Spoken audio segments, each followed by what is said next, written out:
Este es un libro extraño. Es un matrimonio entre las antiguas enseñanzas ocultas y las últimas y más avanzadas concepciones de la ciencia moderna. Una extraña unión, ya que las partes son de temperamentos completamente diferentes. Podría esperarse que el matrimonio resultara desastroso, si no fuera porque se ha encontrado un vínculo de conexión que les da un lazo de interés común. No hay dos personas que puedan amarse verdaderamente, a menos que también amen algo en común. Cuanto más amen en común, mayor será su amor mutuo. Y confiemos en que esto sea cierto en este matrimonio de ocultismo y ciencia, celebrado en este libro. Los ocultistas suelen llegar primero a los hechos, pero se las arreglan para desarrollar teorías tan extravagantes para explicar los hechos, que el mundo no acepta sus productos y se dirige a la ciencia en busca de algo razonable. La ciencia, procediendo de manera diferente, niega al principio estos hechos de los ocultistas, al no encontrarlos explicados por ninguna de sus teorías existentes. Pero, más tarde, cuando los hechos han sido finalmente puestos bajo sus ojos, después de repetidos intentos y fracasos, dice, oh, sí, por supuesto, y procede a elaborar una nueva teoría, soldándola con otras hipótesis científicas, y después de ponerle una nueva etiqueta, exhibe con orgullo la cosa como el último descubrimiento de la ciencia moderna, y sonríe con indulgencia o con indignación cuando se menciona la teoría de los antiguos ocultistas, diciendo, cosa muy distinta, se lo aseguramos. Y sin embargo, con toda justicia, hay que decir que la ciencia suele proceder a encontrar pruebas mucho mejores para encajar los hechos del ocultismo que las que encontraron los propios ocultistas. El ocultista ve las cosas, pero es una mala mano para las pruebas, mientras que el científico es grande en las pruebas, pero tan a menudo, y tanto tiempo, falla en ver muchas cosas patentes para el ocultista que es capaz de mirar dentro de sí mismo, pero que entonces es incapaz de probar positiva y científicamente los hechos. Esto se explica fácilmente, la información del ocultista viene de dentro, mientras que la del científico viene de fuera, y las pruebas pertenecen al lado de fuera de la mentación. Y es por eso que los ocultistas hacen tan a menudo una chapuza con respecto a las pruebas, y el científico no ve los hechos que están mirando al ocultista en la cara. Toda la historia del ocultismo y la ciencia demuestra lo anterior. Por ejemplo, el fenómeno llamado mesmerismo era una vieja historia para los ocultistas, que lo conocían desde hacía años, tanto teórica como prácticamente. Mesmer lo puso en evidencia, y la ciencia se rió de él y de la teoría de los fluidos de Mesmer, y lo llamó charlatán e impostor. Años después, Braid, un cirujano inglés, descubrió que algunos de los hechos del mesmerismo eran ciertos, y anunció su descubrimiento de manera científica, y he aquí, sus puntos de vista fueron aceptados, y la cosa fue llamada hipnotismo. El pobre y viejo Mesmer fue olvidado por su teoría. Luego, al cabo de unos años, se descubrieron otros aspectos del fenómeno y se rebautizaron científicamente como sugestión, y se supuso que el cambio de nombre explicaba todo el tema, y los eruditos decían ahora, no es más que sugestión, como si eso explicara el asunto. Pero hasta ahora, solo han aceptado ciertas fases de esta forma de pensamiento dinámico, pues eso es lo que es, y hay muchas otras fases con las que no sueñan. Y lo mismo ocurre con la enseñanza oculta de que hay vida en todo el universo está vivo. Durante años, esta idea fue rechazada y tuvimos discursos científicos sobre la materia muerta, la sustancia inerte, etc. Pero, solo en la última década, sí, en los últimos 5 años, la ciencia ha descubierto que había vida en todo, y que incluso en el átomo de sustancia mineral y química, se encontraba la evidencia de la mente. Y la ciencia está empezando a congratularse de su reciente descubrimiento, y a explicarlo con una nueva teoría, que es algo muy diferente, se lo aseguramos, de la antigua teoría oculta. Y lo mismo sucederá en el caso de la enseñanza oculta de una mente universal, o mente cósmica.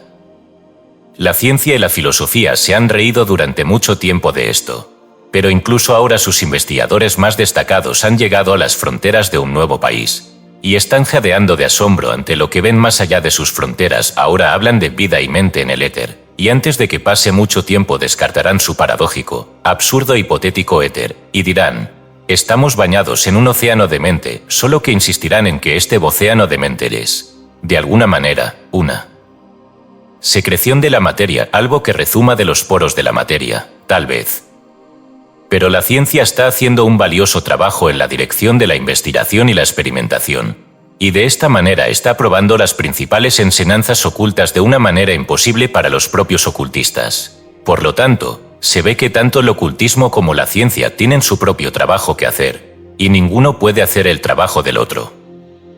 En este momento, la ciencia está tratando de resolver la cuestión de la transmisión del pensamiento, etc., de la cual se ha burlado durante mucho tiempo.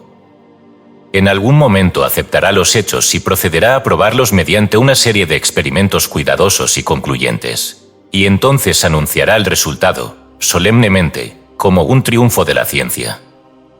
Así pues, en este libro encontrarán un matrimonio entre las antiguas enseñanzas ocultas y las modernas investigaciones científicas, y los dos están unidos con ese vínculo forjado por el escritor del libro, calentado en el horno de su mente, y martillado en forma con su pensamiento no entrenado, una cosa cruda y torpe, pero que sirve a su propósito, una cosa llamada la teoría del pensamiento dinámico.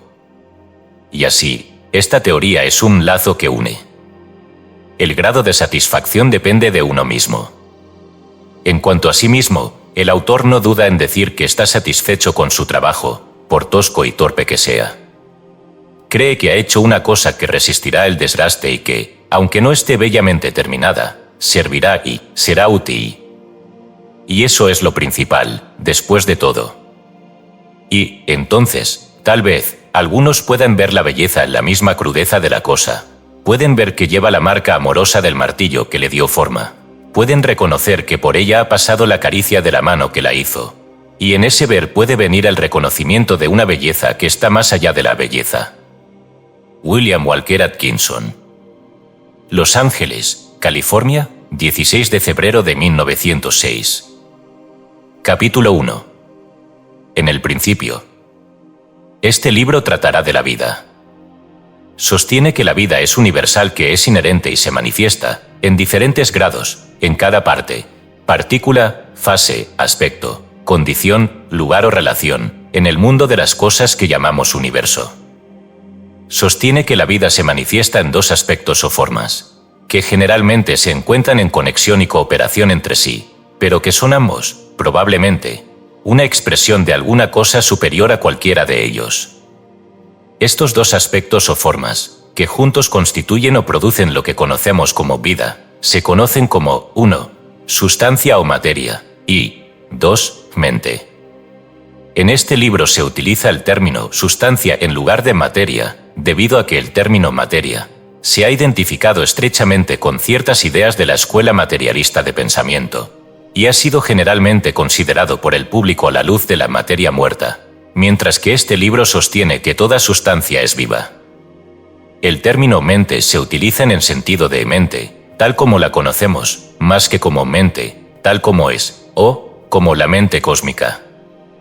En algunos lugares se utiliza el término principio-mente para transmitir la idea de una porción del gran principio de la mente, de la cual lo que llamamos su mente no es más que una porción pequeña y parcialmente expresada. Estos términos se explican e ilustran a medida que avanzamos. El aspecto de la energía o fuerza no se trata en este libro como un aspecto o forma separada de la vida, por la razón de que se considera como una mera manifestación de la mente, como se verá a medida que avancemos. Tenemos mucho que decir con respecto al movimiento, pero el escritor ha tratado de explicar y probar que, al fin, todo movimiento resulta de la acción mental, y que toda fuerza y energía es fuerza y energía vital mental. Este libro no pretende discurrir por líneas metafísicas o teológicas, su campo es otro. Por lo tanto, aunque reconoce la importancia de estas ramas del pensamiento humano, considera que su propio campo particular es suficiente para absorber toda su atención, por el momento, y, en consecuencia, los temas mencionados no se tocarán sino incidentalmente, en relación con el tema del libro. En este caso, no se discutirá el origen de la vida, la cuestión de la creación, los problemas de la teología y la metafísica, el enigma del por qué y para qué de la vida y el universo. El autor tiene sus propias opiniones sobre estas cuestiones, pero considera que este no es el lugar para exponerlas. Para los fines de este libro, prefiere dejar a cada lector con sus propias opiniones y concepciones favoritas sobre estos grandes temas, sintiendo que los puntos de vista sobre la vida, la mente, el movimiento y la sustancia, que se exponen en este libro, pueden ser aceptados por cualquier lector inteligente, sin perjuicio de sus opiniones religiosas o filosóficas aceptadas. El escritor ve que ese algo llamado vida existe, lo encuentra en evidencia en todas partes. Y lo ve siempre en sus aspectos de sustancia y mente. Y se siente justificado al considerar que la vida siempre existe y se manifiesta en estos aspectos, siempre en conjunto, al menos, la vida como la conocemos. Y encuentra ciertas leyes aparentes de la vida en funcionamiento en el universo a las que toda la vida, en todos sus aspectos, es aparentemente susceptible. Y se siente justificado al considerar que estas leyes son constantes, invariables e inmutables mientras el universo, tal como es ahora, exista. Y teniendo en cuenta estos puntos de vista, este libro procederá a una consideración de su tema, sin intentar mirar detrás del velo que separa el universo de su causante vida de su fuente. Pero en justicia para el lector, el sujeto y el escritor, este último ha creído conveniente declarar que reconoce, no solo el velo, sino aquello que está detrás del velo. Proceder sin esta declaración sería injusto y engañoso. El escritor desea que se le entienda positivamente en este punto, aunque la declaración pueda provocar la burla de quienes sienten que han superado esta concepción, o bien la sonrisa tranquila, superior y compasiva de quienes sienten que el universo es su propia causa y efecto. Por universo, el escritor quiere decir el conjunto de las cosas, Webster. Su declaración significa que cree en eso que está por encima de las cosas. El escritor prefiere no intentar definir eso que llama el infinito. La palabra de infinito significa sin límite en tiempo, espacio, poder, capacidad, conocimiento o excelencia, Webster. Y definir es limitar, marcar los límites de, marcar el final de, etc.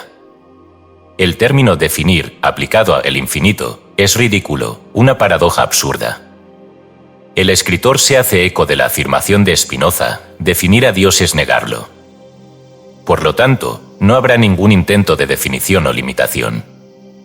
Pero la mente humana, al considerar el tema, está obligada por sus propias leyes a pensar en el infinito como real y realmente siendo y existiendo, si es que piensa en él. Y si piensa en él como infinito, debe, por sus propias leyes, pensar en él como sin causa, eterno, absoluto, presente en todas partes, todopoderoso y sabio. La mente humana está obligada a considerar así el infinito, si es que piensa en él. Pero incluso al pensar que es estas cosas, está haciendo algo así como definirlo o limitarlo, porque el infinito no solo debe ser esas cosas, sino que debe ser mucho más, que esas cosas no son más que un grano de polvo en el desierto en comparación con el verdadero ser del infinito.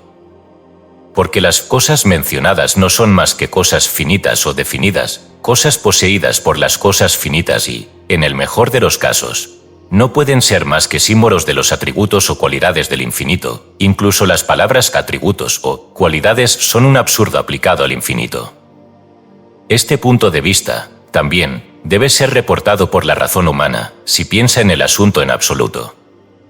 El informe final de la razón humana con respecto a este asunto es que es insoluble e impensable para esa razón, en su análisis final. Esto se debe a que la razón humana se ve obligada a utilizar términos, conceptos, etc., derivados de su experiencia con las cosas finitas, y por lo tanto no tiene herramientas, medidas u otros aparatos con los que pensar en el infinito. Todo lo que puede hacer es informar que encuentra que tiene límites en sí mismo, y que encuentra más allá de esos límites aquello que no puede definir, pero que está justificado considerar como infinito, y superior a todas las concepciones finitas, tales como el tiempo, el espacio, la causación y el pensamiento. La idea de que el pensamiento es finito, al igual que el tiempo, el espacio y la causación, no es común, por lo que el escritor se ve obligado a colocarlo en esa categoría, porque está claramente bajo las leyes del tiempo, el espacio y la causa y el efecto, y debe ser considerado como finito. el conocimiento que posee el infinito debe ser algo que trascienda con mucho lo que conocemos como resultado de las operaciones mentales o del pensamiento. Ciertas verdades fundamentales parecen haber sido impresas en el intelecto humano, y la razón se ve obligada a informar de acuerdo con ellas. Pero el análisis de estas verdades fundamentales es inútil, y el intento solo conduce a especulaciones descabelladas. La única ventaja que se deriva del intento es el fortalecimiento del músculo mental de aquellos que son capaces de soportar la tensión del ejercicio y el hecho de que por tal intento nos hacemos conscientes de que no sabemos, y no podemos saber, por razones de la naturaleza del intelecto, y así se nos impide albergar teorías absurdas e infantiles sobre lo incognoscible. Saber que no sabemos y que no podemos saber es lo más parecido a saber realmente. El escritor no desea que se entienda que los límites de la razón humana son inalterables. Por el contrario, cree que porciones fundamentales adicionales de la verdad se superponen a la mente de la raza de vez en cuando.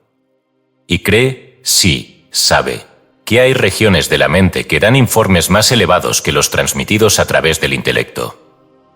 Y cree que hay fases de conocimiento reservadas para el hombre que lo elevarán tanto más que su posición actual, como esa posición actual es superior a la de la lombriz de tierra. Y cree que hay seres en existencia hoy en día, en planos de vida aún no soñados por el hombre común, que trascienden al hombre en poder, sabiduría y naturaleza. Cree que el hombre apenas está entrando en su reino, y no se da cuenta de la grandeza de lo que es su herencia divina. Será bueno mencionar aquí que la clasificación de la mente con los aspectos de la vida, en conjunción con la sustancia y el movimiento, no significa que el ego o el hombre sea una cosa material. El escritor cree que el ego es un ser trascendente, que participa de alguna manera maravillosa de la esencia del infinito, que es un alma inmortal. Cree que, como dice Pablo, todos somos hijos de Dios, pero lo que seremos aún no aparece. Estas cuestiones no se discutirán en este libro, pero el escritor desea aclararse para evitar malentendidos. Una vez más, en este sentido, debe volar en la cara del materialismo. Pero, aunque el escritor expresa su creencia en la existencia del infinito, y basa su filosofía sobre esa base, no desea insistir en la identificación de su concepción con la de cualquier otra concepción particular de la fuente de la vida.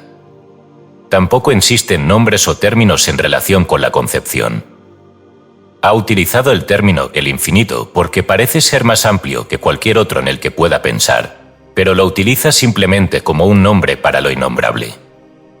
Así, si el lector prefiere, puede utilizar los términos Dios, deidad, causa primera, principio, incognoscible, energía infinita y eterna, la cosa en sí misma, el absoluto, o cualquiera de los otros innumerables términos utilizados por el hombre en su intento de nombrarlo. Innombrable describirlo, innombrable definir lo indefinible. Y todos pueden conservar sus ideas, o la falta de ellas, respecto a la relación del infinito con sus propias opiniones religiosas particulares, o la falta de ellas. La filosofía de este libro no tiene por qué perturbar las creencias religiosas del hombre, ni tampoco insiste en que el hombre tenga alguna creencia religiosa especial.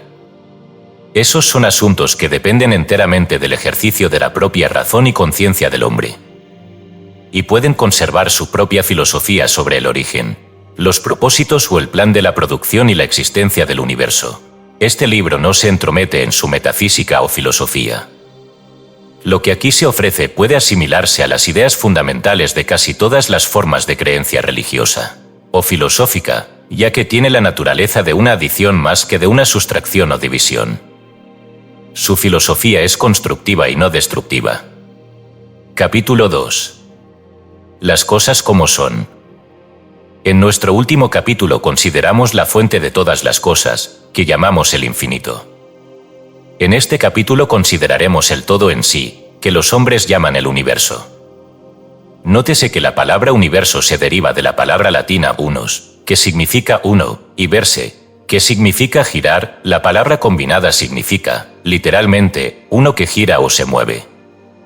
Las palabras latinas indican un significado cercano, a saber, una cosa en movimiento, girando sus diversos aspectos y asumiendo muchos cambios de apariencia. El escritor no pretende tocar las teorías del origen del universo, ni de su propósito, ni de ningún diseño en su producción o manejo, ni de su posible o probable fin. Estas cuestiones no pertenecen a nuestro tema, y además, como se ha dicho en el último capítulo, las especulaciones al respecto carecen de resultados y conducen a arenas movedizas y a ciénagas de razonamiento mental de las que es difícil salir. La respuesta al enigma del universo está en el infinito. Pero es diferente con el caso del universo manifestado, que es evidenciado por nuestros sentidos. La ciencia es una cosa diferente de la metafísica, y su proceso y modo de trabajo siguen líneas diferentes. Y se puede obtener mucho conocimiento de las cosas a partir de su consideración, recordando siempre que su conocimiento se limita a las cosas y no a aquello que está detrás de las cosas. Así pues, consideremos el universo de las cosas. La ciencia material ha sostenido que el universo está compuesto de dos principios: 1, materia; 2, energía o fuerza. Algunos sostienen que estos dos principios son realmente aspectos de la misma cosa, y que no hay realmente más que un principio, uno de cuyos aspectos es la forma, la figura, etc., y se llama materia; el otro es una cualidad que se manifiesta en el movimiento, que se llama fuerza. Otros, los más radicales, sostienen que no hay más que materia, y que la fuerza y la energía no son más que una cualidad o poder inherente a la materia. Otros sostienen que la fuerza es la cosa real y la materia no es más que una forma de la fuerza. Todas las ramas sostienen la idea de que la materia y la energía se encuentran siempre juntas y no pueden ser consideradas por separado. La materia y la fuerza se consideran eternas e infinitas, por lo que no puede haber adición o sustracción de ninguna de ellas, todas las pérdidas y ganancias aparentes. La creación y la destrucción no son más que cambios de forma o modo. Se declara que Dios es innecesario, y que el universo funciona según ciertas leyes de la materia o de la fuerza, una o ambas, que son inmutables e inmodificables, eternas y siempre válidas. La mente y el pensamiento se consideran productos de las propiedades de la materia o de la fuerza, una o ambas, secretadas, evolucionadas o producidas en el cerebro. El alma es relegada al montón de desechos y descartada como inútil en la nueva filosofía. Moleschott dijo: el pensamiento es un movimiento de la materia, y Holbach, que la materia goza del poder de pensar. Se sostiene que las leyes naturales son suficientes para la explicación de todos los fenómenos, aunque ignorando el hecho de que la razón nunca ha formado la concepción de una ley, sin pensar que sea necesario pensar en un legislador o en un poder que haga cumplir y administrar la ley.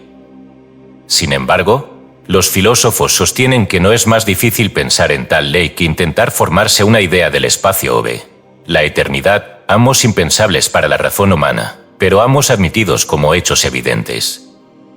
Pero a pesar de este razonamiento un tanto burdo y crudo, la ciencia material ha realizado una obra maravillosa en el mundo, y ha sacado a la luz hechos de inestimable valor para el hombre en el dominio del mundo material, y en la formación de ideas correctas sobre la solución de las dificultades materiales. Los hechos de la ciencia material permiten al mundo pasar alegremente por alto sus teorías. E incluso las teorías están sufriendo un rápido cambio, y, como hemos dicho, algunos de los científicos más avanzados están alcanzando rápidamente la posición de los ocultistas y místicos, trayendo consigo una masa de hechos que los respaldan, para exhibir a los ocultistas que se ocupaban de los principios más que de los detalles, o de los hechos materiales, en lo que respecta a las teorías fundamentales. Cada uno de ellos está perforando su camino a través del túnel de la montaña de lo desconocido, y ambos se encontrarán en el centro, sus líneas se encontrarán sin una variación. Pero los ocultistas llamarán al centro del túnel mente, y los científicos lo llamarán materia, pero ambos estarán hablando de la misma cosa. Y el causante de la montaña probablemente sabrá que ambos tienen razón. Pero ahora estamos hablando de la nueva escuela de la ciencia material avanzada, no de los antiguos conservadores de todo es materia, que han quedado atrás. La nueva escuela habla ahora de la sustancia, en lugar de la materia, y atribuye a la sustancia las propiedades de la materia, la energía y algo que ellos llaman sensación, con lo que quieren decir la mente en una forma burda, y de la que dicen que evolucionaron la mente y el alma. Esta nueva escuela de científicos es muy diferente a la de sus predecesores, están menos atados y lejos de estar tan seguros. Están viendo que la materia se funde en energía y da señales de sensación, y están empezando a sentir que, después de todo, debe haber una cosa en sí misma, que es la base real o lo real en la sustancia. Se oye muy poco entre ellos sobre la materia muerta, la fuerza ciega, o de la teoría mecánica, de la vida y del universo. En lugar de ser una gran máquina, operada bajo leyes mecánicas, con la vida como vapor, el universo está empezando a ser considerado como de alguna manera lleno de vida. Y la ciencia está encontrando nuevos ejemplos de vida en lugares inesperados, y el área de materia muerta se está reduciendo. Los hombres que han seguido los avances de la ciencia reciente contienen la respiración con asombro y una seria expectación, y los que están llevando las indagaciones e investigaciones al máximo demuestran con sus rostros ansiosos y sus manos temblorosas que sienten que están muy cerca de la línea fronteriza que separa el viejo materialismo de una nueva ciencia que dará al pensamiento y a la filosofía un nuevo impulso y una nueva plataforma. Esos hombres sienten que están viendo cómo la vieja materia se funde en otra cosa, las viejas teorías se desmoronan bajo la luz de los nuevos descubrimientos, y esos hombres sienten que están penetrando en una región nueva y hasta ahora inexplorada de lo desconocido. Que el éxito sea suyo, porque ahora están en el camino correcto hacia la verdad. En los capítulos siguientes veremos frecuentes referencias a la ciencia, y cuando utilicemos la palabra sabremos que se refiere a esta nueva escuela de científicos, y no a la antigua escuela que está siendo superada. No hay conflicto entre el verdadero ocultismo y la verdadera ciencia, a pesar de que sus teorías e ideales son directamente opuestos, simplemente están mirando la verdad desde diferentes puntos de vista, en diferentes lados del mismo escudo. Se aproxima un día mejor, en el que trabajarán juntos, en lugar de oponerse. No debe haber partidismo en la búsqueda de la verdad. Las cosas han funcionado así. El ocultismo enunciaba una teoría o un principio, pero no intentaba demostrarlo mediante hechos materiales, ya que no había reunido los hechos, al haber encontrado el principio dentro de la mente, y no fuera de ella. Entonces, después de reírse de la teoría o principio oculto, la ciencia buscaría diligentemente hechos materiales para probar una teoría opuesta, y al hacerlo desenterraría nuevos hechos que apoyarían el argumento de los ocultistas. Entonces la ciencia descartaría su vieja teoría, es decir, los hombres más jóvenes lo harían, los viejos, nunca, y procedería a proclamar una nueva teoría o principio, bajo un nuevo nombre, y respaldada con una masa de hechos y experimentos que crearían una nueva escuela con muchos seguidores entusiastas. La antigua afirmación de los ocultistas sería entonces olvidada o bien pasaría desapercibida bajo su antiguo nombre, o bien sería disfrazada por los fantásticos y extraños revestimientos que algunos de los llamados ocultistas habían colocado alrededor de la verdad original. Pero, mientras la verdad esté siendo descubierta, ¿qué importa quién haga el trabajo, o con qué nombre llame a su escuela? El movimiento es siempre hacia adelante, y hacia arriba. ¿Qué importa la bandera bajo la cual se mueven los ejércitos? En este libro, el escritor propondrá una teoría del universo de todas las cosas muy diferente a la de la ciencia moderna, aunque considera que su teoría puede conciliarse fácilmente con los puntos de vista más avanzados de esa escuela. En primer lugar, como ha afirmado en el primer capítulo, no sostiene que el universo, tal como lo conocemos, sea autosuficiente, sino que reconoce un algo detrás de todos los fenómenos y apariencias, ese algo que llama el infinito. Y difiere muy materialmente de los puntos de vista de quienes afirman que la mente no es más que una propiedad, o cualidad, o algo que procede de la materia o de la fuerza, o de la materia-fuerza, o de la fuerza-materia, según los puntos de vista de las respectivas escuelas. Él adopta una posición totalmente diferente y opuesta. Sostiene que todo lo que llamamos materia, o sustancia, y mente, tal como la conocemos, no son más que aspectos de algo infinitamente superior, y que puede llamarse la mente cósmica. Sostiene que lo que llamamos mente no es más que una manifestación parcial de la mente cósmica. Y que la sustancia o materia no es más que una forma más burda o grosera de lo que llamamos mente, y que se ha manifestado para dar a la mente un cuerpo a través del cual operar. Pero este punto de vista solo lo expone de pasada, pues no intenta demostrarlo ni probarlo, ya que su idea es que forma una parte diferente del tema general que la fase del pensamiento dinámico, a cuyo examen se dedica este libro. También difiere materialmente de la escuela materialista en su concepción de la fuerza o energía.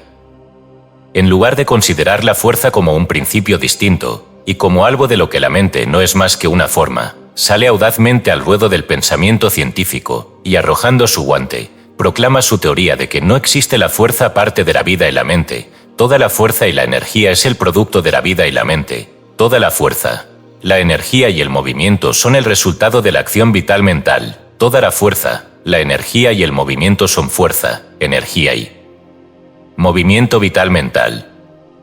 La mente que mora en toda la sustancia y la impregna, no solo tiene el poder de pensar, sino también el poder de actuar y de manifestar fuerza y energía, que son sus propiedades inherentes y esenciales. También adopta la posición de que la mente está en y sobre y alrededor de todo, y que todo está vivo y piensa, y que no existen cosas como la materia muerta o la fuerza ciega, sino que toda la sustancia, hasta la más pequeña partícula, está impregnada de vida y mente, y que toda la fuerza y el movimiento son causados y manifestados por la mente. Sostiene que todas las formas de fuerza, energía y movimiento, desde la atracción de las partículas de la materia, y sus movimientos en respuesta a la misma, hasta la atracción de la gravitación, y la respuesta de los mundos, y soles, y estrellas, y planetas, a la misma, son formas de energía y fuerza mental, y acción. Y que desde el más pequeño átomo, o partícula, hasta el más grande sol, todos obedecen a esta gran acción de la mente, esta gran fuerza de la mente, esta gran energía de la mente, este gran poder de la mente. Y sobre esta roca de la verdad, según él se posiciona y anuncia su creencia, y pide a todos los interesados que tomen nota de lo que él cree que es un pensamiento germinal que crecerá, se desarrollará y aumentará, de modo que finalmente impregnará todo el pensamiento científico a medida que pasen los años. Llama a esta teoría la teoría del pensamiento dinámico. Capítulo 3. La universalidad de la vida y la mente. El autor ha creído conveniente comenzar su consideración de la mente en sí misma, así como de la sustancia y el movimiento, con 2 capítulos, cuyo propósito será demostrar que la mente, en alguna forma obrado, se encuentra en conexión con todas las cosas, y que todo tiene vida, y que la mente es un acompañamiento de toda vida. Para muchos el término mente significa solo la cualidad pensante del hombre, o quizás de los animales inferiores, y vida la propiedad solo de tales criaturas orgánicas. Por eso se ha considerado conveniente señalar que la vida y la mente se encuentran incluso en las formas más bajas de la sustancia, incluso en el mundo inorgánico. En este capítulo y de ahora en adelante, el escritor utilizará el término la mente, etc., para indicar el principio mental particular de la criatura o cosa, el trozo de mente que está segregado del resto, y que cada persona piensa como mío, al igual que piensa en mi cuerpo, como algo que se distingue del suministro universal de la sustancia. El término mente se utilizará en su sentido universal. Y el escritor pretende utilizar el término de Elmer Gates, mentación, en el sentido de esfuerzo, acción o efecto, en o de la mente, en resumen, proceso mental. La palabra es útil y cuando uno ha aprendido a usarla, la preferirá a los términos más complicados. Recuerde, entonces, por favor, mentación significa proceso mental.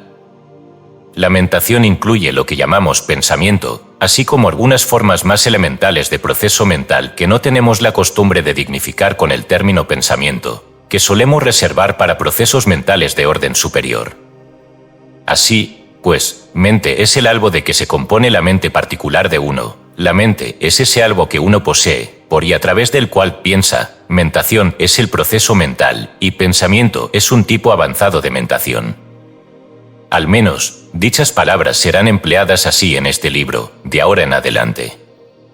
En este capítulo, se le pide que considere el hecho de que la vida es universal, que todo está vivo, y que la mente y la mentación es un atributo de la vida, y que, en consecuencia, todo tiene mente, y es capaz de expresar un grado de mentación. Las formas de vida, tal como las conocemos, siempre se ven como poseedoras de 2 aspectos, a saber, 1, cuerpo, sustancia, y 2, mentación, mente. Los 2 aspectos se encuentran siempre en combinación. Puede haber criaturas vivientes que ocupen cuerpos de una forma tan fina de sustancia como para ser invisibles a los sentidos humanos, pero sus cuerpos serían sustancia, tanto como lo es el cuerpo de la roca de granito. Y Para pensar, estos seres necesitarían tener un algo material correspondiente al cerebro, aunque sea más fino en calidad que el más raro gas, vapor, de onda eléctrica. No hay cuerpo sin mentación, no hay mentación sin cuerpo. Esta última es la ley invariable del mundo de las cosas. Y nada más que el infinito, que está por encima de las cosas, puede estar exento de esa ley. Para comprender la idea de la universalidad de la mente, volvamos a las formas elementales de las cosas y veamos, paso a paso, cómo la mentación se manifiesta en cada punto de la escala, desde el mineral hasta el hombre, utilizando cuerpos que van desde la roca más dura hasta la forma más fina de la sustancia conocida, el cerebro del hombre. A medida que la mente avanza en la escala de la evolución, crea su propio instrumento de trabajo, el cuerpo, incluido el cerebro, y le da forma y lo moldea para que admita la máxima expresión posible de la mentación en esa etapa. La mente es el moldeador, el cuerpo, y el cerebro, lo que se moldea. Y la inclinación, el deseo y la voluntad son las fuerzas motrices que conducen al desenvolvimiento gradual, siendo la causa impulsora el ansia de satisfacción. Haremos nuestro viaje hacia atrás, e ignorando los seres superiores en la escala, comenzaremos con el hombre. Dejando de lado, por el momento, el hecho de la existencia del ego o espíritu del hombre, que es más elevado que el cuerpo o la mente, y considerando la mente del hombre más que el hombre mismo, tenemos nuestro punto de partida en el viaje descendente de la investigación. No necesitamos dedicar mucha atención a la consideración de la mente del hombre en esta etapa, aunque tendremos mucho que ver con ella más adelante. Pero podemos emprender una breve consideración de los grados descendentes de mentalidad manifestados por el hombre, a medida que descendemos en la escala de la familia humana, considerando, a su vez, a los Newton, Shakespeare, Emerson, Edison y sus hermanos de intelecto, en el campo de las matemáticas, la literatura, la música, el arte, la invención, la ciencia, el arte de Estado, los negocios, la artesanía, etc., respectivamente.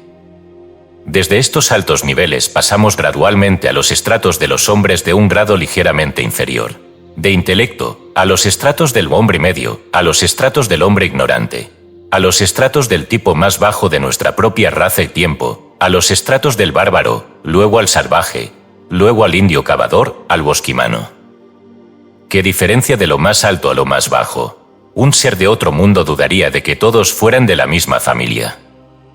Luego pasamos rápidamente a través de los diversos estratos del reino animal inferior, desde el grado comparativamente alto de mentación del caballo, el perro, el elefante, etc., hasta la escala descendente de los mamíferos, donde el grado de mentación se hace menos marcado a cada paso del viaje.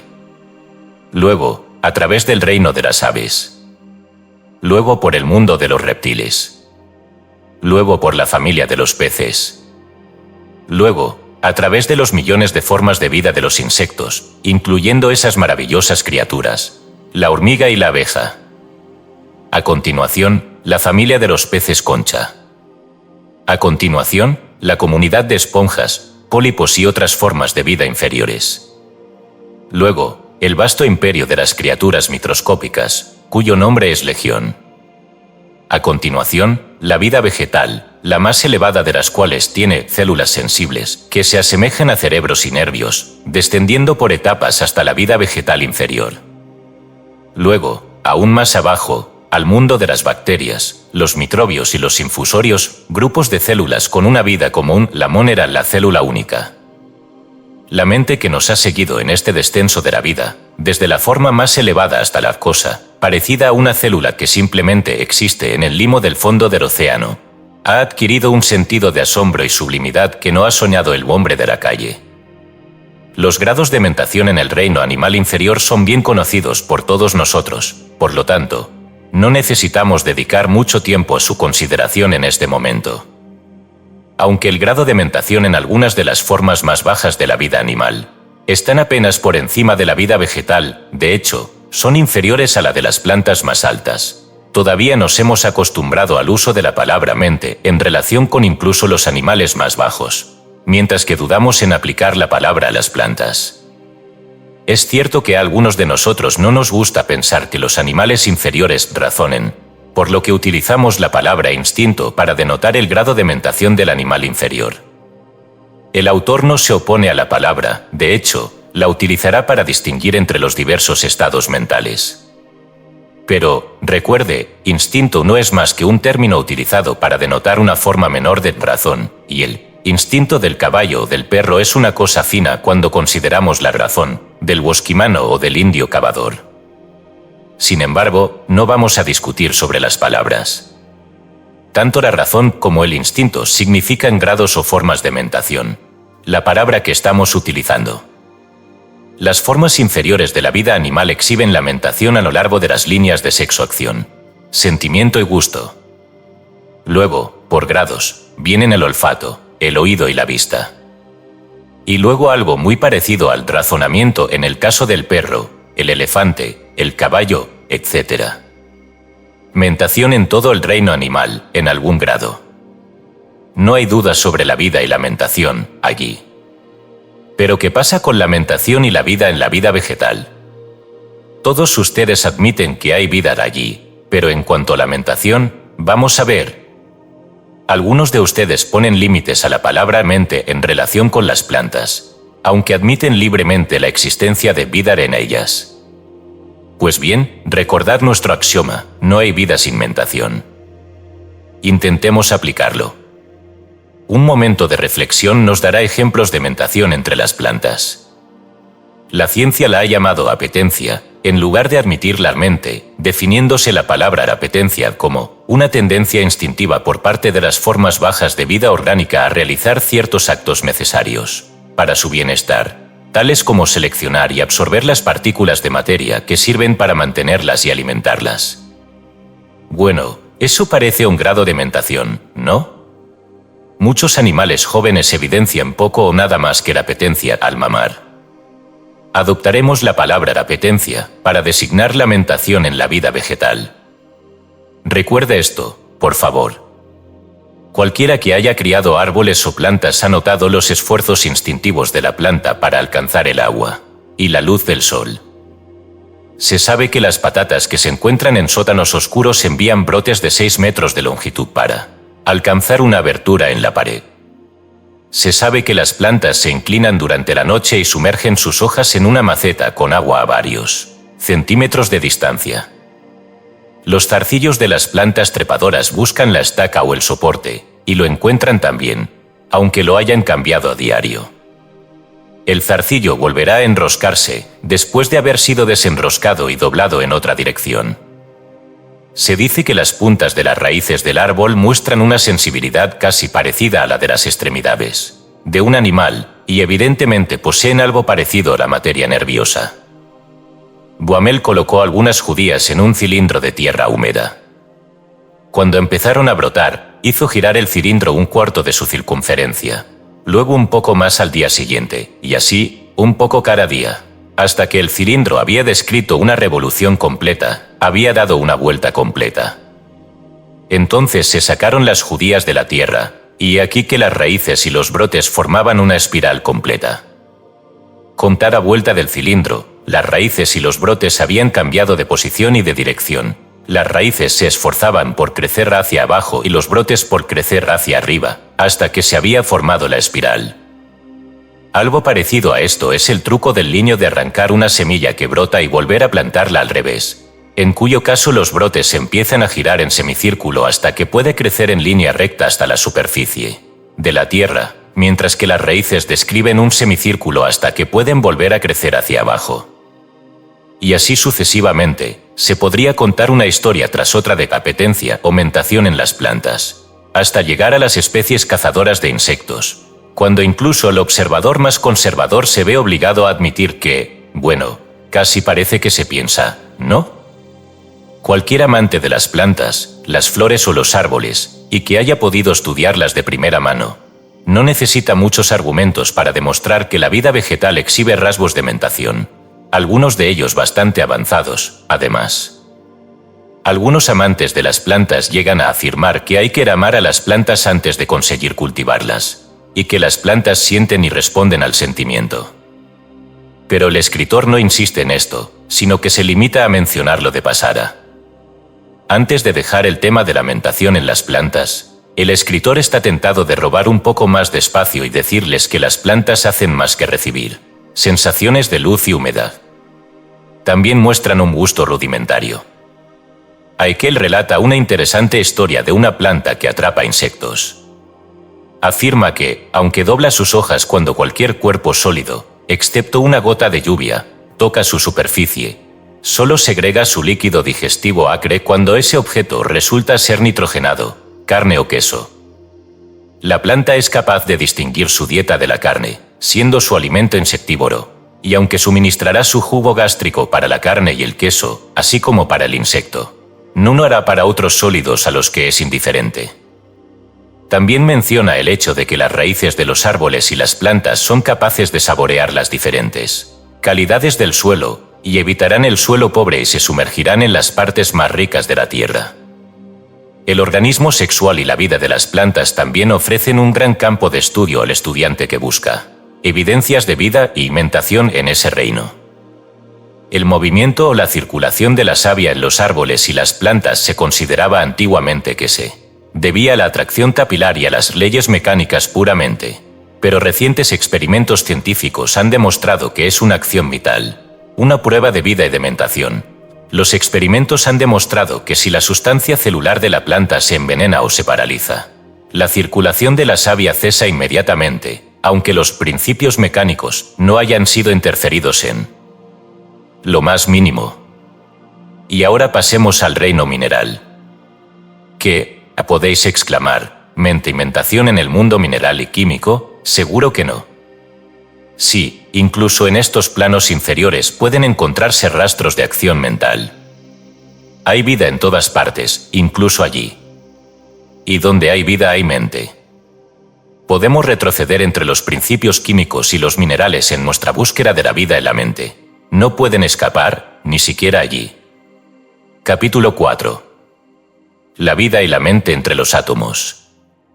A la mayoría de las personas el título de este capítulo les parecería un absurdo.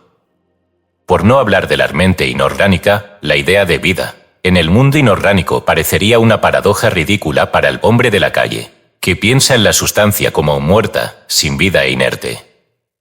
Y, a decir verdad, incluso la ciencia ha sostenido este punto de vista hasta un periodo comparativamente reciente, riéndose de la antigua enseñanza oculta de que el universo está vivo y es capaz de pensar.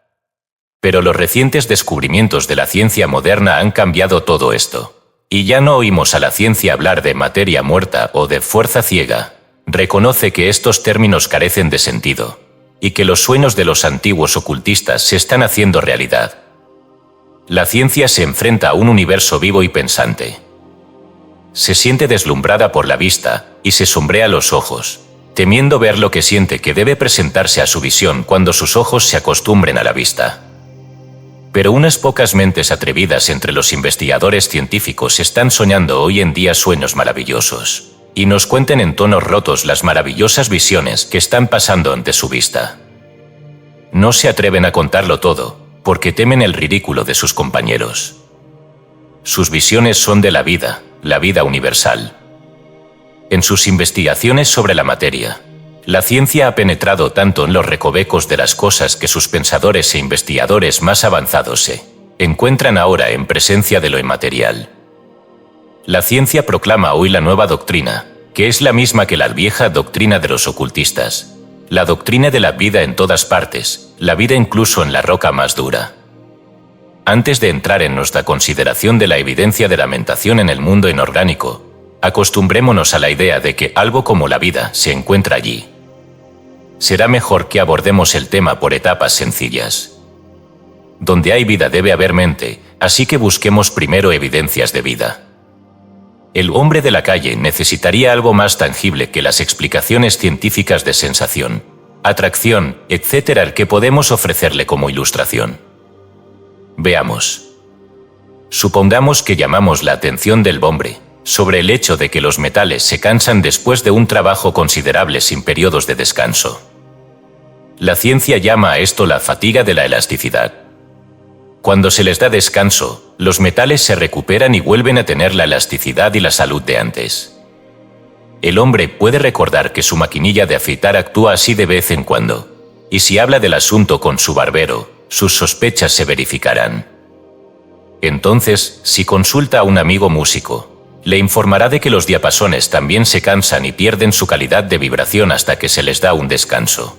Entonces su amigo maquinista le dirá que la maquinaria en las fábricas debe recibir un descanso, de vez en cuando, o comenzará a desintegrarse y morir. La maquinaria se pondrá en huelga para pedir un descanso, si está sobrecargada de trabajo. Entonces los metales contraen la enfermedad. La ciencia nos informa de que el zinc y el estaño han sido infectados, y la infección se ha extendido de lámina en lámina desmenuzando el metal hasta convertirlo en polvo. La propagación de la infección se asemeja a la de una plaga entre los animales o la vida vegetal. La ciencia ha experimentado con el cobre y el hierro, y ha descubierto que estos metales pueden ser envenenados con productos químicos, y permanecerán en una condición debilitada hasta que se administren antídotos. Los vidrieros declaran que existe la enfermedad del vidrio, que arruinará las vidrieras si no se eliminan los cristales infectados. La enfermedad del vidrio comienza con un panel y se extiende gradualmente a toda la ventana, y de ahí a otras ventanas. Los metalúrgicos han descubierto que cuando los minerales metálicos se someten a ciertas formas de presión, parecen perder fuerza y se debilitan hasta que se elimina la presión. ¿Significan algo estas cosas para el hombre de la calle? Otro paso en la consideración de la vida en el mundo inorgánico es la comprensión del hecho de que, después de todo, no hay más que una línea muy fina que separa las formas superiores de la vida mineral de las formas inferiores de la vida vegetal o la vida de esas cosas que podemos llamar plantas o animales. La línea de la vida se aleja cada día más, gracias a la investigación científica, y la cosa viva de hoy era la cosa inanimada de ayer. Oímos hablar mucho en los periódicos sobre algún científico que descubre la vida o crea la vida en alguna sustancia inanimada. Benditos sean los que se alarman por estos informes. Nadie puede crear vida en nada, porque ya existe allí. El descubrimiento es simplemente la constatación de este hecho. La ciencia, por medio del microscopio, ha sacado a la luz formas de seres vivos que se asemejan en apariencia al fino polvo de los minerales inorgánicos.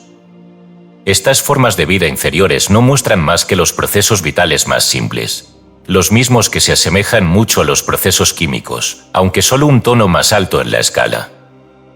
Se han encontrado criaturas vivas que pueden ser secadas y puestas a un lado como el polvo durante varios años, y luego revivir al ser sumergidas en agua, cuando reanudan su proceso vital como si hubieran sido despertadas de un sueño.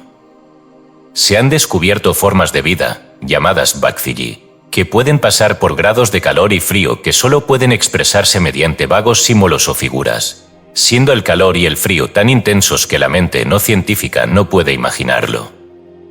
El aspecto de las diatomeas es similar al de los cristales químicos.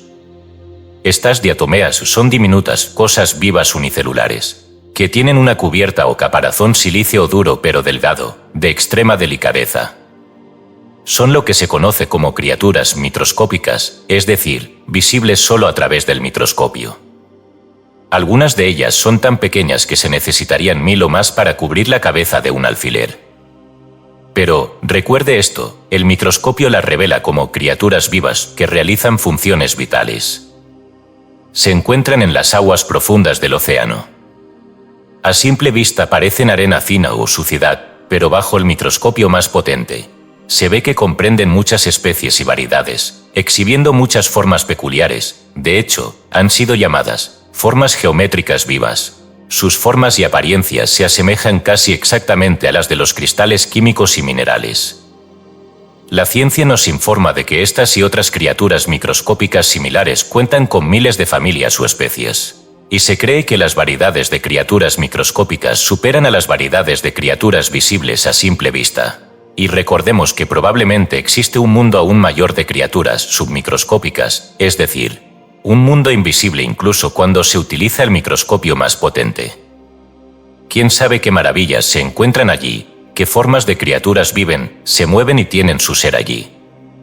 Al pasar por el tema de la semejanza entre las formas exteriores de los seres vivos y los cristales, es interesante observar cómo los cristales de escarcha y de hielo se asemejan a las formas de las hojas, de las ramas, de las flores, del follaje, etc. El cristal cubierto de estas formas escarchadas se parece a un jardín.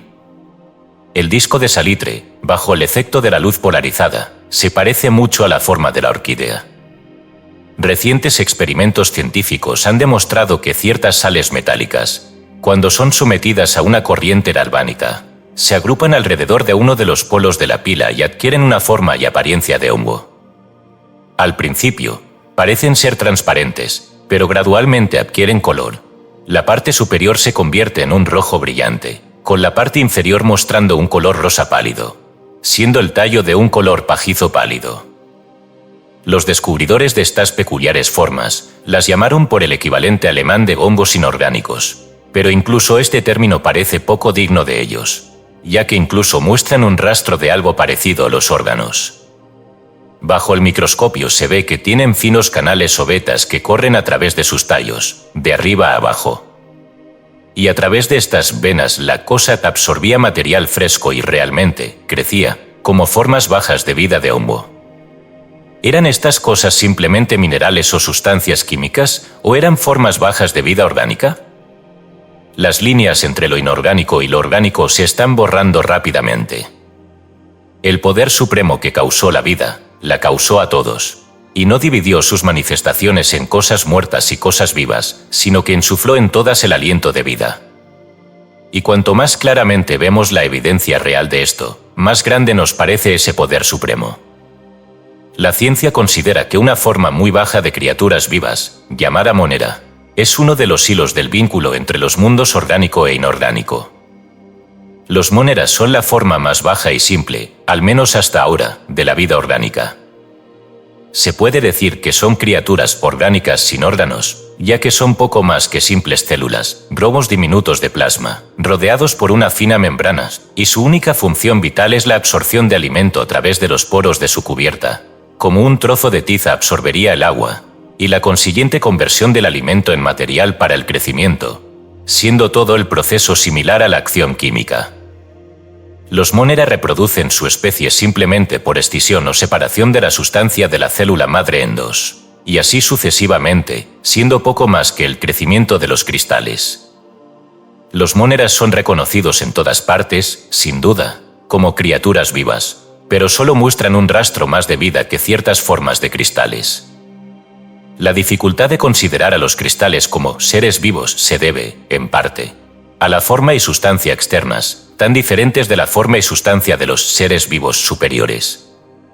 Pero hemos visto que las diatomeas adoptaban formas de cristales, y que la envoltura o cubierta exterior era similar a la silicia, un mineral, siendo la sustancia interior solo una diminuta mota de plasma, similar a la de la sustancia de una célula vegetal. Y entonces podemos ver el diminuto trozo de polvo de tiza que una vez fue la forma de esqueleto de una criatura viva. Lo mismo ocurre con el coral. En las formas de vida más bajas, el esqueleto, o la forma, es lo más aparente, siendo el plasma de la sustancia viva aún más pequeño y menos aparente.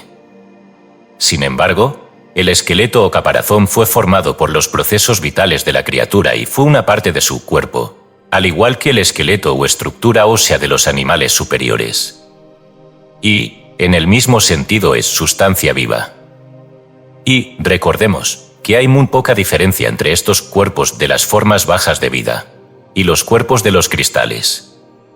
Y los constituyentes químicos de su cuerpo interno plasmático no son sino ligeramente diferentes de los cristales, y su naturaleza y su proceso vital son un poco más altos en la escala que los de los cristales. Te preguntarás por qué hemos hablado tanto de los cristales. La razón es justamente esta: la ciencia ha comenzado a pensar en los cristales como cosas semivivas, y sus investigadores y pensadores más avanzados van más allá y afirman que los cristales están vivos. La cristalización es una evidencia del proceso de la vida. Los cristales se disponen en formas bien conocidas y definidas, observándose implícitamente la dirección y el orden de formación. Cada cristal sigue las leyes y los hábitos de su especie, al igual que las plantas y los animales.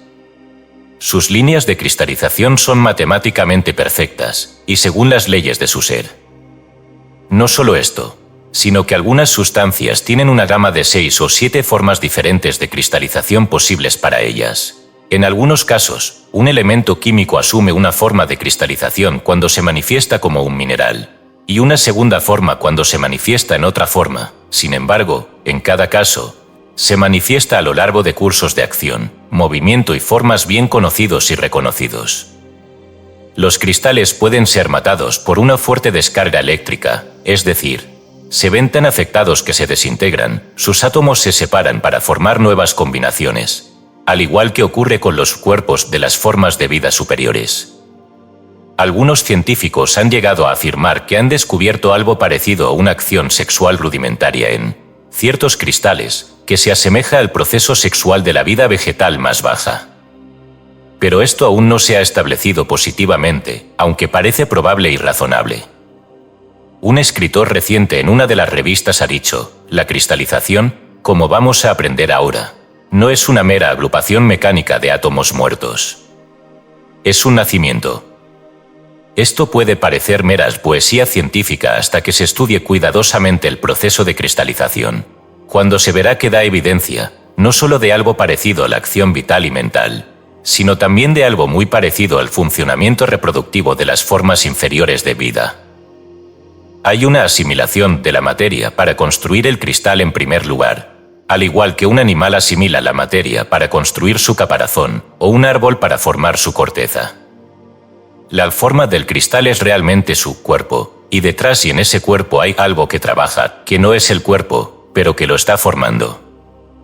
Y, más tarde, ese cristal aumenta de tamaño, y luego comienza a separarse en dos, arrojando un cristal más pequeño, idéntico en forma al cristal madre. Este modo de reproducción es casi idéntico al proceso de reproducción en las formas inferiores de vida, que consiste simplemente en una separación similar de la forma madre en dos, y el lanzamiento de la descendencia. La principal diferencia entre el crecimiento de los cristales y el de la monera es que los cristales crecen, absorbiendo materia fresca y adhiriéndola a su superficie exterior, mientras que la monera crece absorbiendo materia fresca y creciendo hacia el exterior, desde el interior. Pero esto puede explicarse por la diferencia en la densidad de sus cuerpos, ya que el cristal es muy sólido, mientras que la monera es como una fina gelatina. Si el cristal tuviera un interior blando, podría crecer como la monera o la diatomea, pero entonces sería una diatomea. El proceso de cristalización solo se puede explicar por la teoría de que en el cristal existe algo parecido a la vida y la mentación. Hay algo más que el mero movimiento mecánico o la ciega casualidad. ¿No se parece el proceso de cristalización a una acción intencional rudimentaria? Puede decirse que es un movimiento y una acción de acuerdo con alguna ley de la naturaleza establecida, pero ¿no es eso también cierto en los procesos físicos y en el crecimiento de las formas superiores de vida? Debe considerarse la formación de la forma cristalina como un efecto mecánico y la formación de la cáscara, de la monera como una acción mental y vital. Si es así, ¿por qué? La cuestión es que los cristales actúan como si estuvieran vivos y fueran capaces de asimilar, crecer y reproducirse, de una manera y en un grado que difiere un poco del funcionamiento correspondiente de las formas inferiores de vida. Ciertamente, los cristales están vivos, y si están vivos deben tener al menos un rastro de mente. ¿No parece que muestran algo muy parecido a ambos? Citando a un escritor reciente, notemos que investigaciones recientes en el nuevo departamento de la ciencia, que se ha denominado plasmología, muestran en los cristales fenómenos que son absolutamente análogos a los fenómenos vitales, hasta el punto de que las fotografías de ciertas formas producidas en los cambios de los cristales parecen ser duplicados casi exactos de los de las diversas formas inferiores de los microbios. Se ha planteado la cuestión de si el microbio no está más vivo que el cristal, o este último está igualmente dotado de vida que el primero. Y ahora otro paso, en nuestra búsqueda de la vida. Recordemos que las rocas más duras están compuestas por cristales de ciertos tipos. Y si los cristales más altos tienen vida, es justo suponer que las formas más bajas y burdas están igualmente dotadas, aunque en un grado aún menor. Y si todos los cristales están dotados de vida, entonces las rocas más sólidas, al estar compuestas por agregados de cristales, deben ser masas de vida inorgánica y, por consiguiente, de mente inorgánica. Un cristal, según Webster, es la forma regular, delimitada por superficies planas, que una sustancia tiende a asumir al solidificarse a través de los poderes inherentes de atracción cohesiva. Esa definición de Webster cuenta toda la historia, y vemos que un cristal no es más que una forma regular de una insustancia, que la sustancia tiende a asumir al solidificarse, es decir, al volver a asumir una forma sólida después de estar en un estado líquido o fundido. Y eso es justo lo que hicieron todas las rocas de la Tierra cuando salieron del estado fundido en el que existían, en los primeros días de la historia del mundo. Y esta tendencia que hizo que se solidificaran y asumieran ciertas formas cristalinas, y que debió existir potencialmente a través del estado fundido, ¿qué es esta tendencia o fuerza? La definición responde: los poderes inherentes de la atracción cohesiva. Así pues, aquí está la atracción cohesiva, que consideraremos plenamente en los próximos capítulos de este libro. Inherente, también, dice la definición. ¿Qué es inherente? Veamos, Webster define inherente como permanentemente existente. Así que este poder de atracción cohesiva existía permanentemente en la sustancia o bien en conexión con ella. Echemos otro vistazo a la atracción cohesiva. La atracción cohesiva es esa forma de atracción universal que hace que las moléculas de un cuerpo se unan, ese poder invisible de la molécula, por el que atrae a otra molécula hacia sí misma, y a ella misma hacia la otra, cuya manifestación por parte de varias moléculas tiende a atraer a cada una de ellas. Pronto conoceremos estas partículas de la sustancia llamadas moléculas. Esta atracción mutua y esta fuerza de atracción son la causa principal del movimiento. Ahora bien, es razonable suponer que este maravilloso poder es una simple fuerza ciega. ¿No es más razonable pensar que es una forma de acción vital? Las cosas muertas no podrían manifestar esta fuerza y acción. Y si esta atracción cohesiva es una evidencia de vida, entonces toda sustancia debe tener vida manifestándose a través de ella. No solo las rocas, sino también el suelo, la tierra y la suciedad, pues no son más que roca desmenuzada. Y, cuando consideramos la sustancia como el cuerpo a través del cual se manifiesta la vida, no debemos perder de vista las moléculas y los átomos en nuestra consideración de la masa. Un trozo de roca, de cristal o de suciedad, no es más que un conjunto de innumerables moléculas agrupadas en ciertas formas cristalizadas, cada una con sus propias características. Estas moléculas se adhieren entre sí, de acuerdo con sus poderes de atracción mutua. Y cada una de estas moléculas está compuesta por un número de átomos, que se adhieren entre sí de acuerdo con la afinidad química, o quimismo, pero que no es más que otro nombre para la atracción, o cohesión, y que forman una pequeña familia, llamada molécula. Y estos átomos están compuestos de corpúsculos. No vamos a considerar el corpúsculo, por el momento, pero incluso si lo consideramos, solo llevamos el tema un paso más allá. Lo que queremos decir, podría decirse incluso si hubiera 10 divisiones más de la sustancia, o 1.000.000, para el caso. El punto que deseamos que consideres ahora es que debemos separar la masa en sus componentes, sus moléculas, átomos e incluso corpúsculos en nuestra búsqueda de la vida en el mundo mineral y químico. Si hay vida en la masa, debe haberla en la molécula, el átomo o el corpúsculo. Ahora bien, ¿la encontramos allí?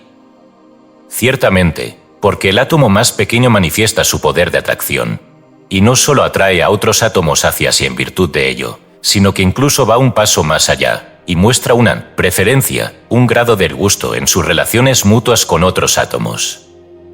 Veremos, en futuros capítulos, que hay deseo, amor, matrimonio y divorcio entre los átomos químicos. Consideraremos los flirteos y las aventuras amorosas de ciertos átomos. Veremos cómo un átomo deja a otro y vuela hacia un nuevo encantador. Tendremos muchas pruebas del poder del átomo para recibir sensaciones y responder a las mismas. No hay nada muerto en esto, ¿verdad? El átomo está muy vivo. La atracción, la afinidad y los movimientos del átomo dan una cierta evidencia de algo, muy parecido a la vida, tal como la vemos en las formas superiores. En el átomo existe toda la vida que causa la cristalización. Y en el átomo está lo que hace que se manifieste la fuerza y el movimiento. Verdaderamente, el átomo vive y se mueve y tiene su ser. Y, Así, nuestro viaje ha terminado, hemos rastreado la vida hasta sus últimas etapas de manifestación, y la hemos encontrado allí, y en cada paso del viaje. Pero, alto, no hemos completado nuestro viaje, sino que lo hemos comenzado. ¿Por qué? Pueden gritar algunos de nosotros, ¿cómo podemos volver del átomo o del electrón? La respuesta es hacia el éter.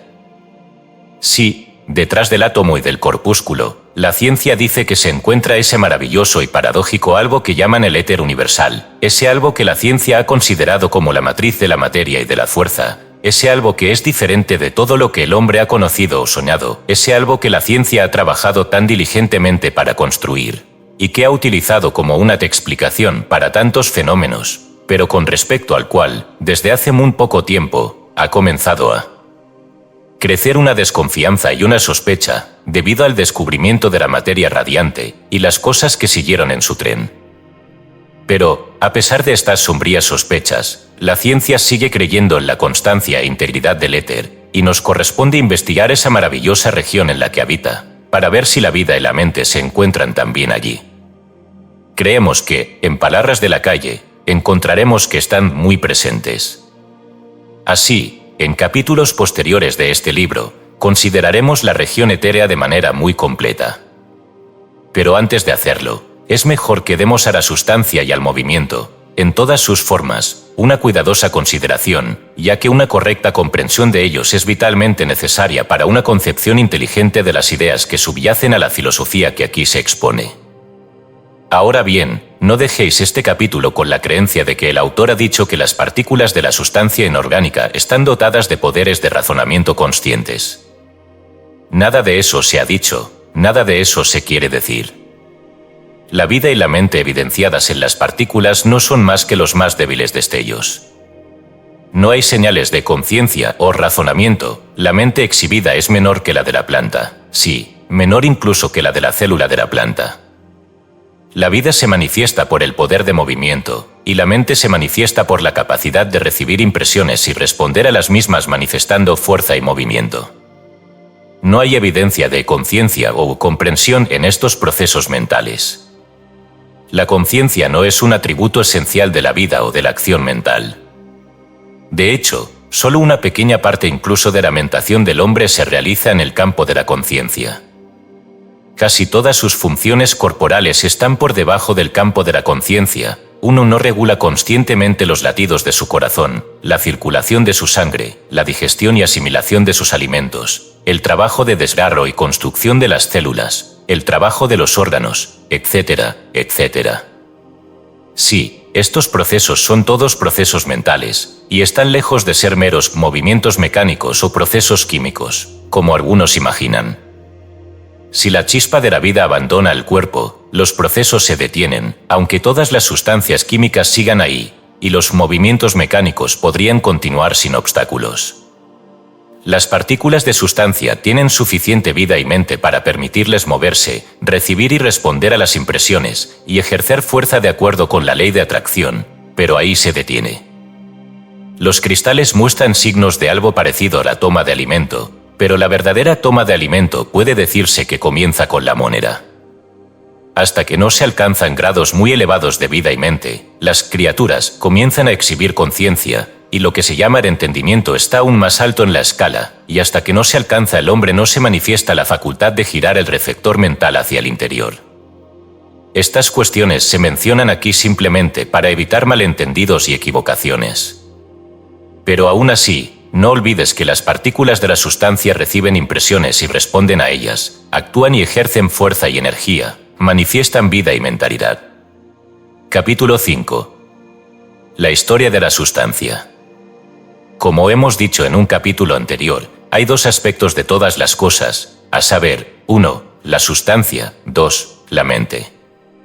En este capítulo y en los dos siguientes consideraremos el primero, la sustancia, que la ciencia llama materia. Tal vez sería conveniente empezar por plantearnos la pregunta, ¿qué es la sustancia? La respuesta parece ser, todo lo que ocupa espacio, el aspecto corporal de las cosas, la materia que ocupa espacio, etc. Algunos escritores han hablado de la sustancia como algo tangible, que se puede sentir, Pero esta definición no es suficiente, pues hay formas de sustancia demasiado finas para ser sentidas. Así pues, tal vez la definición en el cuerpo de las cosas sea tan buena como cualquier otra, tomada en relación con el pensamiento de que ocupa espacio.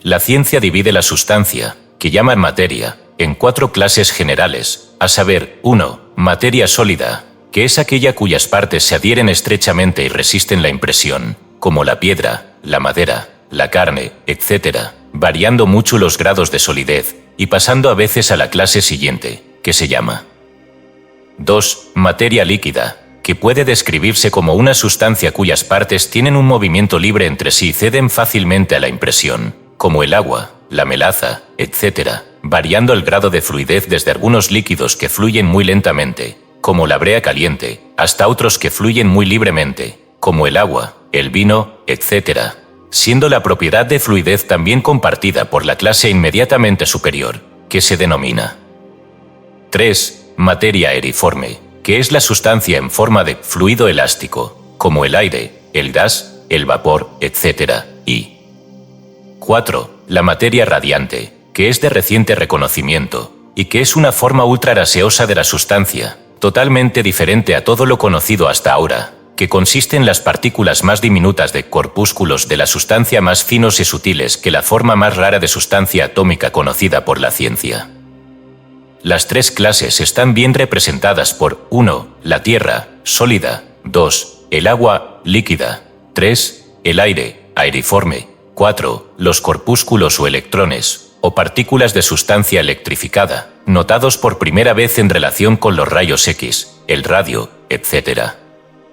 Pero hay que recordar que estas 4 clases de sustancias no son fijas o permanentes, sino que, por el contrario, son cambiantes, ya sea bajo presión, cuando se someten al calor, o bajo la influencia de la electricidad, etc. De hecho, la palabra condición es más aplicable que el término clase. La condición o clase de una partícula de la sustancia puede ser cambiada en otra clase o condición por la aplicación de los organismos antes mencionados.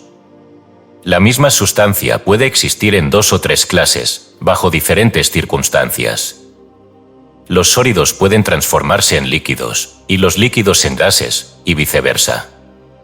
Los metales pueden fundirse y convertirse en gas, según el grado de calor aplicado. Los líquidos pueden transformarse en vapor por la aplicación de calor, o en sólidos por la retirada del calor. Por ejemplo, el agua es un sólido en estado de hielo, un líquido en estado de agua y un vapor en estado de vapor. El azode es un metal que se encuentra en estado líquido a nuestra temperatura ordinaria, pero que se convierte en sólido cuando se somete a un grado muy bajo de temperatura, y puede transformarse en gas, bajo un alto grado de calor.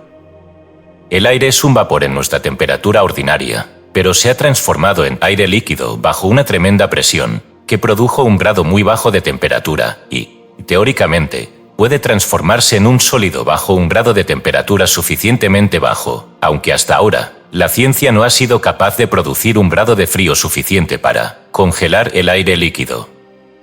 Todo es cuestión de congelar, fundir y evaporar en todas las formas de la sustancia, y cualquier sustancia, al menos teóricamente, es capaz de ser sometida a cualquiera de las 3 condiciones que acabamos de nombrar y de manifestarse en las condiciones respectivas de sólido, líquido y aeriforme. Esto puede lograrse realmente con la mayoría de las sustancias en este momento, aunque en algunos casos no somos capaces de producir una temperatura suficientemente alta para fundir y evaporar ciertas sustancias sólidas, por un lado, o un grado de temperatura suficientemente bajo para licuar o congelar ciertos vapores. Pero el intenso calor del centro de la Tierra es capaz de fundir las rocas y mostrarlas como lava líquida que fluye de los volcanes, y la ciencia enseña que la sustancia sólida de la Tierra y de otros planetas, soles, etc., existió en forma de vapor en un tiempo, y volvería a tomar esa condición en caso de colisión con otro gran cuerpo, lo que convertiría el movimiento en un intenso calor que primero fundiría y luego vaporizaría toda partícula sólida de la que está compuesta la Tierra. Si el calor del Sol se extinguiera por completo, el frío sería tan intenso que el aire que rodea la Tierra, y todos los gases y vapores, se congelarían hasta convertirse en sólidos. En física, el término gas se aplica generalmente a una sustancia que es aeriforme en nuestra temperatura ordinaria, pero que puede licuarse a baja temperatura. El término vapor se aplica generalmente a la condición aeriforme de las sustancias que son sólidas o líquidas en nuestras temperaturas ordinarias, pero que pueden ser evaporadas por el calor, y así transformadas en una condición aeriforme, reanudando su forma original al enfriarse. Estos términos, sin embargo, son técnicos, y prácticamente no hay diferencia entre un gas y un vapor. En las afirmaciones anteriores sobre la posibilidad de la transformación de cada una de las diversas formas de la sustancia en otras formas, la referencia se ha aplicado solo a las tres formas más conocidas, es decir, sólido, líquido y aeriforme. La cuarta forma o estado de la sustancia, conocida como materia radiante, es de descubrimiento demasiado reciente para admitir que sus propiedades sean observadas con precisión. Sin embargo, la mejor y más reciente opinión de la ciencia es que constituye lo que puede llamarse materia primordial, es decir, la sustancia de la que surgen todas las demás formas, estados, tipos y variedades de la sustancia, la materia de la que se fabrican. La ciencia parece descartar la teoría del éter sobre el origen de la materia, en favor de esta materia primordial. La ciencia física divide la sustancia en masas, moléculas y átomos, es decir, la antigua ciencia física lo hacía, pero los investigadores posteriores ven ahora que incluso el átomo puede subdividirse. Sin embargo, los antiguos términos pueden ser utilizados, al menos por el momento. Consideremos estas divisiones. Una masa es una cantidad de sustancia considerada como un todo, pero que se compone de un conjunto o combinación de partes, moléculas. Un trozo de carbón, un trozo de hierro, una porción de carne, incluso una gota de agua, es una masa. El único requisito para una masa es que contenga dos o más partes o moléculas. Por tanto, una masa es un conjunto o combinación de dos o más moléculas, consideradas como un todo. Una molécula es la unidad física de la sustancia o, en otras palabras, la parte más pequeña de cualquier tipo de sustancia que puede existir por sí misma y seguir siendo ese tipo concreto de sustancia. Pero no la parte química más pequeña, esta se llama átomo, y los átomos se combinan para formar una molécula. La molécula existe como una unidad y no puede dividirse o separarse por medios físicos, aunque sí puede separarse en átomos por medios químicos. Para que podamos formarnos una idea clara de la molécula, tomemos una masa de materia muy pequeña, una gota de agua, por ejemplo. Esta gota de agua es una masa compuesta por un gran número de moléculas. Se puede dividir y subdividir en partes cada vez más pequeñas. Esta división puede continuar hasta que llegue a un punto en el que nuestra vista y nuestros instrumentos sean incapaces de realizar una nueva subdivisión. Pero, teóricamente, el trabajo puede llevarse a cabo aún más, hasta que finalmente se alcance un límite en el que no podamos dividir el agua en partes más pequeñas, sin separar sus componentes químicos entre sí, en cuyo caso no habría agua en absoluto, ya que sus componentes químicos, o átomos, se han separado y ahora aparecen como dos átomos de hidrógeno y un átomo de oxígeno, separados y aparte y ya no forman una molécula de agua.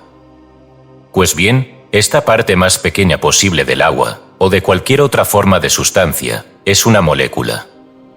Recordemos que la molécula es la parte más pequeña de esa clase de sustancia que puede producirse por división y subdivisión, sin destruir la clase de la sustancia. Es la parte más pequeña de cualquier tipo de sustancia que puede existir por sí misma y mantener su biotipo. Para que puedas comprender la minuciosidad de la molécula, podemos mencionar que la ciencia afirma que ninguna molécula, incluso la más grande, tiene la magnitud suficiente para ser vista incluso bajo el microscopio más potente. Se ha calculado que si una gota de agua del tamaño de un disante se ampliara hasta el tamaño de la Tierra, las moléculas no parecerían más grandes que la gota original. Se cree que el espacio entre las moléculas es considerablemente mayor que las propias moléculas. Las cifras que es necesario utilizar en relación con la sustancia molecular son susceptibles de asombrar a la imaginación. Además de hablar de las moléculas de la sustancia inorgánica, puede ser interesante observar que el hilo de una araña es tan fino que un trozo de él lo suficientemente grande como para dar la vuelta a la Tierra solo pesaría media libra. Sin embargo, cada hilo está compuesto por 6.000 filamentos. y cada uno de estos minúsculos filamentos puede dividirse en trocitos, y cada trocito seguirá siendo una masa de sustancia que contiene miles de moléculas y sus átomos químicos constituyentes. Hay criaturas vivientes, microscópicas, tan pequeñas que 5 millones de ellas podrían estar apiñadas en un espacio del tamaño de la cabeza de un alfiler. Y, sin embargo, cada uno de ellos tiene órganos. Y en estos órganos circulan fluidos. Intenta calcular el tamaño de las moléculas de los fluidos que circulan por estos diminutos órganos, por no hablar de los átomos químicos. Cuando se manipula una moneda, se desprende una porción infinitesimal de la misma. Puedes calcular el tamaño de las moléculas que componen esa parte. Cuando una rosa desprende su perfume, emana diminutas partículas de sí misma. Puedes medir o pesar las moléculas que componen ese olor. La mente humana se ve obligada a darse cuenta de su finitud cuando considera estas cosas, pero apenas hemos empezado a considerar la pequeñez de las cosas. Un átomo es la unidad química de la sustancia, es decir, la parte química más pequeña que puede entrar en combinación. Se le ha considerado indivisible, es decir, incapaz de una mayor subdivisión. Es decir, se ha considerado así hasta hace muy poco, pero los últimos descubrimientos han desmontado esta idea y han demostrado que el átomo está compuesto por otras cosas, como veremos más adelante. Sin embargo, podemos utilizar el átomo como una muy buena unidad de medida, ya que sigue representando la unidad de la sustancia química, al igual que la molécula es la unidad de la sustancia física. Para que se entienda la diferencia entre las moléculas y los átomos, las unidades físicas y las unidades químicas, vamos a dar algunos ejemplos. Tomemos una molécula de agua, la unidad física, ¿recuerdan? Cuando se separa o analiza químicamente, se encuentra que contiene 2 átomos de hidrógeno y un átomo de oxígeno, ambas unidades químicas. Recuerden que cuando se unen y combinan, forman agua, pero que cuando se separan son simples átomos de ciertos gases químicos. La proporción en el agua es siempre la misma, 2 de hidrógeno y 1 de oxígeno. Esta es la única asociación que formará agua. La molécula de sal de mesa contiene un átomo de sodio y otro de cloro. La molécula de aire contiene 5 gases químicos, de los cuales el nitrógeno y el oxígeno son los principales, siendo la proporción de 3 partes de nitrógeno por 1 de oxígeno.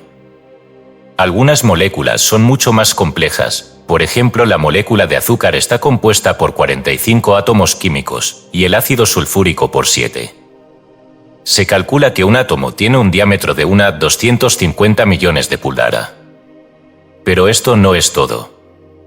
La vieja teoría de la finalidad y ultimidad del átomo ha sido destrozada por los recientes descubrimientos de la ciencia. El átomo de hidrógeno se consideraba antes como el refinamiento de la sustancia, el átomo último, el átomo más pequeño y más fino posible o conocido, lo último que podía imaginarse de la sustancia. Algunos llegaron incluso a declarar que el átomo de hidrógeno era el elemento último, es decir, el elemento del que estaban hechos todos los demás átomos, la madre de los átomos, el origen de la sustancia. Se suponía que todos los demás átomos de la materia estaban compuestos por un número variable de átomos de hidrógeno, que a su vez eran anillos de vórtice en el éter, y que el análisis no podía ir más allá. La ciencia se quedó con los brazos cruzados y dio por concluido el trabajo de un siglo. Pero, por desgracia, tan pronto como se alcanzó esta posición, el descubrimiento de la materia radiante y la formulación de la teoría del corpúsculo derrumbaron toda la estructura teórica, y la ciencia se vio obligada a reemprender la caza y a seguir indagando en las profundidades de las cosas en busca de la cosa última. Pero, sin embargo, los átomos siguen existiendo, aunque ya no se insiste en su finalidad. Los hechos permanecen, aunque la teoría haya caído. Veamos esta última teoría, la teoría del corpúsculo o del electrón. El descubrimiento de la materia radiante y la investigación del último descubrimiento del radio ha conducido al descubrimiento adicional de que cada átomo, en lugar de ser una cosa en sí misma, es una pequeña masa que contiene otras numerosas cosas llamadas corpúsculos o electrones, porque están electrificados. La teoría es esta, brevemente, que cada átomo es una diminuta masa de sustancia que contiene un número de partículas electrificadas, que se conocen como electrones, en constante movimiento y vibración, girando unos alrededor de otros, como lo hacen los planetas, soles y lunas del universo. De hecho, Cada átomo químico es como un universo en sí mismo. El átomo más simple, el que se supone que es el átomo supremo, el átomo de hidrógeno, se supone que contiene dentro de su diminuto ser no menos de 1000 minúsculos corpúsculos, que por estar electrificados se llaman electrones, que giran en órbitas fijas y regulares dentro del globo contenedor del átomo. Las formas más complejas de los átomos se supone que contienen un número mucho mayor de electrones. Las autoridades estiman los de un átomo de oxígeno en 10.000, los de un átomo de oro, 100.000, y los de un átomo de radio, 150.000. Estas cifras son, por supuesto, meras conjeturas científicas, pero cuando se comparan con la conjetura similar sobre el tamaño del átomo, dan una ilustración sorprendente del tamaño del recién descubierto corpúsculo o electrón. Otra autoridad, a modo de ilustración, nos pide que consideremos un gran globo de unos 100 pies de diámetro, es decir, 100 pies a través de su centro. Dejemos que el globo represente al átomo. Imaginemos entonces 1000 diminutas motas, cada una del tamaño de una punta de alfiler, compuestas de sustancia, y cada una conteniendo, como en una cápsula, un átomo de electricidad. Cada mota está girando alrededor de la otra en una órbita regular, en ese gran globo de 100 pies a través, y manteniéndose bien lejos una de la otra. Esto te dará una idea del tamaño relativo de los electrones y los átomos, y del espacio que tienen para moverse los primeros, muchos metros entre cada uno, como verás. Mucho espacio y de sobra. Intenta calcular el tamaño de un electrón. Muchos lectores de las revistas se han confundido en cuanto a la relación entre los corpúsculos y los electrones, o iones, como algunos han llamado a estos últimos. Ambos son lo mismo. El corpúsculo es la pequeña partícula de la materia que, por estar electrificada y convertirse en la unidad de electricidad, se llama el electrón. Desde el punto de vista de la sustancia, llamamos a la diminuta partícula corpúsculo, desde el punto de vista de la electricidad, la llamamos electrón. Estos electrones son las diminutas partículas que salen del polo en el tubo de Crookes, y constituyen lo que se conoce como rayos X, rayos catódicos, rayos Becquerel, etc. También son las partículas que son lanzadas y emitidas por el radio, y sustancias similares. Existen en el átomo, como se ha explicado, pero también se encuentran libres e independientes, y en esta última condición o estado son arrojadas en los citados rayos, y por el radio, etc. Hasta ahora, los corpúsculos solo se conocen como cargados de electricidad, y el electrón solo como una pequeña carga de electricidad con la que está cargado el corpúsculo. Pero la ciencia sueña con corpúsculos de sustancia distinta a los electrones, en cuyo caso se verificarán las viejas enseñanzas ocultas del polvo de luz y del polvo de calor, etc. El electrón contiene una poderosa carga de electricidad, tanto como un átomo de 1000 a 150.000 veces su tamaño. Pero la ciencia se pregunta cómo estas partículas altamente cargadas consiguen mantenerse juntas en el átomo, tan rígidamente coherentes como para parecer indestructibles. Creemos que podemos obtener una pista sobre el asunto un poco más adelante en este libro. La ciencia, o al menos algunos científicos, se preguntan si el torbellino o la vibración del corpúsculo no produce lo que llamamos electricidad, y si, cuando este movimiento se intensifica, no se emiten ondas de electricidad. El autor está totalmente de acuerdo con esta idea y considera que se ajusta a sus propias teorías sobre la sustancia y el movimiento. Pero se advierte al lector que no caiga en el error de muchos escritores populares recientes sobre el tema, algunos de los cuales han utilizado términos calculados para transmitir la idea de que el corpúsculo, electrón, es la electricidad misma, en lugar de pequeñas partículas de sustancia llamadas corpúsculos, cargadas con la carga unitaria de la electricidad, y por lo tanto llamadas electrones. Pero por eso mismo, la electricidad solo la conocemos como asociada a alguna forma de sustancia, y no como una cosa en sí. Veremos la razón de esto a medida que avancemos en este libro. Estos corpúsculos están destinados a desempeñar un papel muy importante en las teorías de la ciencia a partir de ahora.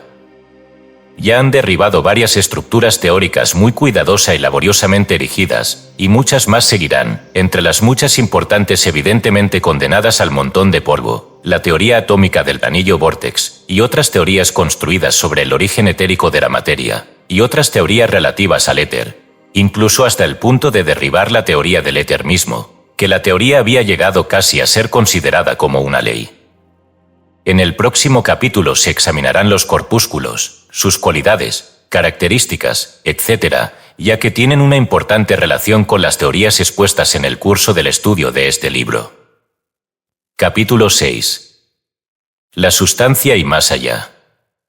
La ciencia ha atribuido a la sustancia ciertas cualidades características que llama propiedades. Divide estas propiedades en dos clases, a saber, 1. Propiedades moleculares, a veces llamadas propiedades físicas, y 2. Propiedades atómicas, a veces llamadas propiedades químicas. Las propiedades moleculares son aquellas que pueden ser manifestadas por la sustancia sin perturbar las moléculas, y en consecuencia sin afectar al tipo de la sustancia. Las propiedades atómicas son las que conciernen a los átomos cuando están libres de la combinación molecular y que, por consiguiente, no pueden manifestarse sin cambiar el tipo de la sustancia. Es probable que la ciencia añada, dentro de poco, una tercera clase de propiedades, a saber, las propiedades corpusculares, relativas a los corpúsculos o partículas de la materia radiante. Pero, hasta ahora, no ha tenido la oportunidad de observar suficientemente estas cualidades, salvo de manera general. Hay ciertas propiedades generales que parecen poseer tanto la masa como las moléculas y los átomos, y probablemente los corpúsculos. Estas propiedades generales son las siguientes. Forma, aquella propiedad por la que la sustancia ocupa espacio. Esta propiedad se manifiesta en tres direcciones, llamadas dimensiones del espacio, a saber, longitud, anchura y grosor. Peso, aquella propiedad por la que la sustancia responde a la gravedad. El peso es simplemente la medida de la atracción. Impenetrabilidad, propiedad por la que se impide que dos cuerpos de sustancia ocupen el mismo espacio al mismo tiempo. Un clavo clavado en un trozo de madera simplemente empuja las moléculas y ocupa el espacio entre ellas. La sustancia nunca es realmente invadida o su territorio real ocupado por otra sustancia.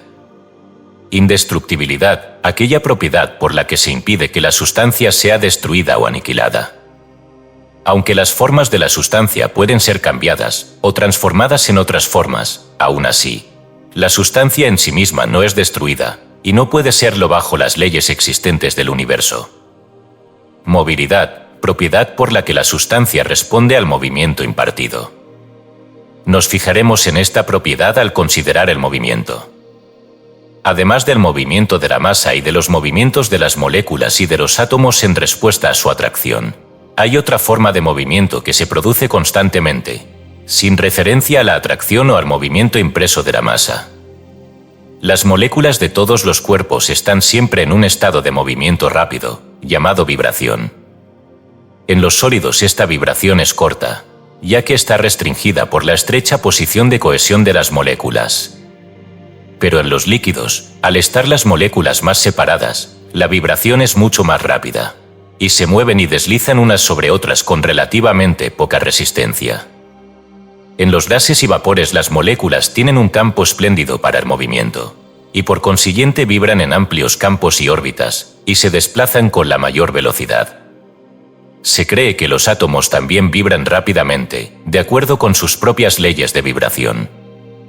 Y se cree que los corpúsculos superan ampliamente a las dos últimas partículas mencionadas en intensidad, rapidez y complejidad de sus vibraciones, como veremos un poco más adelante en el libro.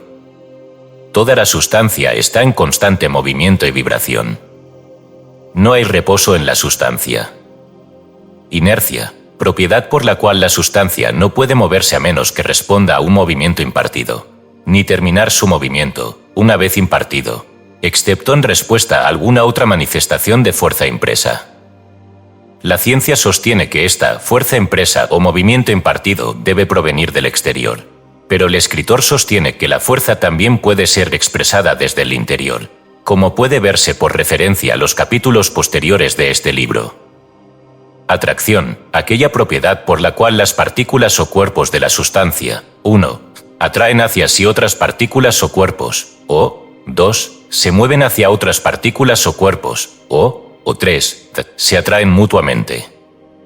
Esta propiedad se manifiesta en 4 formas, generalmente referidas como separadas y distintas entre sí, pero que el escritor cree que no son más que formas del mismo poder de atracción, y que él cree que es un proceso mental, en último análisis, una afirmación revolucionaria, que será apoyada por argumentos en capítulos posteriores del libro. Estas tres formas de atracción son conocidas como 1. Gravitación, 2. Cohesión, 3. Adhesión y 4. Afinidad química o quimismo.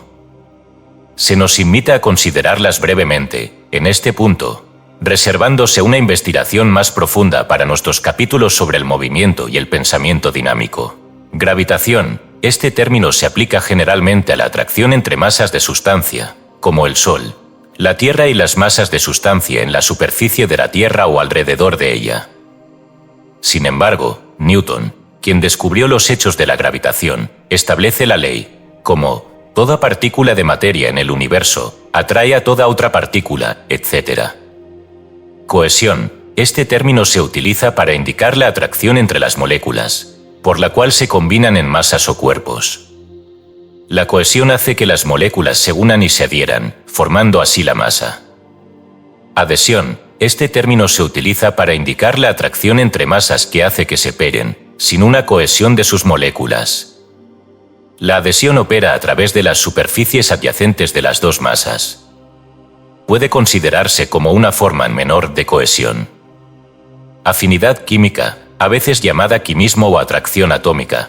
Este término se utiliza para indicar la atracción entre los átomos, por la que se combinan, se unen y se aferran, formando la molécula. La ciencia tiene ante sí la tarea de nombrar y clasificar la atracción entre los corpúsculos, por la que se combinan y forman el átomo. Pero cualquiera que sea el nombre, se verá que no representa sino otra manifestación de la atracción. De la atracción o cohesión molecular se derivan varias propiedades peculiares de las masas que tienen moléculas, y que resultan de la tendencia de estas últimas a resistirse a la separación. Será mejor que las consideremos brevemente, para comprender el poder de la atracción molecular y sus incidentes. Porosidad, aquella propiedad que indica las distancias que observan las moléculas en su relación entre sí, y que varían los diferentes tipos de sustancia. Toda sustancia es más o menos porosa, es decir, tiene más o menos espacio existente entre las moléculas. El grado depende de la cercanía. La compresibilidad y la expansibilidad, a veces mencionadas como propiedades, no son más que resultados de la porosidad. Elasticidad, propiedad por la que los cuerpos recuperan su tamaño y forma originales, después de haber sido comprimidos, expandidos o doblados. El resultado es causado por la inclinación de las moléculas para retomar sus posiciones originales. Lo que a veces se denomina plasticidad no es más que el reverso de la elasticidad, y denota un grado limitado de esta. Dureza, aquella condición resultante de la atracción molecular que resiste la entrada y el paso forzado de otra sustancia entre las moléculas. Tenacidad, condición resultante de la atracción molecular que resiste a la separación forzada o al desgarro de la masa. Esta condición a veces se llama tenacidad. Maleabilidad, condición resultante de la atracción molecular que se resiste a la separación forzada de la masa mediante golpes, martillazos o presión. La resistencia es pasiva y consiste en que las moléculas se permiten adoptar una formación dispersa, en lugar de ser forzadas a separarse. Ductilidad, condición resultante de la atracción molecular que se resiste a la separación forzada de la masa por un proceso de extracción. La resistencia es pasiva y consiste en que las moléculas se dejan arrastrar hacia afuera en una formación con forma de alambre o hilo, en lugar de separarse. En cualquiera de los casos anteriores, podemos sustituir inteligentemente y con propiedad las palabras moléculas por medio de la cohesión, resistiendo, etc. por los términos antes utilizados, atracción molecular, resistiendo, etc. Todas las masas de sustancia, probablemente también las moléculas, son capaces de expandirse y contraerse. Ambos fenómenos, de hecho y en grado, resultantes de la relación de las moléculas. La contracción es un amontonamiento de las moléculas, la expansión, un alejamiento de las mismas. Densidad, la cantidad de sustancia en relación con una masa determinada. Volumen, el tamaño o bulto de un cuerpo de sustancia. masa, además de utilizarse para designar un cuerpo de sustancia, compuesto por dos o más moléculas. El término masa se utiliza para designar la cantidad total de sustancia en un cuerpo. Una aplicación de los términos anteriores puede verse en la siguiente ilustración. Un litro de agua ocupa un espacio determinado y tiene un volumen, una masa y una densidad determinadas. Convierte la misma masa de agua en vapor y se expande a un volumen de 1700 veces el del agua, pero, como no se han añadido moléculas, la masa sigue siendo la misma, pero como un cuarto de vapor pesa 1700 veces menos que el mismo volumen de agua, la densidad del vapor es 1700 veces menor que la del agua. A medida que el volumen de una masa dada aumenta, la densidad disminuye en la misma proporción, pero la masa sigue siendo la misma. La masa, por tanto, tiene dos factores, es decir, el volumen y la densidad. La densidad de una masa viene determinada por el peso de un determinado volumen de la misma. La consideración anterior de las propiedades de la sustancia se refiere únicamente a las propiedades moleculares o propiedades físicas, como se les llama a veces, es decir, a las propiedades que dependen de la existencia de las moléculas. Cuando consideramos que las moléculas están compuestas de átomos y cuando consideramos los procesos por los que estas moléculas se construyen o se descomponen mediante la separación de átomos, llegamos al tema de las propiedades atómicas o propiedades químicas, como suelen llamarse. Las propiedades atómicas de la sustancia consisten principalmente en el poder y la manifestación del movimiento, en el sentido de la combinación, de la separación y de los movimientos complejos resultantes. Este movimiento se manifiesta en razón de la atracción atómica, a veces llamada afinidad química, que consideraremos un poco más adelante en el capítulo. Los principios atómicos, como ya se ha dicho, se ilustran mejor mediante una referencia a los cambios químicos, y ahora los examinaremos. Y la mejor manera de considerar los cambios químicos es comparándolos con los cambios físicos, o cambios de las moléculas. Algunos cambios físicos en la sustancia son producidos por el calor, que tiende a separar las moléculas, o más bien a permitir que se alejen unas de otras, mientras se mantenga la alta temperatura, siendo el grado de su cercanía influenciado por la temperatura. Otros cambios físicos son producidos por fuerzas externas que separan las moléculas hasta tal punto, a tal distancia, que su fuerza de cohesión se pierde, y se dice que la materia sólida se rompe, o incluso se reduce a polvo. Otros cambios físicos son producidos por la electricidad, que hace que las moléculas se separen y se desintegren. Los cambios químicos, a diferencia de los cambios físicos, no implican ni se ocupan de las moléculas, ya que la acción se ejerce únicamente sobre los átomos que componen las moléculas. Los cambios físicos separan las moléculas unas de otras, mientras que los cambios químicos destruyen y rompen la molécula, de modo que su identidad se pierde para siempre, existiendo sus átomos libres de combinaciones o recombinándose con otros átomos y formando nuevas combinaciones. Los cambios químicos son provocados por organismos físicos o químicos. Los organismos físicos generalmente empleados son el calor, la electricidad, la luz, la presión, la percusión, etc. El principio de los cambios químicos es que los átomos poseen y están sujetos a lo que se llama atracción atómica o afinidad química, que puede definirse como una atracción o amor existente en diversos grados entre los átomos. Esta afinidad hace que los átomos de un elemento busquen y se alíen con los átomos de otro elemento, quedando patente el elemento de elección o preferencia. Los átomos de diferentes elementos forman matrimonios y se aferran juntos en armonía, hasta que, por casualidad, por alguna agencia física o química, la molécula se pone en conexión suficientemente estrecha con otra molécula compuesta de diferentes átomos elementales. Cuando uno de los átomos de nuestra molécula encuentra que tiene una mayor afinidad con algún otro átomo elemental en la segunda molécula, y he aquí que se aleja, dejando su primera pareja y buscando el nuevo encantador. El divorcio y el nuevo matrimonio es algo común en el mundo de los átomos. De hecho, la química se basa en estas cualidades. Los cambios físicos y químicos transforman gradualmente la roca sólida en tierra o suelo. La desintegración, por la acción de los cambios de temperatura, las lluvias y las influencias atmosféricas, y otros cambios físicos han desgastado lentamente las rocas en tierra, grava, arcilla, marga, etc. Y la descomposición por el cambio químico que liberó a los átomos de sus combinaciones ha ayudado en el trabajo. No hay descanso en el mundo de la sustancia. Todo cambia constantemente. Las formas antiguas dan paso a las nuevas, y estas, envejecidas mientras nacen, son, a su vez, reemplazadas por otras aún más nuevas.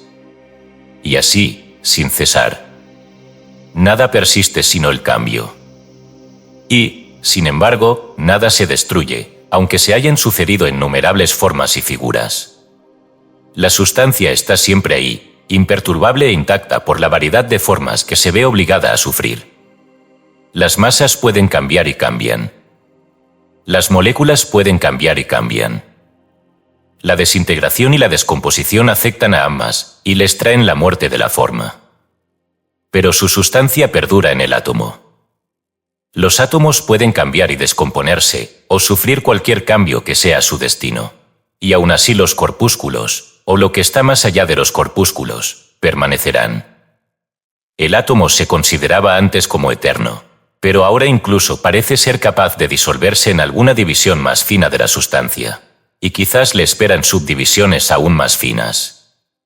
Esa forma familiar de sustancia que llamamos tierra, suciedad, suelo, etc., no es más que el resultado de una roca desintegrada, que se ha desmoronado y ha perdido su forma anterior por la acción del aire, el agua y las influencias atmosféricas.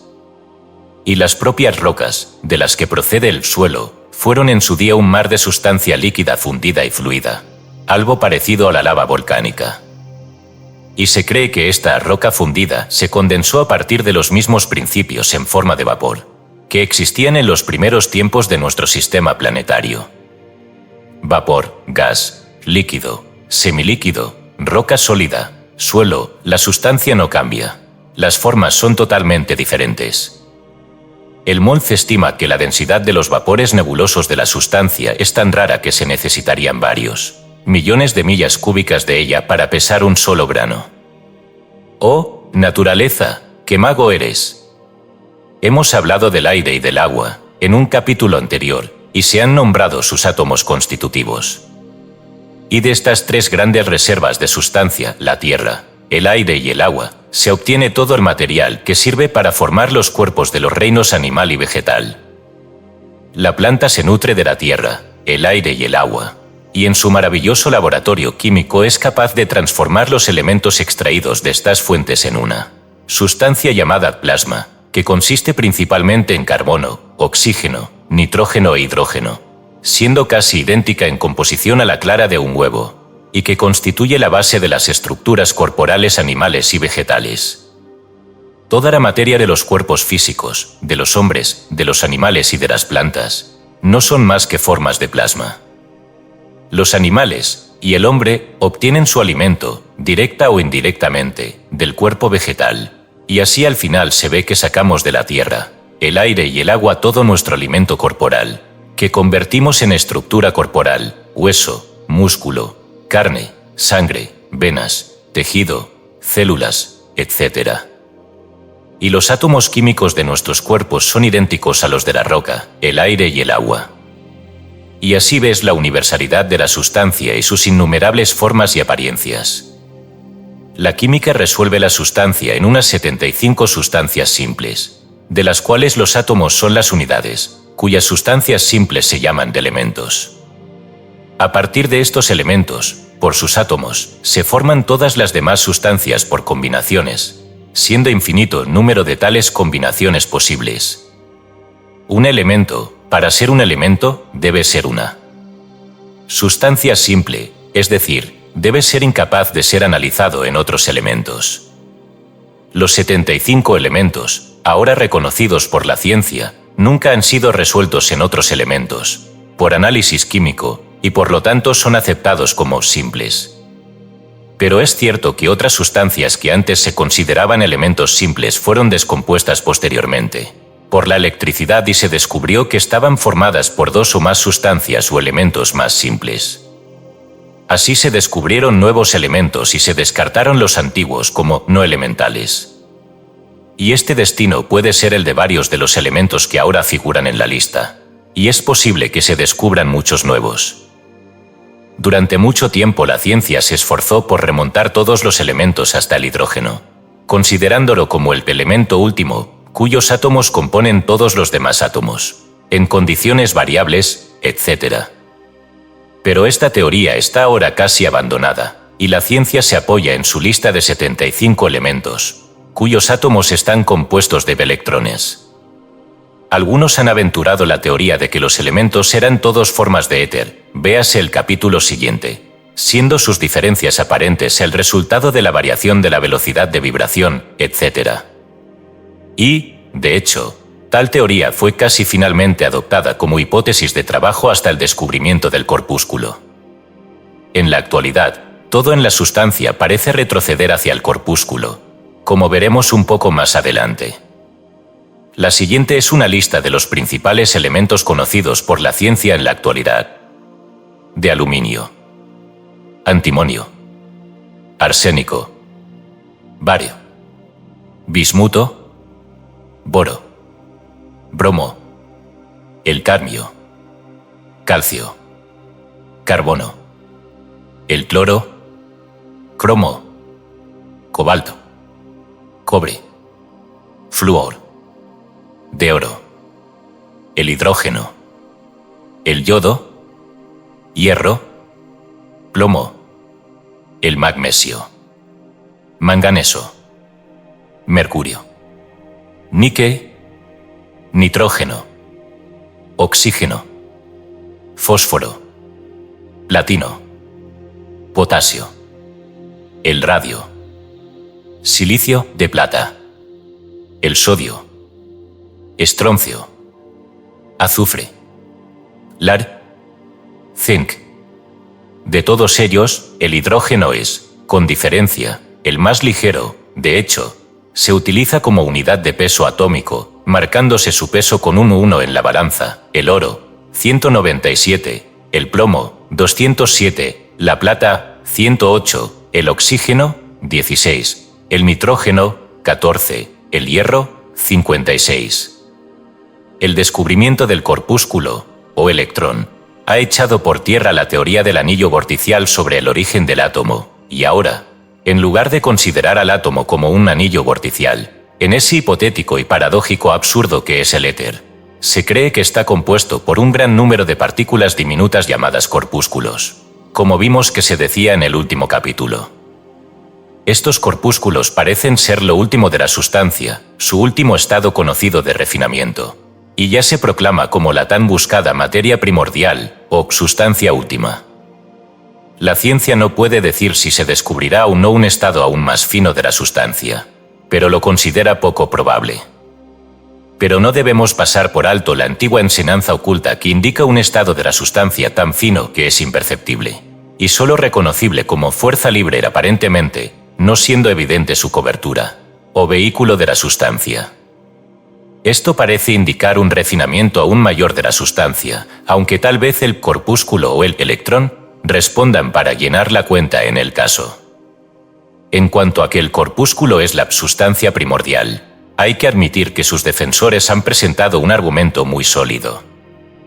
Uno de sus puntos más importantes es que, aunque las moléculas difieren materialmente unas de otras, según sus clases, y mientras los átomos manifiestan también muy claramente su clase, el corpúsculo parece poseer una sola clase, no importa de qué forma o clase de sustancia se desprenda.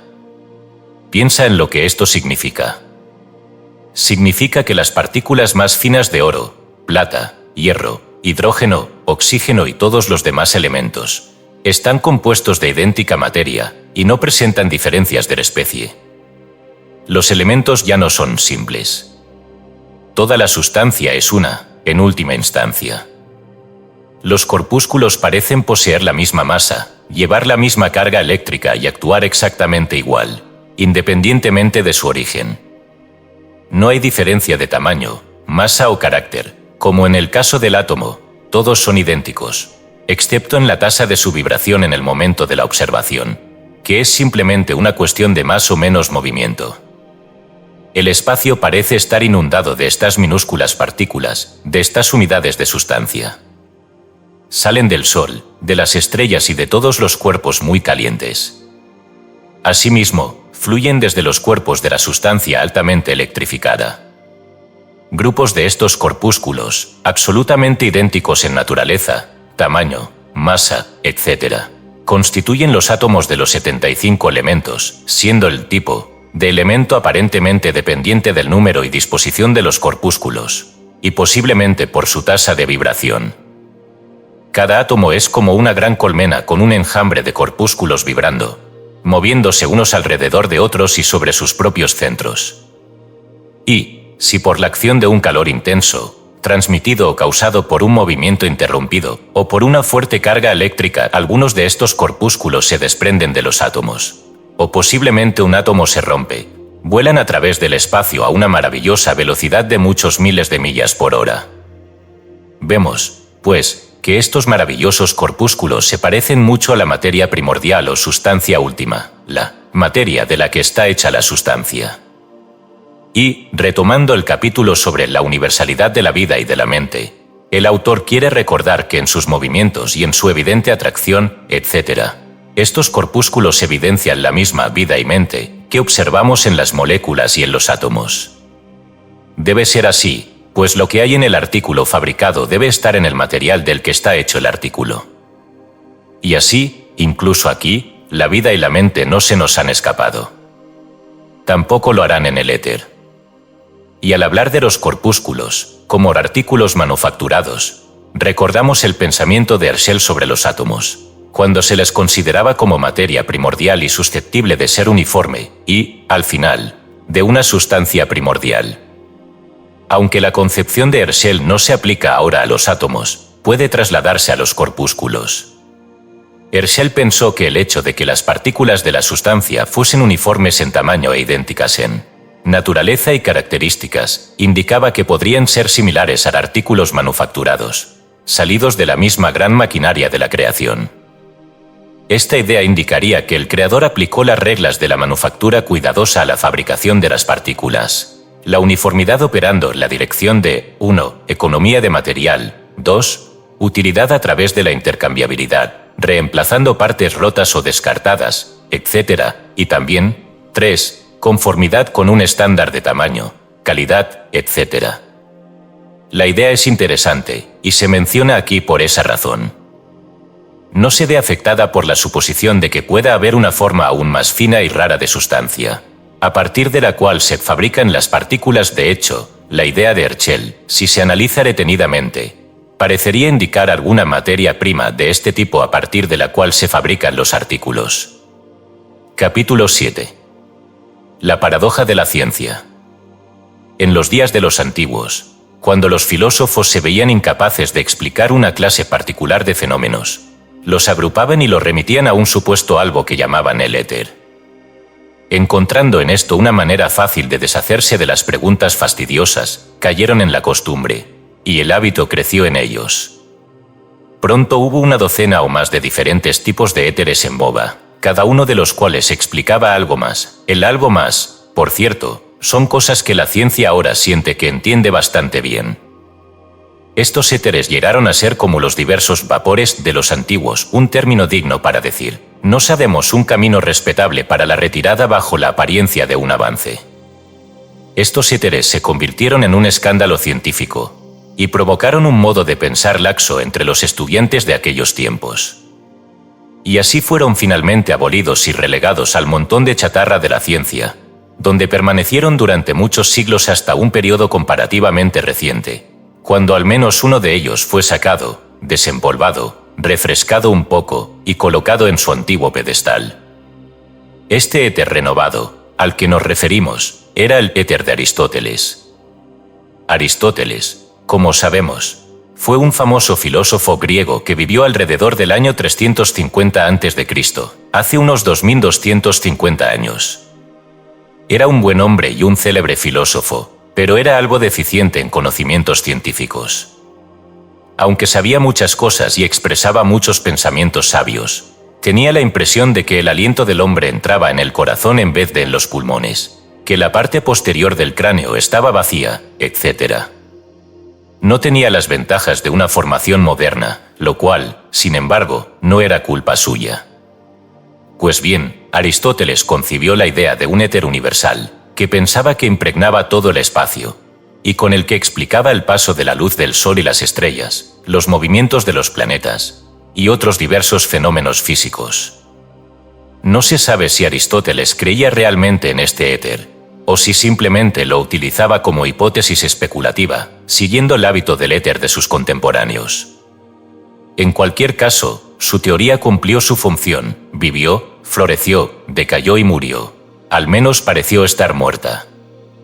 Pero su cadáver resucitó en los tiempos modernos y se utilizó para explicar diversas cosas. Esto no significa que los pensadores modernos crean realmente en el éter universal. Simplemente lo asumen como una hipótesis de trabajo hasta que se ofrezca algo mejor. Su principal uso moderno es explicar la transmisión de la luz desde el Sol y las estrellas a la Tierra. Se sostenía que una cosa no podía actuar donde no estaba, por lo que se hizo necesario explicar la transmisión mediante la teoría de que pequeñas partículas de sustancia eran arrojadas desde el Sol y viajaban a la Tierra, o bien que había algún medio de comunicación por medio de vibraciones, etc. Newton defendió la primera teoría, pero su hipótesis se hundió ante los defensores del éter, que propusieron la teoría de las ondas, aunque parece que, como el fantasma de Banquo, la teoría de Newton no permanecerá en el olvido, y ahora está tomando un nuevo impulso, debido al descubrimiento del corpúsculo y de la materia radiante. Los filósofos de la teoría de las ondas afirmaban que la luz y el calor del Sol se desprendían en forma de fuerza o energía, y se transformaban en ondas y de un hipotético éter, el propio de Aristóteles, ondas que eran llevadas a la Tierra, donde, al encontrarse con la sustancia, se transformaban de nuevo en calor y luz. Se sabía que la luz y el calor viajaban a una velocidad de 184.000 millas por segundo, y por lo tanto se consideraba que las ondas del éter tenían esa velocidad. La teoría de las ondas parecía ajustarse mejor a los hechos del caso que la teoría newtoniana de los corpúsculos, aunque siempre se ha considerado que esta última explica mejor ciertos fenómenos que la nueva teoría. Así, la onda del éter fue generalmente aceptada, y lo sigue siendo hoy en día, aunque los recientes descubrimientos están causando una perturbación en el campo científico con respecto a la cuestión. Más tarde se descubrió que la electricidad viajaba al mismo ritmo que la luz y el calor, y se pensó que la teoría de la onda del éter tenía así una verificación adicional, y la electricidad quedó bajo la ley y permaneció allí hasta el descubrimiento del electrón, que está causando mucha perturbación entre los interesados en el estudio de la electricidad. En pocas palabras, la teoría del éter universal es esta: que impregnando todo el espacio del universo, no solo entre los planetas, las estrellas y los soles, sino también rellenando las grietas entre las moléculas y los átomos, hay una sustancia sutil en la que las ondas de luz, calor, electricidad y magnetismo viajan a una velocidad de 184.000 millas por segundo.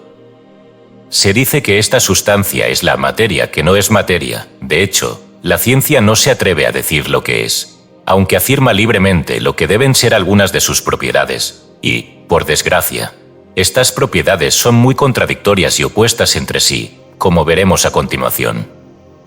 Este éter universal es puramente hipotético. Se le ha llamado una necesidad de la ciencia, algo que se supone con el fin de explicar o dar cuenta de ciertos fenómenos. No se ha demostrado ni se ha probado, de hecho, puede decirse que es indemostrable e indemostrable.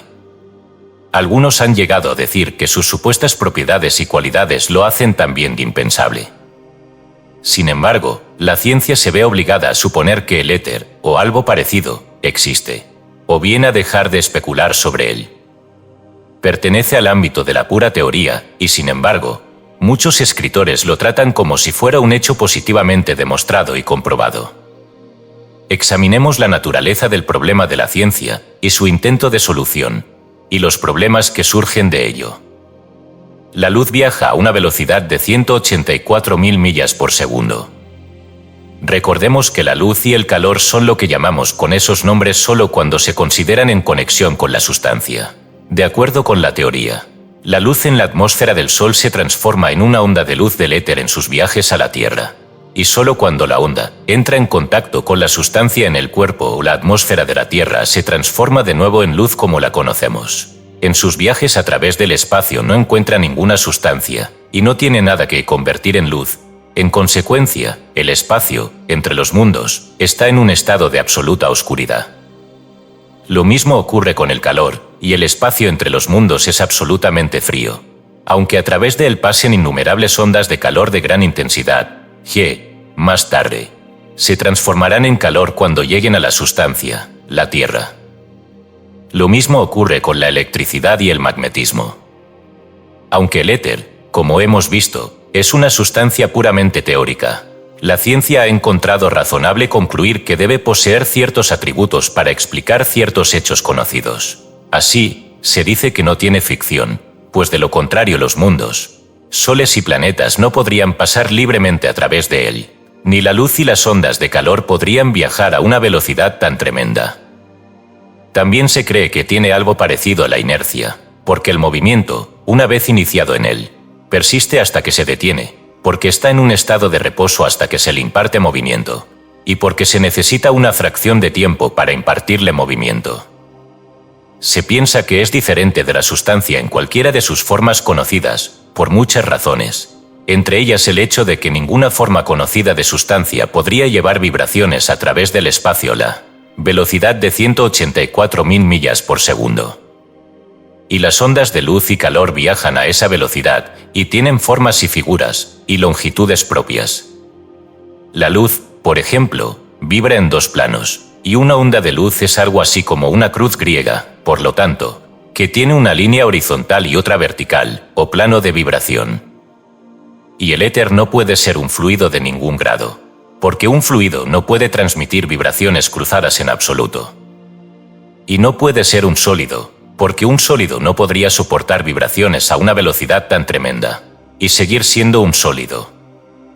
Y sin embargo, para transmitir las ondas luminosas en dos planos, el éter debe tener un cierto grado de rigidez, pues de lo contrario las ondas no podrían viajar. Lord Kelvin estimó este grado de rigidez en una 19.000 millones parte de la rigidez del acero más duro.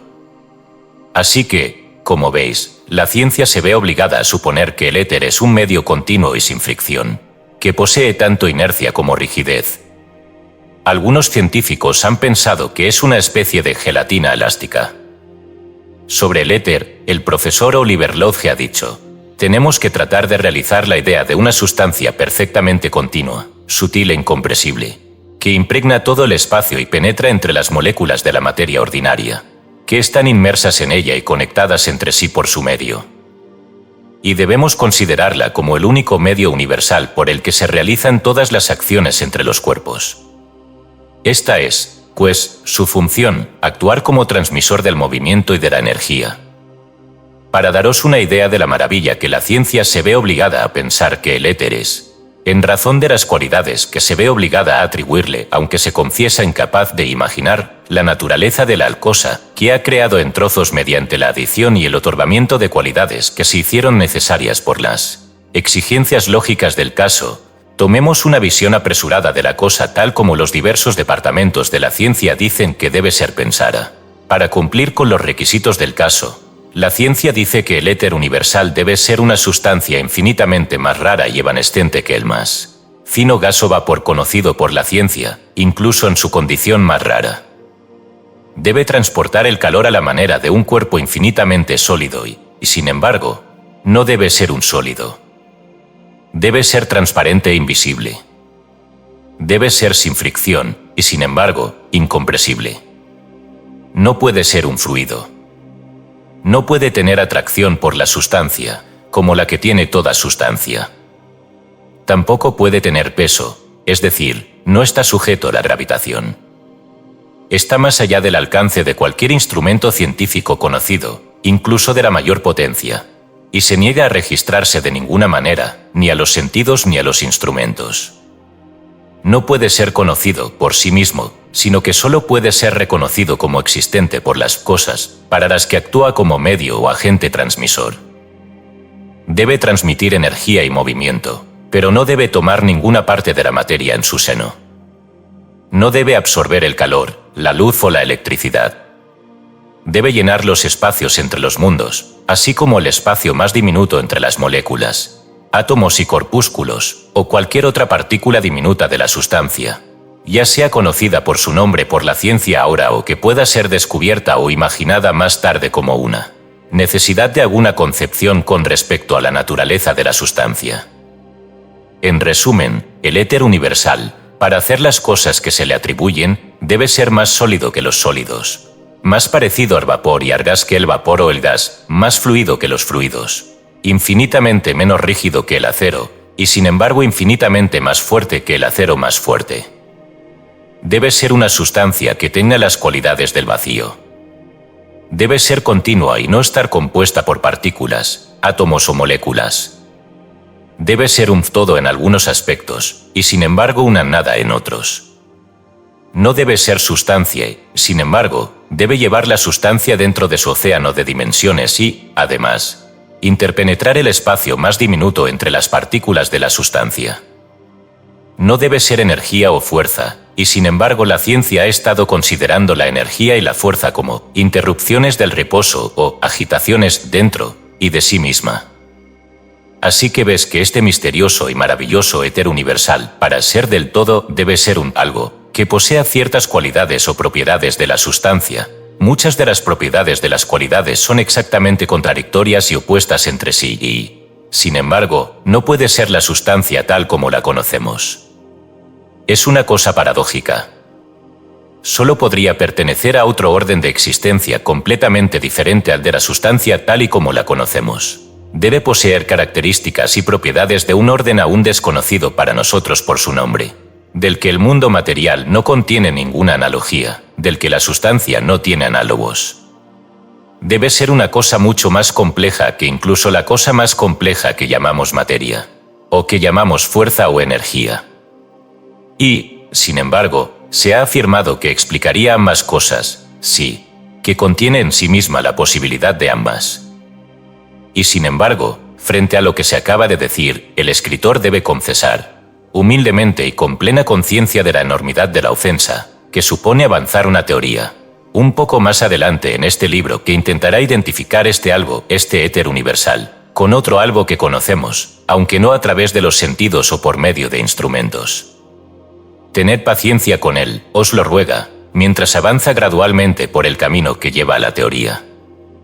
Los científicos han comparado el movimiento de la sustancia a través del éter con el movimiento de una colmena, gruesa a través del agua, la cual deja espacio para el paso de la colmena y luego se cierra detrás de ella. Si esto se enmienda con la idea de que la colmena en movimiento, mientras permite que el agua pase a través de ella libremente, todavía lleva consigo una fina película de agua que se adhiere a los hilos de la colmena por adhesión. Si se admite esta película de adhesión, así como el cuerpo del agua a través del cual la colmena se mueve, entonces la ilustración responde bastante bien como una ilustración cruda de la sustancia y el éter. Este hecho es importante a la vista de la teoría que se avanzará más adelante en este libro. El profesor Lodge, en su interesante obra Modern Views of Electricity, menciona una serie de experimentos que tienden a demostrar el hecho mencionado, que no es tan conocido como otros hechos relacionados con el éter. Hasta que el descubrimiento de la materia radiante, que trajo consigo las nuevas teorías del corpúsculo o del electrón, etc., echó por tierra muchas de las teorías científicas generalmente aceptadas sobre la naturaleza de la sustancia. La teoría favorita y más popular era la conocida como teoría del anillo vorticial del átomo. Esta teoría sostenía que los átomos de la sustancia no eran más que anillos de vórtice del éter, a los que se les había comunicado el movimiento de alguna manera, y que posteriormente adquirían otros movimientos, y que finalmente se hacían aparentes a nuestros sentidos como sustancia. En otras palabras, se suponía que el átomo era un anillo de vórtice del éter, sobre el que actuaba la fuerza de alguna manera desconocida, y que el carácter, la naturaleza y las propiedades del átomo estaban determinados por la forma y el tamaño del anillo de vórtice, la velocidad del movimiento, etcétera, etcétera. Sin embargo, los nuevos descubrimientos de la ciencia han dejado de lado, al menos temporalmente, esta teoría del anillo vórtex, Y en la actualidad la ciencia parece encontrar su última cosa en la sustancia, en la teoría de que la sustancia, por fin, parece ser el corpúsculo o el electrón. En otras palabras, después de muchos años de seguridad en una teoría establecida respecto a la naturaleza de la sustancia, la ciencia se encuentra una vez más obligada a retomar la búsqueda del origen de las cosas. Pero la teoría del éter permanece y es probable que lo haga, aunque los nombres que se le apliquen cambien. Algunos siguen creyendo que en el éter, un poco más alejado, se encuentra el origen de la sustancia y que el corpúsculo puede ser el producto del anillo vórtice, en lugar del átomo. Se observará que la ciencia no ha hecho ningún intento serio de relacionar el fenómeno de la gravitación o de la atracción con el éter. La gravitación está sola, es una extraña entre las fuerzas, no responde a ninguna de sus leyes. No necesita tiempo para viajar, no necesita un medio como el éter para transmitir las ondas, no teme ningún obstáculo ni cuerpo que interfiera, sino que pasa a través del mismo, diferente. Y veremos el porqué de esta diferencia, cuando lleguemos al punto en el que nuestra teoría nos lleve a sustituir otra cosa por ese gran solvente general paradójico de la ciencia moderna, el éter de Aristóteles. Llegaremos a este punto después de una breve consideración del movimiento, la fuerza y la energía. Capítulo 8. Las fuerzas de la naturaleza. La sustancia que llena el universo está en constante e incesante movimiento. El movimiento se evidencia en todo proceso y cambio físico y químico, y se manifiesta en el constante intercambio de posición de las partículas de la sustancia. En la naturaleza no hay descanso alguno, todo está en constante cambio, movimiento y vibración. Los procesos de acumulación están siempre en funcionamiento, formando masas o cuerpos más grandes de las partículas, y los procesos de desintegración y descomposición de las moléculas y átomos, y de los corpúsculos, también están en constante funcionamiento. La naturaleza mantiene un equilibrio constante entre sus fuerzas. Si se permitiera el pleno dominio de las energías y fuerzas de acumulación, entonces todas las partículas del universo gravitarían finalmente hacia un centro común, formando así una masa compacta y sólida, que permanecería así durante la eternidad, a menos que la fuerza creadora se moviera sobre ella y dispersara de nuevo sus partículas en todas direcciones. Y, si se permitiera el desgarro y la dispersión de las fuerzas y energías, las partículas se separarían y permanecerían separadas por la eternidad, a menos que fueran llamadas a reunirse por algún nuevo decreto creativo. Pero la naturaleza contrapone una fuerza a otra, manteniendo un equilibrio. El resultado es un constante juego e interrelación de fuerzas, que provoca la distribución y redistribución de las partículas, siguiendo los procesos de reunión y acumulación. No hay movimiento perdido, ni fuerza desperdiciada. Una forma de fuerza y movimiento se convierte en otra, y así sucesivamente. No se pierde nada, toda la fuerza se conserva, como veremos a continuación. En la mente del público, o mejor dicho, en la mente de esa parte del público que piensa en el asunto, parece existir la idea de que la fuerza es algo de la naturaleza de una entidad, separada de la sustancia, o la mente algo que se abalanza sobre la sustancia y la impulsa mediante su presencia desde el exterior. Los antiguos filósofos consideraban que la sustancia actuaba desde el exterior por una entidad llamada fuerza, considerándose la sustancia como absolutamente inerte y muerta. Esta idea, que todavía es mantenida por el hombre común, debido, sin duda, a la supervivencia de antiguas formas de expresión, fue generalmente mantenida por los filósofos hasta la época de Descartes y Newton. Esta antigua idea se debía a las enseñanzas de Aristóteles, el de la teoría del éter, y la ciencia y la filosofía eran tímidas a la hora de sacudirse los dogmas aristotélicos. Otros sostenían que la luz, el calor y la electricidad eran fluidos que se transmitían de un cuerpo a otro. De hecho, el público en general sigue teniendo esta idea con respecto a la electricidad, debido al uso del término el fluido eléctrico. La enseñanza actual de la ciencia es que la fuerza es el resultado del movimiento de las partículas de la sustancia y, por supuesto, se origina desde dentro y no desde fuera. Es cierto que el movimiento puede ser comunicado a un cuerpo por medio de otro cuerpo en movimiento que le imparte lo mismo, pero eso no altera el caso, ya que el movimiento original proviene del movimiento y la vibración de las partículas de la sustancia, aunque puede haber pasado por muchas etapas de transformación. cambio y transmisión en su progreso. La única excepción a la regla es la gravitación, que es una forma de fuerza, cuya naturaleza es desconocida por la ciencia, aunque se comprendan sus leyes de funcionamiento, etc. En los próximos capítulos de este libro conoceremos algunos hechos nuevos sobre la gravitación. Será bueno que recordemos este hecho, en nuestra consideración de la fuerza y el movimiento, que la fuerza y el movimiento se originan en la propiedad inherente del movimiento que pasan las partículas de la sustancia, y vienen de adentro, no de afuera. Esta es la mejor enseñanza de la ciencia moderna, y también forma una parte importante de la teoría del pensamiento dinámico que se avanza en este libro. Buchner, el autor de Fuerza y Materia, insiste vigorosamente en esta concepción, diciendo, entre otras muchas expresiones similares, la fuerza puede definirse como una condición de actividad o un movimiento de la materia, o de las partículas más pequeñas de la materia o una capacidad de la misma. El término fuerza se define generalmente en las obras de física como lo que causa, cambia o termina el movimiento. La palabra fuerza se utiliza generalmente en el sentido de en acción, mientras que energía se suele emplear en el sentido de fuerza potencial capacidad para realizar un trabajo, siendo la idea que se trata de una fuerza almacenada, o fuerza en espera de ser utilizada. El término potencia se utiliza en dos sentidos. El primero significa una medida de energía mecánica, como un motor de 40 caballos, etc. El segundo sentido es capacidad o habilidad para actuar o ejercer la fuerza, siendo este uso casi idéntico a la idea de energía, como se ha descrito anteriormente, aunque, posiblemente, una expresión un poco más fuerte. La escuela materialista sostiene que la fuerza es una propiedad de la materia, considerándose esta como la cosa real del universo. Otros sostienen que la fuerza es la cosa real, y que lo que se llama materia, o sustancia, no es más que un centro de la fuerza, etc. Otros sostienen que los dos no son más que aspectos de la misma cosa, llamando a la cosa por el nombre de materia, fuerza, o fuerza-materia. Haeckel llama a esta cosa combinada por el nombre de sustancia, afirmando que lo que se llama materia y fuerza no son más que atributos de la misma, siendo el tercer atributo la sensación, que él sostiene que es afín a la mente. La sustancia de Haeckel es considerada como eterna y autoexistente, su propia causa, de hecho.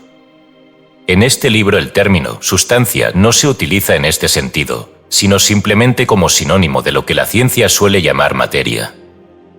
Los puntos de vista expuestos en este libro difieren materialmente de los mencionados anteriormente, ya que el autor sostiene que toda fuerza es fuerza vital mental y, por consiguiente, la fuerza como cosa separada se considera una proposición irrazonable, ya que lo que se llama fuerza se considera meramente una acción de la mente sobre la sustancia, causando el movimiento. El autor no pretende avanzar en esta idea más allá de la mera mención del hecho. La teoría se expone y desarrolla a medida que avanzamos y procederá a una consideración de los fenómenos de la fuerza, según las líneas de la ciencia moderna, creyendo que de esta manera el tema puede ser mejor comprendido. El término movimiento, tal como se utiliza en física, se define como el acto, proceso o estado de cambiar de lugar o posición, movimiento, Webster. Por lo tanto, el movimiento es el movimiento de la sustancia que cambia de lugar o posición, la fuerza es lo que causa, cambia o termina el movimiento, y la energía es la capacidad de manifestar la fuerza, y el poder es la capacidad de actuar. En las obras de física se puede encontrar la expresión energía potencial, que significa energía en espera de acción, y también energía cinética, que significa energía en acción, es decir, en movimiento. No necesitaremos estos términos en este libro, pero es bueno entenderlos.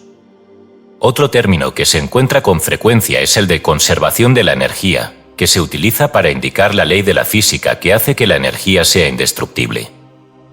Es decir, la ciencia sostiene que la energía no puede ser destruida, que no se pierde ni se crea, sino que simplemente se transforma en otras formas de energía, potencial o cinética. Por lo tanto, una vez utilizada la energía, esta pasa a un estado de energía potencial o de reposo, a la espera de una futura llamada a la actividad, o bien se transforma inmediatamente en otra forma de energía cinética, o energía en acción.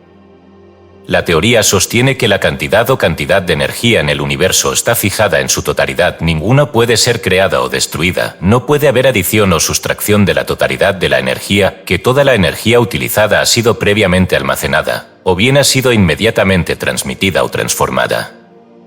También se sostiene que cuando la energía se manifiesta como resultado de un trabajo realizado, siempre se encuentra que es a expensas de alguna forma de energía previamente manifestada, que la agencia por la que se realiza el trabajo siempre parte con su stock de energía, y que la cosa trabajada siempre adquiere o gana la cantidad de energía perdida por dicho agente o trabajador, y sin embargo no hay ninguna pérdida o ganancia real, sino simplemente una transformación. La teoría anterior se menciona como de interés en el tema general, aunque no juega un papel prominente en el tema de este libro, porque el escritor sostiene que toda la energía reside en la mente y emerge de ella, y, al final, vuelve a ella. Creyendo esto, se ve que la energía no debe ser considerada como una cosa separada que tiene una totalidad, sino meramente como una cualidad de la mente. La cuestión de su totalidad o cantidad fija no es investigada, aunque ambas, probablemente, corren a lo largo de las líneas de la naturaleza de la mente, y dependen de las limitaciones, o falta de limitaciones, de esta última. Sin embargo, la cuestión no asume una importancia vital en nuestra consideración del tema.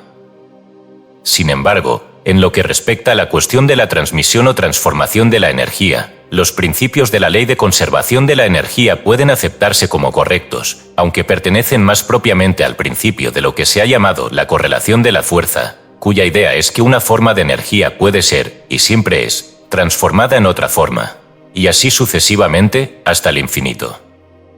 Esta idea se sigue en este libro, excepto que se incorpora la idea de la mente originalmente, a la mente finalmente. Esta ley de la correlación de la fuerza puede ser ilustrada por la siguiente cita de Tyndall, el gran científico del siglo pasado, que dice: un río, al descender desde una elevación de 7.720 pies, genera una cantidad de calor competente para aumentar su propia temperatura a 10 grados C, y esta cantidad de calor fue extraída del Sol, para elevar la materia del río a la elevación desde la que cae. Mientras el río continúe en las alturas, ya sea en forma sólida como un glaciar, o en forma líquida como un lago, el calor gastado por el Sol para levantarlo ha desaparecido del universo. Se ha consumido en el acto de elevación. Pero, en el momento en que el río comienza su curso descendente y encuentra la resistencia de su lecho, el calor expandido en su elevación comienza a ser restaurado.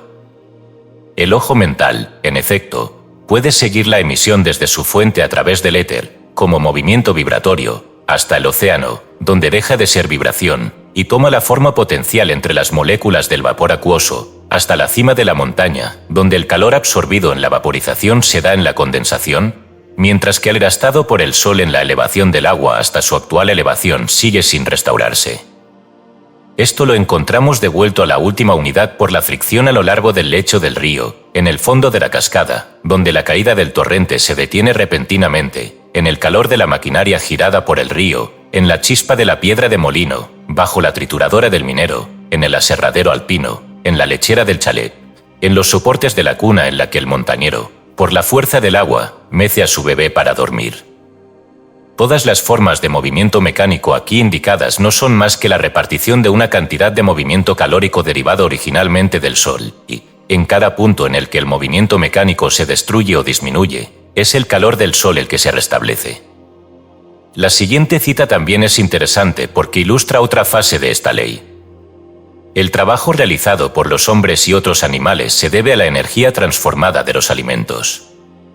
Este alimento es de origen vegetal y debe su energía a los rayos solares.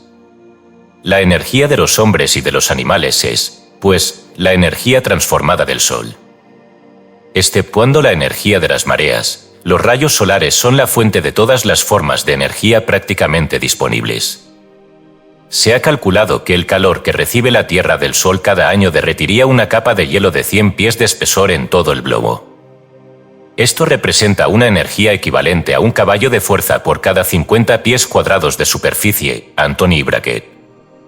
De las citas anteriores se desprende que las principales y más conocidas fuentes, o grandes baterías de almacenamiento, de energía, aparentes para los habitantes de este planeta, son 1. La Tierra manifestando el poder de la gravitación, y 2. El Sol, manifestando el calor solar. En la ilustración de Tyndall vemos la fuerza de la energía calor del Sol levantando el agua del océano, por evaporación, aunque ayudada por la gravitación de la Tierra tirando hacia abajo del aire más pesado, permitiendo que el vapor suba. Entonces vemos que la fuerza de gravitación hace que el vapor condensado caiga en forma de lluvia o nieve en la cima de la montaña, haciendo que la lluvia corra en pequeños arroyos, y así sucesivamente hasta llegar al río, haciendo que el río comience su viaje descendente de más de 7000 pies, haciendo que se precipite sobre la cascada, para hacer girar las ruedas que operaban la maquinaria, y que hacían girar la piedra del molino, y la trituradora del minero, y el aserradero, y la lechera. ¿Y la cuna? Y, como Tyndall podría haber añadido, si hubiera vivido un poco más tarde, en el funcionamiento de la dínamo, que al funcionar, producía electricidad, que a su vez hacía arder las luces, otras maquinarias para funcionar y fabricar cosas, estufas para cocinar, hierros planos para planchar, automóviles y motores para funcionar, y muchas otras cosas en la línea de transmisión de energía, fuerza y movimiento. Y en esta consideración, no olvidemos el importante papel que la gravitación, la más maravillosa de todas las fuerzas, desempeña en el gran esquema de la naturaleza. Esta fuerza no solo hace que los planetas giren alrededor del Sol, y tal vez ese Sol alrededor de otro Sol, y así sucesivamente hasta que el asunto se vuelve impensable. No solo esto, sino que desempeña 1.000.000 de partes en el asunto de la materia terrestre, como veremos en un capítulo posterior. La fuerza de gravitación es uno de los mayores misterios a los que se enfrenta la ciencia hoy en día, aunque muchos creen que es una cuestión sencilla. La gravitación y el éter universal contienen los grandes secretos de la naturaleza que el hombre se esfuerza en desvelar. Y, sin embargo, la gravitación es tan común que la raza, incluyendo a casi todos los científicos, la toma como cosa natural. Dedicaremos mucha atención a la cuestión de la gravitación en los próximos capítulos de este libro, ya que juega un papel muy importante en la teoría general del pensamiento dinámico, en la que se basa este libro. Más adelante le dedicaremos un capítulo especial, y la cuestión se explicará también más adelante en el libro. Pero, mientras tanto, consideremos las otras formas de energía, es decir, el calor, la luz, el magnetismo y la electricidad, que con la gravitación y la atracción de otros tipos, forman las fuerzas de la naturaleza. Capítulo 9. Energía radiante. Los tipos de energía son muy pocos, aunque los métodos de utilización, aplicación y manifestación de la misma son innumerables.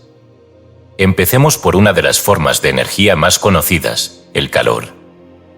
Antiguamente se consideraba que el calor era un fluido o sustancia muy fina, llamada calórica, que se suponía que entraba en la sustancia y entonces manifestaba el fenómeno del calor. Esta idea hace tiempo que ha sido relegada al montón de desechos de la ciencia. La teoría actual, que se apoya en un cúmulo de pruebas obtenidas a través de la investigación y la experimentación, es que el calor es una forma de energía, que surge de los movimientos vibratorios de las partículas de la sustancia, un modo de movimiento. Los grados de calor se denominan temperatura. La temperatura depende de la velocidad de las vibraciones térmicas de las partículas de la sustancia, ya sea que surjan del movimiento original de las partículas, o bien de las vibraciones o el movimiento despertado en ellas por la transmisión de las partículas de otros cuerpos de la sustancia, siendo estas vibraciones contagiosas. La temperatura significa entonces la medida de las vibraciones de las partículas. Todos los cuerpos de la sustancia tienen algún grado de temperatura, algún grado de calor vibración de sus partículas. La ciencia tiene una agradable fricción científica, de un cero absoluto en el grado de 491/0 Fahrenheit, pero esto es meramente algo imaginario con lo que se divierten los hijos crecidos de la ciencia. Cuando dos cuerpos se acercan, la cercanía es comparativa, y en algunos casos, significa una distancia de millones de kilómetros. El calor se transmite del cuerpo más caliente al más frío, hasta que las temperaturas se igualan, es decir, hasta que los dos cuerpos vibran al unísono. En física se nos enseña que la transmisión del calor puede realizarse de 3 maneras, aunque el autor opina que las 3 maneras no son más que 3 formas de una sola. La primera forma se llama conducción, por la cual la vibración, o el calor, se transmite a lo largo de un cuerpo de sustancia, desde sus partes más calientes a las más frías, por ejemplo, un atizador de hierro con un extremo en el fuego. La segunda forma se llama convección, por la que el movimiento visible de la sustancia calentada se desplaza a lo largo del aire, por ejemplo, aire caliente, agua caliente, vapor, etc., ya sea por medio de tuberías o dejándolas pasar libremente por el aire. La tercera forma se llama radiación, por la cual se cree que las vibraciones se transforman en ondas del éter, de las que se hablará más adelante, además de lo que se ha dicho sobre el tema en nuestro capítulo titulado La paradoja de la ciencia. El escritor piensa que una pequeña consideración nos mostrará que la misma regla opera en todos los casos anteriores, y que la conducción y la convección no son más que formas de radiación. Por ejemplo, en la conducción debe haber unas pocas partículas que se pongan primero en vibración, las mismas que gradualmente pasan a las otras más y más lejos. ¿Cómo pasan? Por contacto, responde la física. Pero las partículas nunca están en contacto absoluto, siempre hay mucho espacio entre ellas. Por lo tanto, debe haber algún tipo de ondas que pasen a través del espacio entre ellas, espacio que no está lleno del aire u otra forma de sustancia, sino solo del éter, o algo que ocupe su lugar.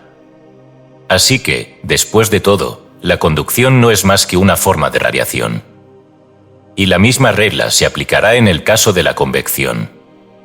El calor surge de varias causas, todas las cuales, sin embargo, se manifiestan a través de la vibración de las partículas del cuerpo que evidencian el calor.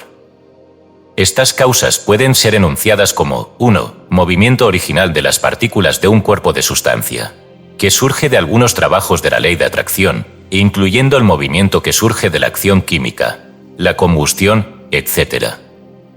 2. De la transmisión o contagio de algún otro cuerpo de sustancia, cuyas partículas están vibrando al ritmo del calor.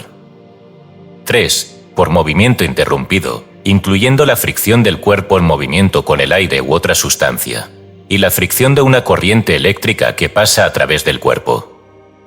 En cada uno de los casos anteriores, la causa real e inmediata del calor es la vibración de las partículas de la sustancia que manifiesta el calor, aunque las ondas vibratorias transmitidas, o el movimiento interrumpido, la fricción, la corriente, etc., pueden haber sido el instigador o el provocador de dicha vibración. El movimiento interrumpido, la fricción o la onda no producen el calor, sino que simplemente despiertan o provocan el aumento de la vibración de las partículas, que realmente manifiestan el calor. Al final, recuerda, el calor está en las partículas del cuerpo que lo siente o experimenta. Las vibraciones del calor parecen tener la propiedad de hacer que las moléculas se alejen y manifiesten menos atracción o más repulsión, según se quiera expresar. Este alejamiento de las moléculas tiende a hacer que el cuerpo aumente de volumen o tamaño, y provoca lo que se conoce como expansión de la sustancia. De este modo, el calor transforma los sólidos en líquidos y los líquidos en gases o vapores, siendo el cambio una cuestión de distancias relativas entre las moléculas. El magnetismo es otra forma de energía, y generalmente se cree que es una parte de los fenómenos de la electricidad, si es que no es una forma de electricidad en sí misma. La ciencia sabe muy poco sobre la naturaleza del magnetismo, pero en general sostiene la teoría de que resulta de la vibración o el movimiento de las partículas de la sustancia, como todas las demás formas de energía. Las cualidades magnéticas de un cuerpo pueden aumentar o disminuir por el movimiento que afecta a la relación de las moléculas, hecho que se ha considerado que tiene alguna relación con la teoría. La electricidad es una forma de energía, que la ciencia considera que también surge de la vibración o el movimiento de las partículas de la sustancia. Se transmite, al igual que el calor, por conducción y radiación, y las ondas tienden a provocar vibraciones similares en las partículas de las sustancias que las reciben. Muchos investigadores cuidadosos creen que la electricidad está estrechamente relacionada con el fenómeno llamado luz, ya que ambos tienen mucho en común. La ciencia parece estar descubriendo nuevos puntos de semejanza entre ellos, y es probable que en un futuro próximo se vea que no son más que formas variadas de la misma cosa. Los propósitos de este libro no requieren una consideración extensa de las propiedades de la electricidad, ya que la misma es servida por una consideración de su naturaleza que es similar a la de las otras formas de energía, a saber, vibración o movimiento en o entre las partículas de la materia. La luz es una forma de energía cuyo estudio es de gran interés para la ciencia, ya que el campo parece ampliarse continuamente y llegar al territorio que antes se consideraba la región especial de la electricidad. Y, en otra dirección, parece estar llegando al territorio del calor, siendo este último considerado por muchos como una forma de luz, en sus vibraciones más bajas.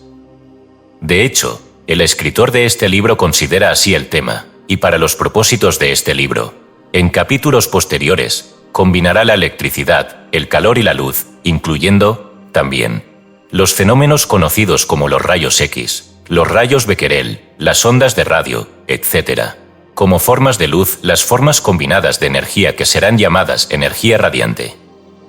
En esta combinación, él cree que está en línea con el último y mejor pensamiento de la ciencia moderna.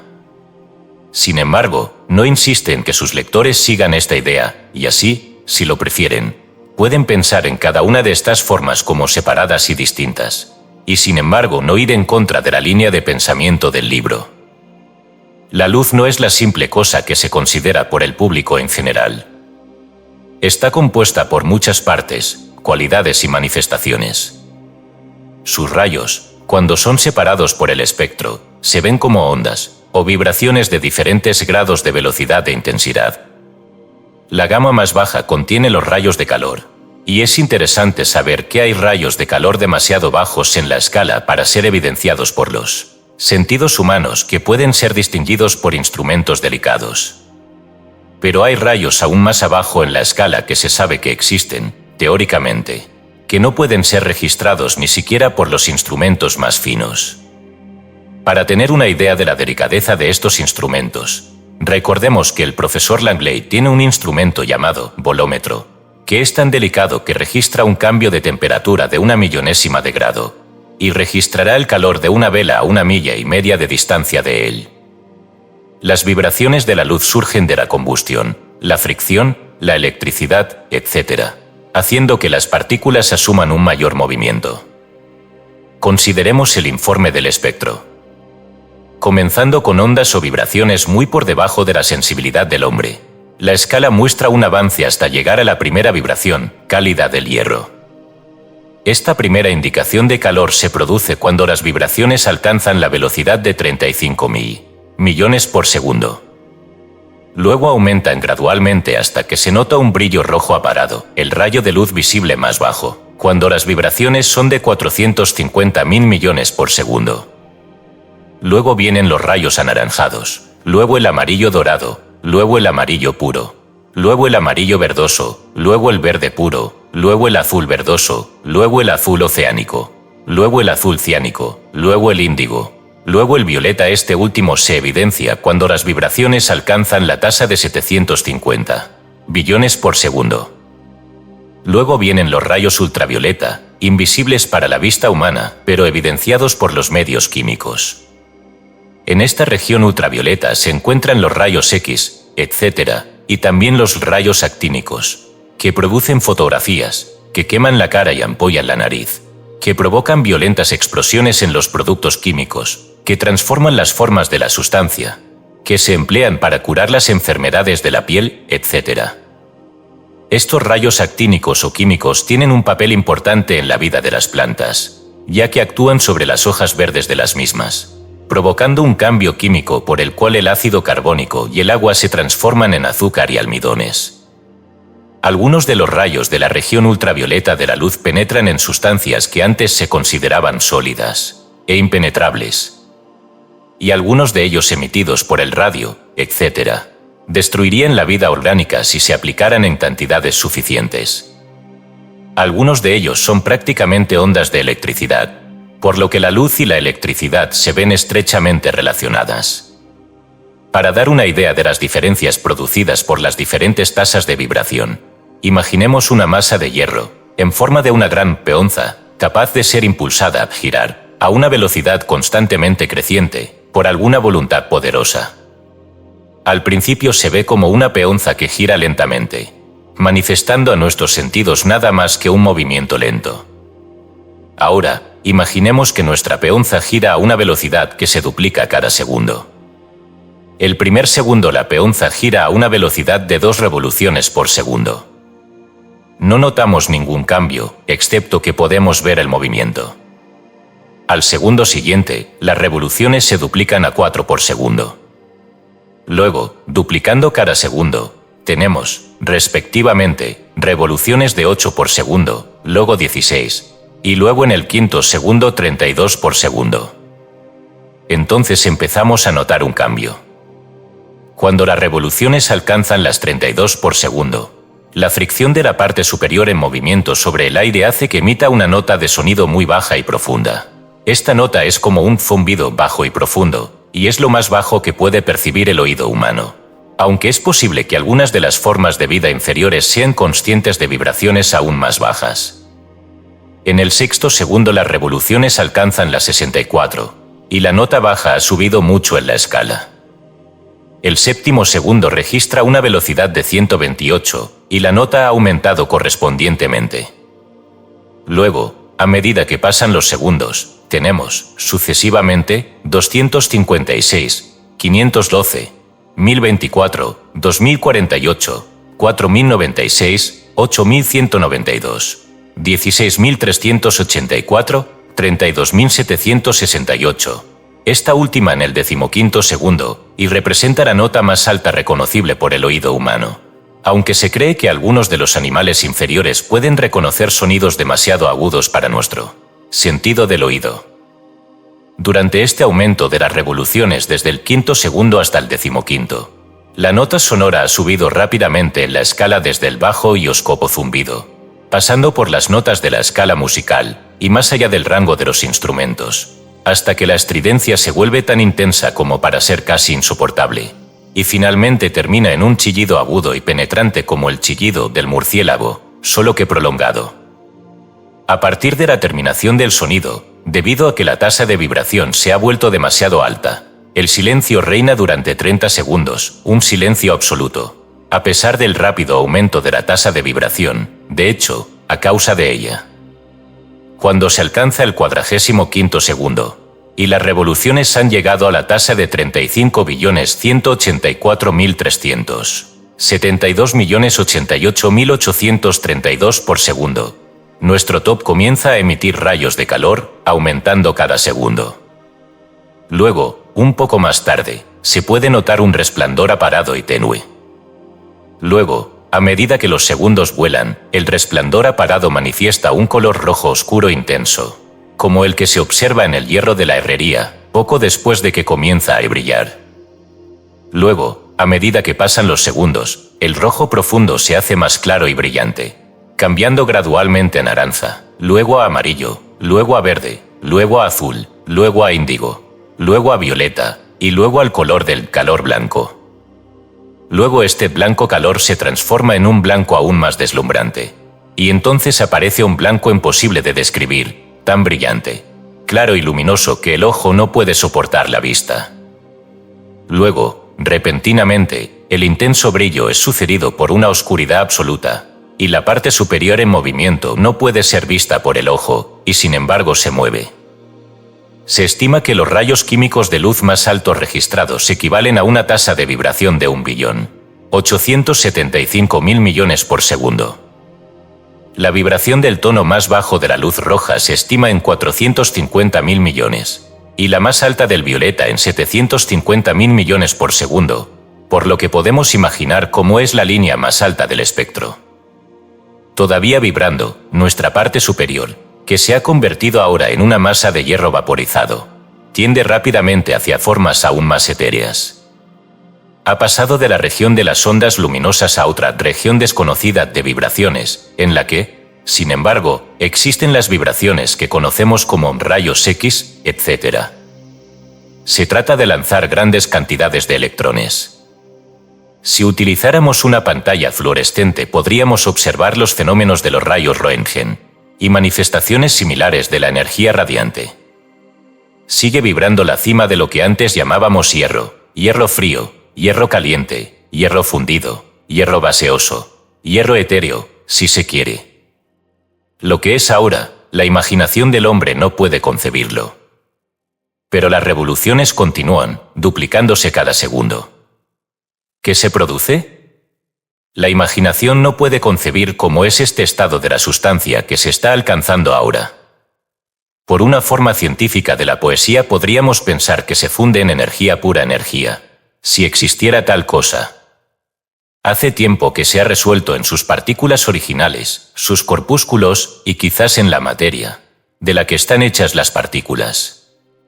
Pero debemos dejar caer el telón, la fantasía más descabellada no puede seguir la danza de la sustancia más allá. La teoría de la transmisión de las vibraciones de la energía radiante por medio de ondas en el éter, o algo que toma el lugar del éter, ha sido mencionada en otras partes del libro. Refiriéndose de nuevo a ello, el escritor dirá que piensa que es probable que las ondas, que entran en contacto con los innumerables corpúsculos de la atmósfera terrestre, les comunican una alta tasa de movimiento, siendo el resultado que toman las vibraciones inmediatamente, y pasan junto con la corriente de la onda, siendo el resultado que mucho de lo que consideramos como ondas de luz, calor y electricidad no son sino corrientes de estos corpúsculos en los que las vibraciones han sido despertadas por las ondas. Esta idea ayudará a explicar algunos de los fenómenos de la luz, que parecían más comprensibles bajo la antigua teoría de los corpúsculos de luz de Newton que bajo la teoría de las ondas de los últimos años. La idea se expone simplemente con el fin de exponer el pensamiento, ya que no desempeña ningún papel importante en la teoría del libro.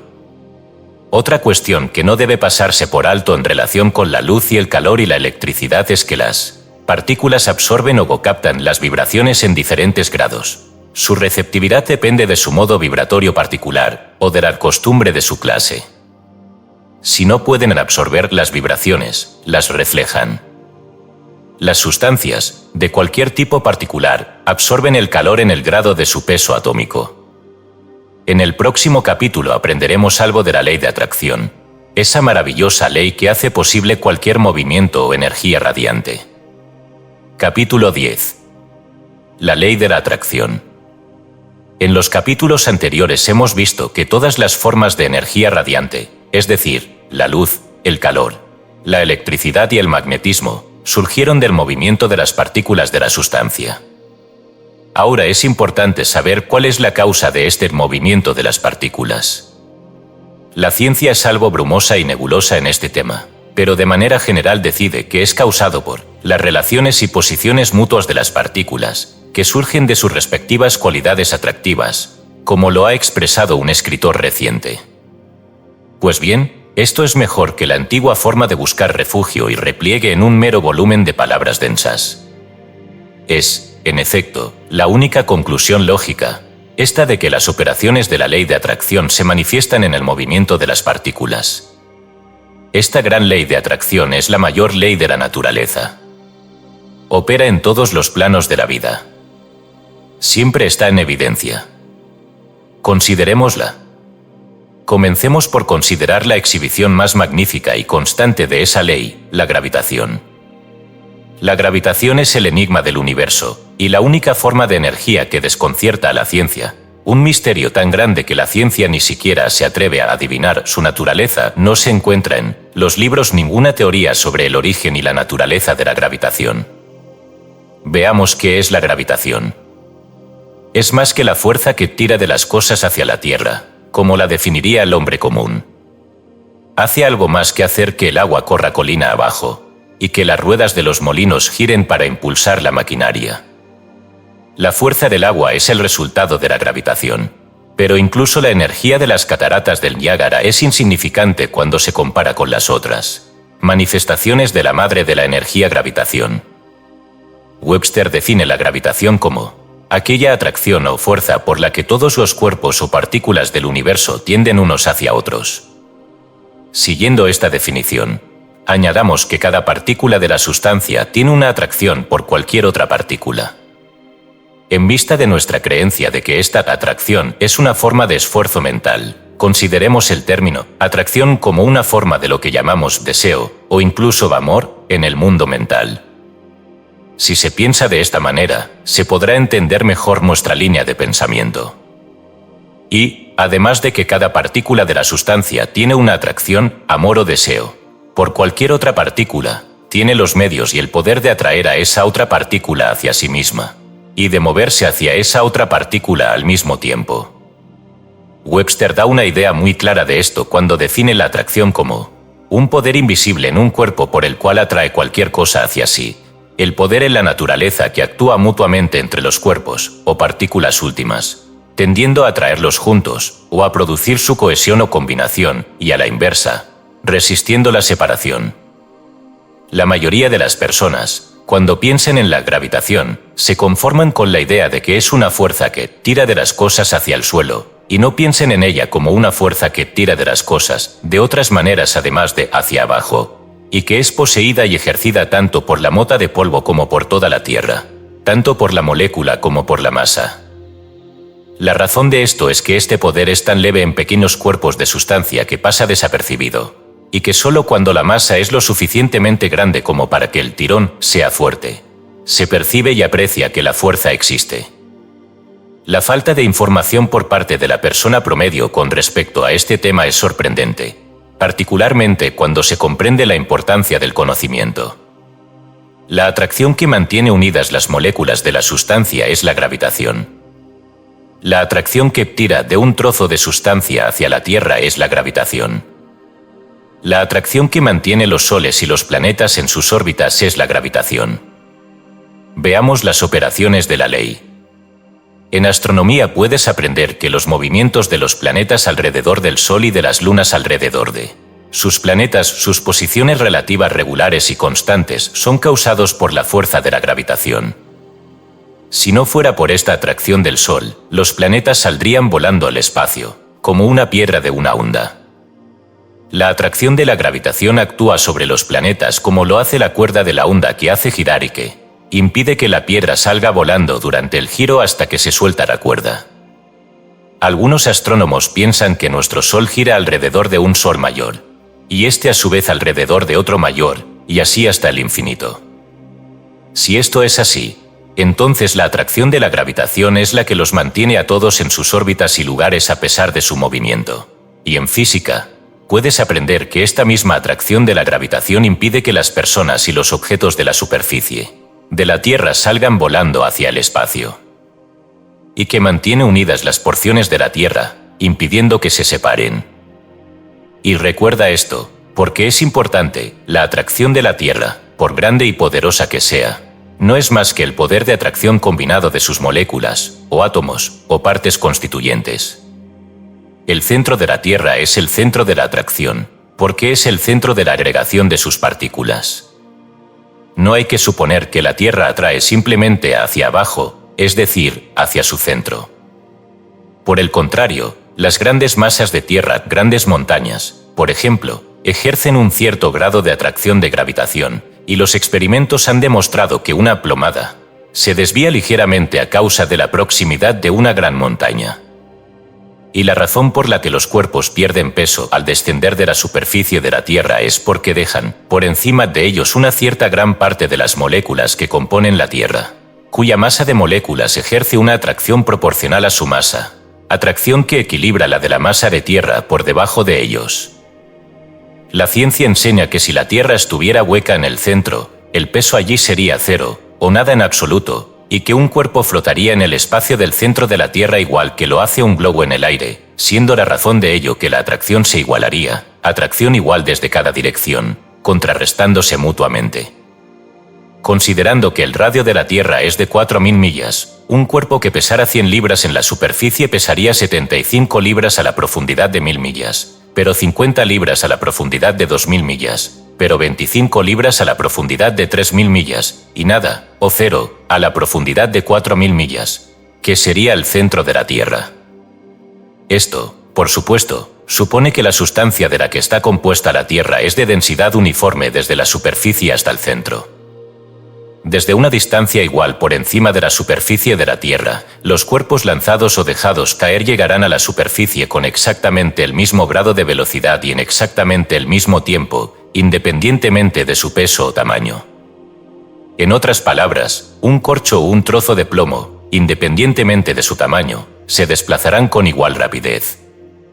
En los casos en los que la sustancia más ligera se desplaza más lentamente, compárese una pluma y una bala, por ejemplo, La diferencia se debe a que el objeto ligero encuentra más resistencia en el aire. Esta aparente excepción ha sido explicada por el experimento de dejar caer la bala y la pluma en un tubo de vacío, en el que no había resistencia del aire, siendo la consecuencia que ambos descendieron precisamente en el mismo instante. Otro experimento similar consiste en colocar la pluma sobre un trozo de hierro, con lo que se evita la resistencia del aire, y la pluma mantendrá su posición durante la caída, y llegará al suelo descansando sobre el hierro, tal como empezó. Y, por favor, recordad que el objeto pequeño atraído por la Tierra ejerce una atracción por sí mismo. Si los dos fueran del mismo tamaño, ejercerían una fuerza de atracción igual, pero como uno es más pequeño, su fuerza de atracción es muy pequeña comparada con la de la masa grande. Pero es cierto que la partícula de polvo atrae a la Tierra precisamente como la Tierra atrae a la partícula de polvo, siendo la diferencia únicamente una cuestión de grado que depende de la masa del cuerpo. La cantidad o el grado de la fuerza de atracción combinada está determinada por el total combinado de las dos masas. La distancia disminuye el grado de atracción, por lo que a medida que los cuerpos se elevan por encima de la Tierra, el peso disminuye muy gradualmente y en grados muy leves, pero de forma constante e invariable. Los polos de la Tierra están aplanados y, por consiguiente, el peso de un objeto aumenta ligeramente al ser llevado del ecuador al polo. Concluyendo nuestra consideración de la gravitación, será bueno llamar su atención sobre el hecho de que la gravitación difiere de las formas de energía radiante conocidas como calor, luz, electricidad y magnetismo en varios detalles muy importantes, lo que parece ir en la dirección de probar que estos últimos son por incidentes o consecuencias de los primeros. En primer lugar, la gravitación, por lo que se sabe, no depende, ni es causada, ni mantenida por ninguna otra fuerza o forma de energía. Tampoco parece derivar de un gran depósito del que obtiene su suministro de energía. Por el contrario, parece ser una cosa en sí misma, autosuficiente, autoexistente, una cosa intrínseca, de hecho. No parece que se pierda en los cuerpos por la radiación. Y, en consecuencia, no parece haber necesidad de que un cuerpo reponga su suministro, ya que no hay pérdida. La gravitación parece ser algo constante, que permanece siempre con los cuerpos y no se pierde ni se adquiere. Existe entre los átomos, las moléculas, las masas, todo de la misma manera. De hecho, uno está tentado a pensar en los planetas y los mundos en el espacio, como moléculas de alguna masa mayor mantenidas juntas por la gravitación al igual que las moléculas están unidas. Recordemos que las moléculas y los átomos no están en contacto absoluto, sino que siempre hay un espacio entre ellos, aunque el espacio o la distancia sea insensible para nosotros. Como es arriba, es abajo, dice el viejo aforismo ocultista, y parece que es así. Por otra parte, se cree que la gravitación actúa instantáneamente, y no requiere de tiempo para pasar entre los cuerpos, al igual que la luz, el calor, la electricidad, el magnetismo, energía radiante. La luz viaja a través del éter, como ondas de luz, a una velocidad de 184.000 millas por segundo. Lo mismo ocurre con el calor y la electricidad. Pero la gravitación viaja instantáneamente. Por ejemplo, si una nueva estrella surgiera a una distancia inconcebible de la Tierra, su luz tardaría miles de años en llegar hasta nosotros. Pero su atracción de gravitación se sentiría instantáneamente. ¿Se dan cuenta de lo que esto significa?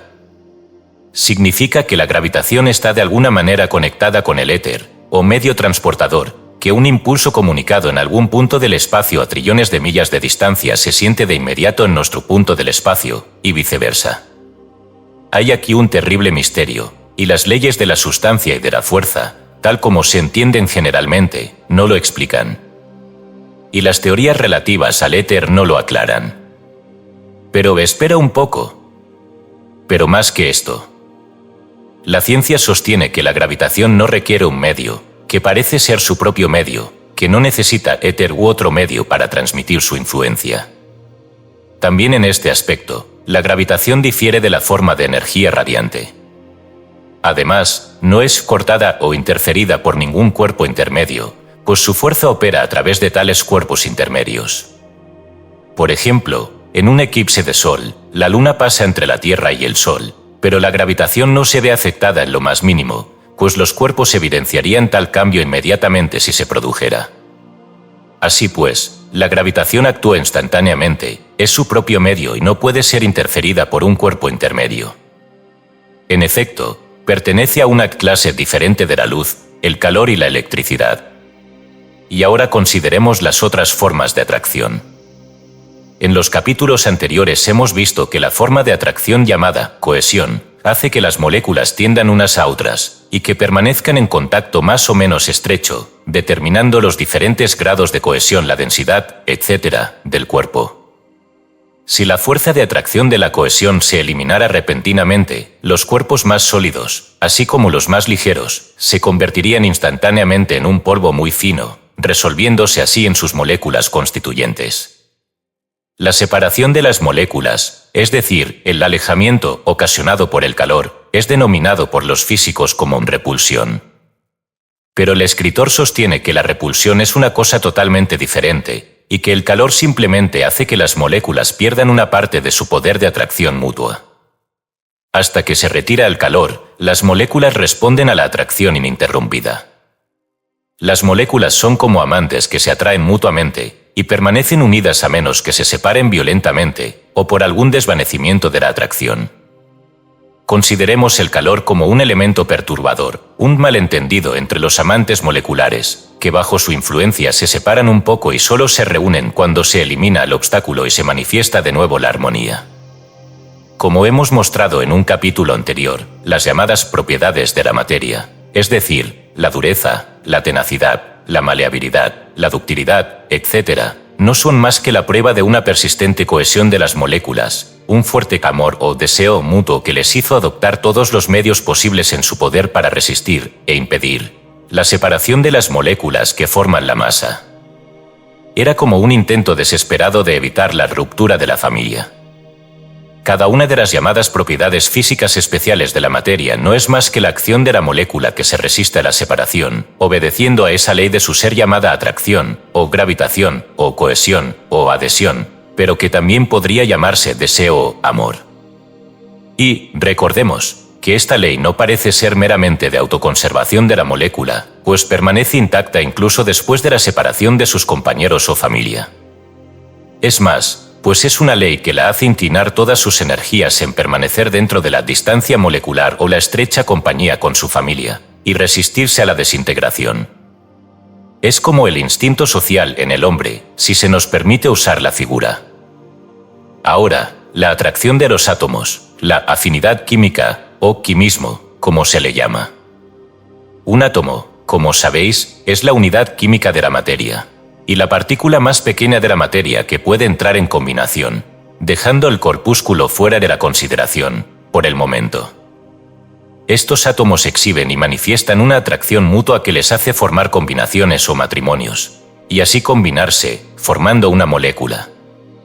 Pero recuerde siempre que cuando los átomos se combinan no fusionan sus identidades, simplemente se casan y nada más.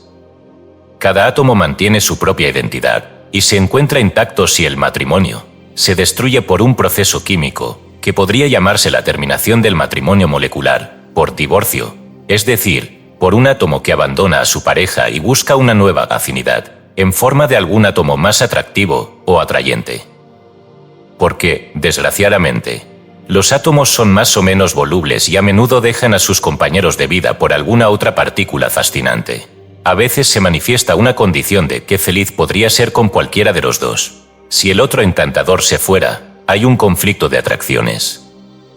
Hay más coqueteo y asuntos del corazón en el mundo de los átomos que en la región de las moléculas, ya que mientras estas últimas tienden a buscar solo la compañía de su propia familia, o de alguna familia casi emparentada, los átomos tienen un buen número de posibles afinidades, e invariablemente abandonarán una atracción menor por una mayor, formando así una nueva molécula, y dejarán que la abandonada se las arregle sola lo mejor posible, o bien formarán una nueva alianza con alguna otra afinidad que sea insensible a la atracción del encantador más brillante, o bien esté fuera del peligro de la tentación. Pero, si analizamos y consideramos cuidadosamente esta afinidad química, quimismo, veremos que entra perfectamente en la definición de la atracción dada por Webster, y citada en la primera parte de este capítulo. ciertamente entra en la regla del poder en la naturaleza que actúa mutuamente entre los cuerpos, o partículas finales, tendiendo a atraerlos juntos, etc. El escritor piensa que está justificado al pedirle que considere la gravitación, la cohesión, la adhesión y la afinidad química como formas relacionadas de la misma cosa. Si no os gusta llamar a esta misma cosa con el nombre de gravitación, suponed que la llamamos ley de atracción, de la cual la gravitación, la cohesión, la adhesión, la afinidad química o el quimismo no son más que aspectos diferentes. Esta relación se describe en el capítulo 13. Y el escritor cree que esta ley de atracción es la causa subyacente de todo lo que llamamos energía, fuerza, poder, movimiento, etc., en el mundo físico. Porque si la gravitación explica todo el movimiento de la masa o un movimiento mecánico, si la cohesión molecular y las vibraciones que la acompañan se manifiestan en formas del movimiento molecular, y si la afinidad química o el quimismo atómico se manifiestan en el movimiento atómico, y si incluso los corpúsculos obedecen en sus movimientos a esta misma ley de atracción en alguna forma, y si toda la fuerza y la energía no es más que un modo de movimiento, entonces, si todo esto es cierto, no estamos justificados al afirmar que esta ley de atracción es la base de toda la energía, la fuerza y el movimiento. Y no está justificado pensar que esta ley de atracción se manifiesta siempre en la dirección de reunir partículas de sustancia, ya sean soles, planetas, masas, moléculas, átomos o corpúsculos, en cumplimiento de alguna ley básica impuesta a todas las cosas por aquello que está por encima de las cosas. La siguiente cita es interesante, en nuestra consideración de este tema. Hay otras fuerzas además de la gravedad, y una de las más activas es la afinidad química. Así, por ejemplo, un átomo de oxígeno tiene una atracción muy fuerte por uno de carbono, y podemos comparar estos dos átomos con la Tierra y una piedra alojada en la parte superior de una casa. Dentro de ciertos límites, esta atracción es intensamente poderosa, de modo que cuando un átomo de carbono y uno de oxígeno se han separado el uno del otro, tenemos una especie de energía de posición tan verdadera como cuando una piedra se ha separado de la Tierra. Así, al tener una gran cantidad de oxígeno y una gran cantidad de carbono en estados separados, estamos en posesión de una gran reserva de energía de posición.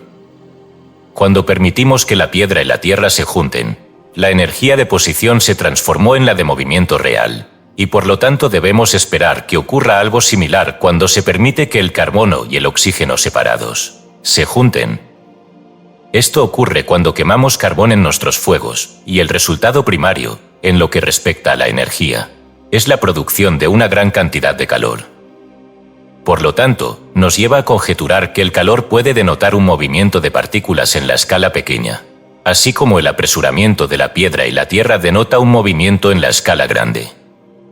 Parece, pues, que podemos tener una energía molecular invisible, así como una energía mecánica visible. Balfour Stewart.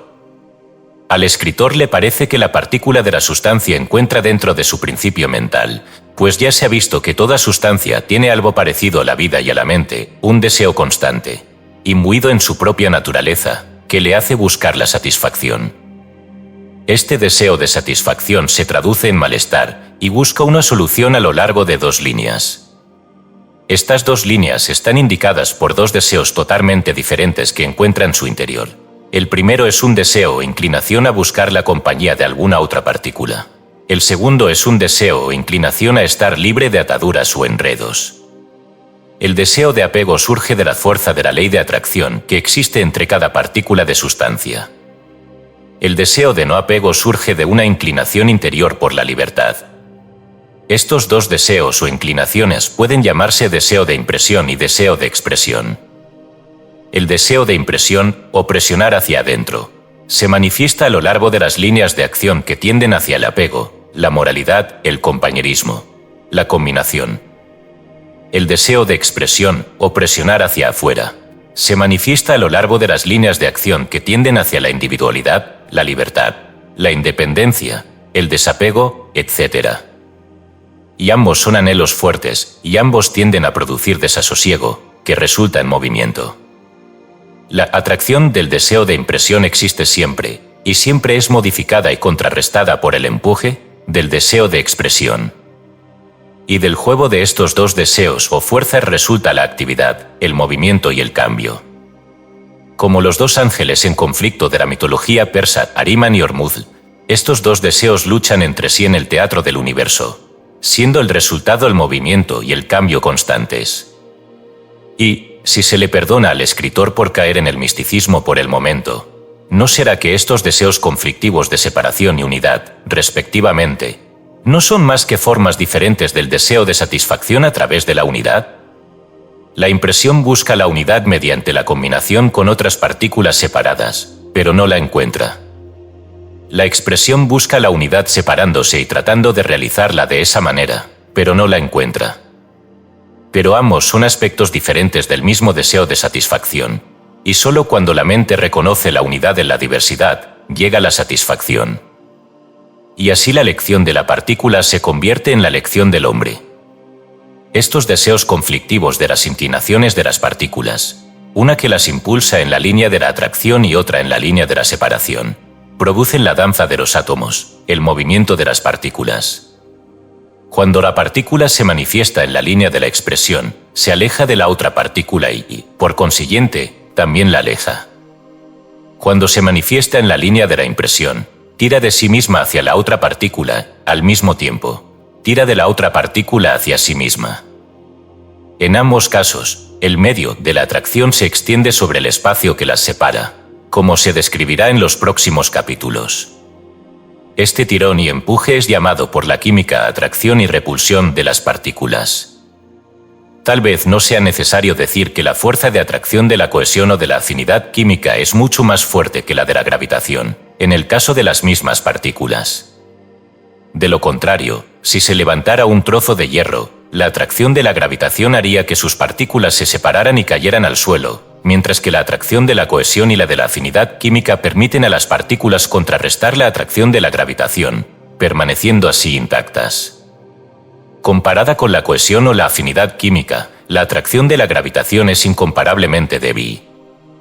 La fuerza que mantiene unidos dos átomos de agua representa un alto grado de poder dinámico, y el choque de la separación forzada de los átomos químicos produce algo parecido a una explosión. Vemos, pues, que la atracción de las partículas, aunque es de la misma naturaleza que la gravitación, es mucho más intensa. Pero a pesar del poder de la atracción, parece ser una cuestión inherente a la naturaleza de la partícula y representar algo así como la voluntad en respuesta al deseo. El empuje y la atracción, variables o los dos deseos, causarían necesariamente una revolución de cada partícula sobre su propio eje, y una revolución alrededor de la otra, además de muchas instancias de precipitarse juntas y alejadas unas de otras. En estas formas de movimiento se encuentra la causa de las vibraciones que producen la energía radiante, conocida como luz, calor, electricidad y magnetismo. Capítulo 11. La teoría del pensamiento dinámico. De los capítulos anteriores hemos aprendido que 1. Las formas de fuerza o energía radiante, conocidas como luz, calor, magnetismo y electricidad, son modos de movimiento que surgen del movimiento original de las partículas de la sustancia, moléculas, átomos, corpúsculos o electrones. Y que dicho movimiento original de las partículas surge de la operación de la ley de atracción. 2. Que las formas de fuerza o energía de atracción, conocidas como gravitación, cohesión, adhesión, atracción atómica, afinidad química o quimismo, y atracción corpuscular, también surgen de la operación de la ley de atracción. 3. Que, de lo anterior, se deduce que todas las manifestaciones de fuerza y energía en la sustancia inorgánica, a saber, tanto la energía radiante en sus formas de luz, calor, magnetismo, electricidad, etc., como la energía atractiva en sus formas de gravitación, cohesión, adhesión, afinidad química o atracción atómica y atracción corpuscular, surgen de la operación de la ley de atracción. Conviene recordar que el hecho de que algunas de las formas mencionadas de fuerza o energía radiante, como el calor, la luz, el magnetismo y la electricidad, puedan surgir del movimiento transmitido desde otra sustancia, no altera la cuestión. Porque si surgen de ondas de alguna otra sustancia, simplemente se deduce que el movimiento original que dio lugar a las ondas surgió de la operación de la ley de atracción. O bien, Si surgen de un movimiento interrumpido, se deduce simplemente que el movimiento que se interrumpe puede remontarse al movimiento original que surgió de la operación de la ley de atracción. Así pues, toda la potencia mecánica y todas las formas de energía o fuerza que la producen, omitiendo por el momento las formas de energía o fuerza de los organismos vivos, que se describirán más adelante, surgen de la operación de la ley de atracción. Ahora, el siguiente paso. Hemos visto que la operación de la ley de atracción resulta de la acción vital mental por parte del principio de vida y mente inherente a la naturaleza de las partículas de la sustancia. En consecuencia, todas las formas de energía y fuerza que surgen de la operación de la ley de atracción, siendo esta última el resultado de la acción vital mental, se deduce que todas las formas de energía y fuerza que tienen su origen en la ley de atracción son manifestaciones de la acción vital mental. Pero esto no es todo, pues no hemos considerado la energía y la fuerza que habitan y se manifiestan en los llamados organismos vivos, como la vida humana, animal y vegetal, que se manifiestan en los organismos físicos o cuerpos del hombre, del animal y de la planta. Para evitar una larga digresión en los dominios de la biología, omitiremos toda referencia, excepto una pasajera, a las teorías que tratan de identificar la acción de las células de la vida orgánica con las de las partículas de la vida inorgánica, pues recordemos que la sustancia orgánica tiene sus moléculas, átomos y corpúsculos, así como sus combinaciones superiores conocidas como células, y buscaremos la fuente última de todas las formas de fuerza y energía, exhibidas por la vida orgánica, en lo que se encuentra detrás de la acción física. No necesitamos argumentar aquí, pues todos reconocerán fácilmente que detrás de la acción física del hombre, del animal y de la planta, se encuentra la vida en la mente, y que, por lo tanto, toda la fuerza y la energía que surgen de dicha acción deben ser manifestaciones de la acción vital mental. Y así, resumiendo nuestras conclusiones sobre la fuerza y la energía y el movimiento en la sustancia inorgánica y luego en la sustancia orgánica, llegamos a comprender la proposición básica de la teoría del pensamiento dinámico, que es la siguiente. Proposición básica, que todas las formas y exhibiciones de fuerza, energía, movimiento y poder son manifestaciones de la acción vital mental. Y que, en consecuencia, al final no hay fuerza sino fuerza vital mental, no hay energía sino energía vital mental, no hay movimiento sino movimiento vital mental, no hay poder sino poder vital mental. Es posible que el lector medio no reconozca la enorme importancia de la proposición anterior. Es muy revolucionaria, y no solo se opone directamente a la teoría materialista que hace de la materia el factor dominante, el único factor, de hecho, en la vida, sino que también es muy diferente de la opinión de la persona media a la que se le ha enseñado a pensar en la fuerza ciega, la materia muerta, la energía mecánica, la potencia de las máquinas, los motores, etc. Y, sin embargo, se le invita a recorrer el camino que conduce a la teoría, y a probar y examinar cada trozo del camino en busca de puntos débiles, puentes seguros, etc. El escritor considera que la obra soportará el examen. Piensa que ha logrado no solo demostrar que, 1. El universo está vivo y piensa, y 2. Que la mente es dominante, sino que cree también que ha hecho comprensible, al menos parcialmente, el viejo aforismo ocultista y metafísico que tanto se ha escuchado en estos últimos tiempos, la afirmación de que todo es mente, mente es todo. El único hecho que se necesita ahora es la prueba de la vieja teoría oculta de que la materia o sustancia se mezcla gradualmente con la mente, y que al final se encuentra que tiene su origen allí. Hasta ahora, la ciencia no nos ha dado esta prueba, pero empieza a parecerlo, aunque la ciencia no sueña con lo que hay al final del camino que está recorriendo. Nos dice que ve que la materia se funde con la fuerza o la energía, y que tal vez el universo sea finalmente energía o fuerza. Pero ignora el hecho de que sus investigaciones ya han demostrado, para aquellos que saben cómo combinarlas, que la mente está detrás de la fuerza, que toda la fuerza es fuerza mental, al fin. Y, por lo tanto, se ve que no está tan lejos el paso de la materia a la mente en estos días del siglo XX. El puente está siendo erigido por los materialistas, pero el mentalista será el primero en cruzarlo. Pero hay muchas cuestiones importantes que debemos considerar en relación con la teoría del pensamiento dinámico. Y debemos apresurarnos a abordarlas. Una de las primeras cuestiones que hay que considerar es la de la transmisión de la fuerza, la energía o el movimiento. La ciencia nos ha dicho que la luz viaja y es contagiosa, que el calor viaja y es contagioso, que la electricidad viaja y es contagiosa, que el magnetismo viaja y es contagioso. Pero no he encontrado pruebas de que la fuerza de cohesión, o la fuerza de adhesión, o la fuerza de gravitación, o la fuerza de afinidad química, o la fuerza de afinidad corpuscular, sean contagiosas, y aunque reconoce que deben viajar más allá de los límites de los cuerpos que las manifiestan, no ha arriesgado ninguna teoría o hipótesis, digna de ese nombre, para explicar el fenómeno. Nos informa que la luz, el calor, el magnetismo y la electricidad viajan, a través de las ondas del éter, a una velocidad de 184.000 millas por segundo, y que cuando llegan a su destino las ondas del éter establecen vibraciones similares en la sustancia con la que entran en contacto.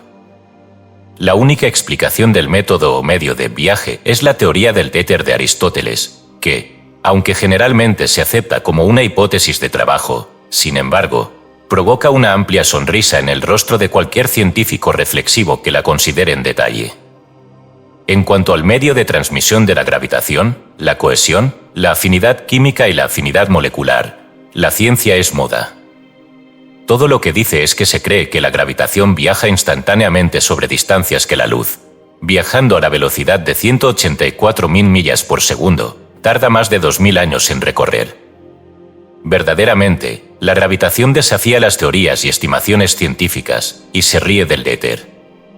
Veamos si la teoría del pensamiento dinámico arroja alguna luz sobre el tema. El primer paso en la solución del problema de la transferencia y comunicación de la energía es el recuerdo del hecho de que la energía es puramente mental.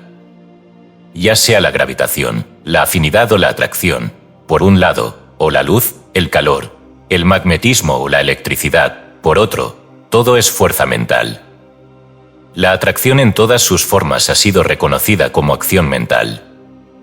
Y se ha visto que las vibraciones que causan la luz, el calor, el magnetismo y la electricidad son el resultado de la ley de atracción y por lo tanto, son mentales. Siendo este el caso, ¿no sería prudente que buscáramos una solución a la transmisión de la fuerza y la energía en la región en la que se originó, la región mental? ¿No parece esto razonable? ¿No debería buscarse la explicación de los efectos mentales en una causa mental? ¿Y no debería buscarse el medio entre mente y mente en la región mental? Tomándonos la libertad de asomarnos a algunos de los capítulos siguientes de este libro, adelantándonos un poco a la historia, por así decirlo, consideremos la operación de la mente en las formas superiores de vida. Sin argumentar ni probar nada en este punto, recordemos las bien fundadas afirmaciones de hecho, y también las antiguas enseñanzas ocultas de que la mente no está confinada a los límites del cuerpo, sino que se extiende como un aura a cierta distancia más allá de la forma física. Recordemos también los fenómenos agrupados bajo el tema general de transferencia del pensamiento, transmisión del pensamiento, telepatía o, el mejor término de todos, telestesia, que significa, literalmente, sensación lejana. El autor se imagina que en este punto oye el grito de burla del personaje materialista, o del hombre de la calle, que ha sido inducido a leer este libro por algún amigo bien intencionado. Transferencia de pensamiento, fiddlesticks, podemos oírle gritar en la imaginación. Pero que el lector recuerde, con o sin chanchullos, que la transmisión del pensamiento es un hecho comprobado y que miles de personas lo saben, absolutamente, por su propia experiencia. Ya es demasiado tarde para burlarse de la mención del término. Pues bien, puesto que la fuerza es mental, y que buscamos una explicación mental para el fenómeno de la transmisión de la fuerza, ¿no parece natural considerar la transmisión del pensamiento a este respecto? Respondiendo a una posible objeción de algún lector crítico, en el sentido de que antes de recibir una sensación, el receptor debe tener órganos sensoriales, una objeción muy buena, pero a la que responde la propia ciencia, sigamos leyendo. Haeckel, el distinguido científico, en su esfuerzo por demostrar que los sentidos del hombre no son más que un desarrollo de algo en la vida inorgánica, ha llamado nuestra atención sobre el hecho de que las moléculas y los átomos son capaces de recibir sensaciones y responder a ellas. En sus últimos trabajos hace hincapié en ello y señala, entre otras muchas cosas que muestran sus opiniones positivas sobre el tema de la sensación en el mundo inorgánico, no puedo imaginar el más simple proceso químico y físico sin atribuir los movimientos de las partículas materiales a la sensación inconsciente y, de nuevo, la idea de la afinidad química consiste en que los diversos elementos químicos perciben las diferencias cualitativas de otros elementos, experimentan placer o repulsión al contacto con ellos y ejecutan movimientos específicos por este motivo. También cita, con aprobación, las observaciones de Nageli, quien dijo: si las moléculas poseen algo que se relaciona, aunque sea distantemente, con la sensación, debe ser cómodo poder seguir sus atracciones y repulsiones, incómodo cuando se ven obligadas a hacer lo contrario. Haeckel dice también que en su opinión las sensaciones en la vida animal y vegetal están conectadas por una larga serie de etapas evolutivas con las formas más simples de sensación que encontramos en los elementos inorgánicos y que se revelan en la afinidad química. ¿No es esto suficientemente fuerte? Tal vez se nos permita ahora al menos suponer que incluso los átomos, las moléculas y los corpúsculos tienen algo parecido a la sensación.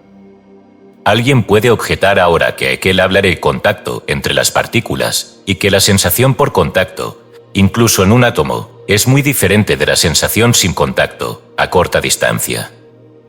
Muy bien, pero si el objetor se toma la molestia de revisar las enseñanzas de la ciencia respecto a la relación de las partículas, verá que las partículas nunca están exactamente en contacto, excepto en los momentos de colisión, que, por cierto, evitan cuidadosamente.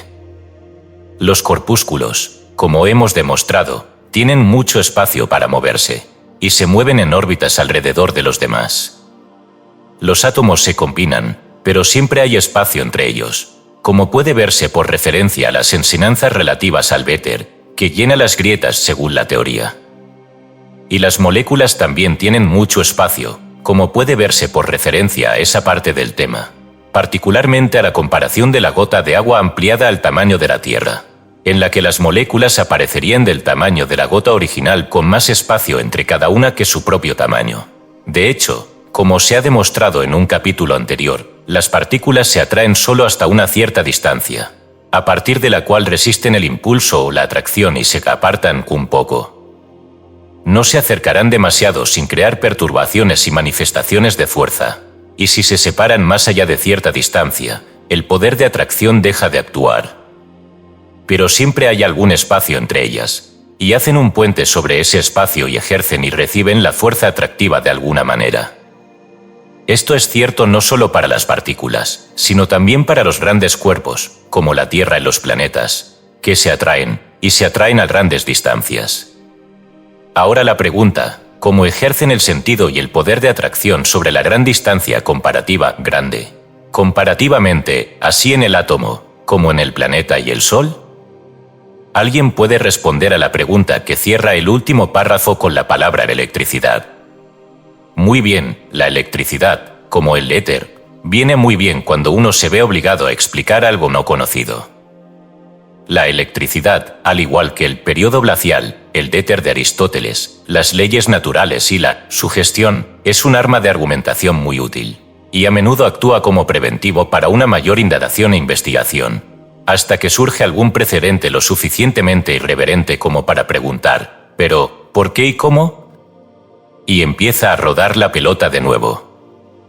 Pero la electricidad no responderá en este caso, porque la velocidad del viaje de la electricidad es bien conocida, 184.000 millas por segundo, que, por rápida que sea, asume el arrastre de una carga lenta cuando se compara con la velocidad instantánea del viaje de la gravitación. Y además, la electricidad requiere uno medio y la gravitación no, y en muchos otros aspectos se ve que las dos son totalmente diferentes. Y en el caso del espacio entre el átomo y la molécula y el corpúsculo, no es más razonable decir electricidad de lo que sería decir calor o luz, y el magnetismo no está disponible por razones obvias. Recordemos que la electricidad, la luz y el calor son causados por el movimiento resultante de la atracción, y el hijo no puede procrear al padre. El calor, la luz y la electricidad pueden engendrarse mutuamente, y lo hacen. Y la gravitación puede procrear el calor, la luz y la electricidad. Pero el calor, la luz y la electricidad no pueden procrear a la gravitación, nunca. Y la luz, el calor y la electricidad necesitan reponerse de la fuente común de energía. Pero la gravitación es autosuficiente y no necesita reponerse y almacenarse en una batería o en una central eléctrica. La electricidad, el calor y la luz van y vienen, aparecen, se manifiestan y desaparecen. Son absorbidos por los demás o por la sustancia. Pero la gravitación siempre está ahí, inmutable, inamovible, inmutable e invariable. Algo por encima de la materia y de la fuerza, algo majestuoso, imponente, sublime. Hace falta un vuelo salvaje de la imaginación para ver que este algo, que no es materia, ni fuerza, ¿debe ser una manifestación de la mente? Apliquemos primero esta idea de la transferencia del pensamiento a la operación de la ley de atracción entre los corpúsculos, átomos y moléculas de la sustancia, las partículas de la sustancia. Se cree que las partículas se acercan o se alejan unas de otras de acuerdo con el funcionamiento de la atracción y la afinidad en sus diversos grados.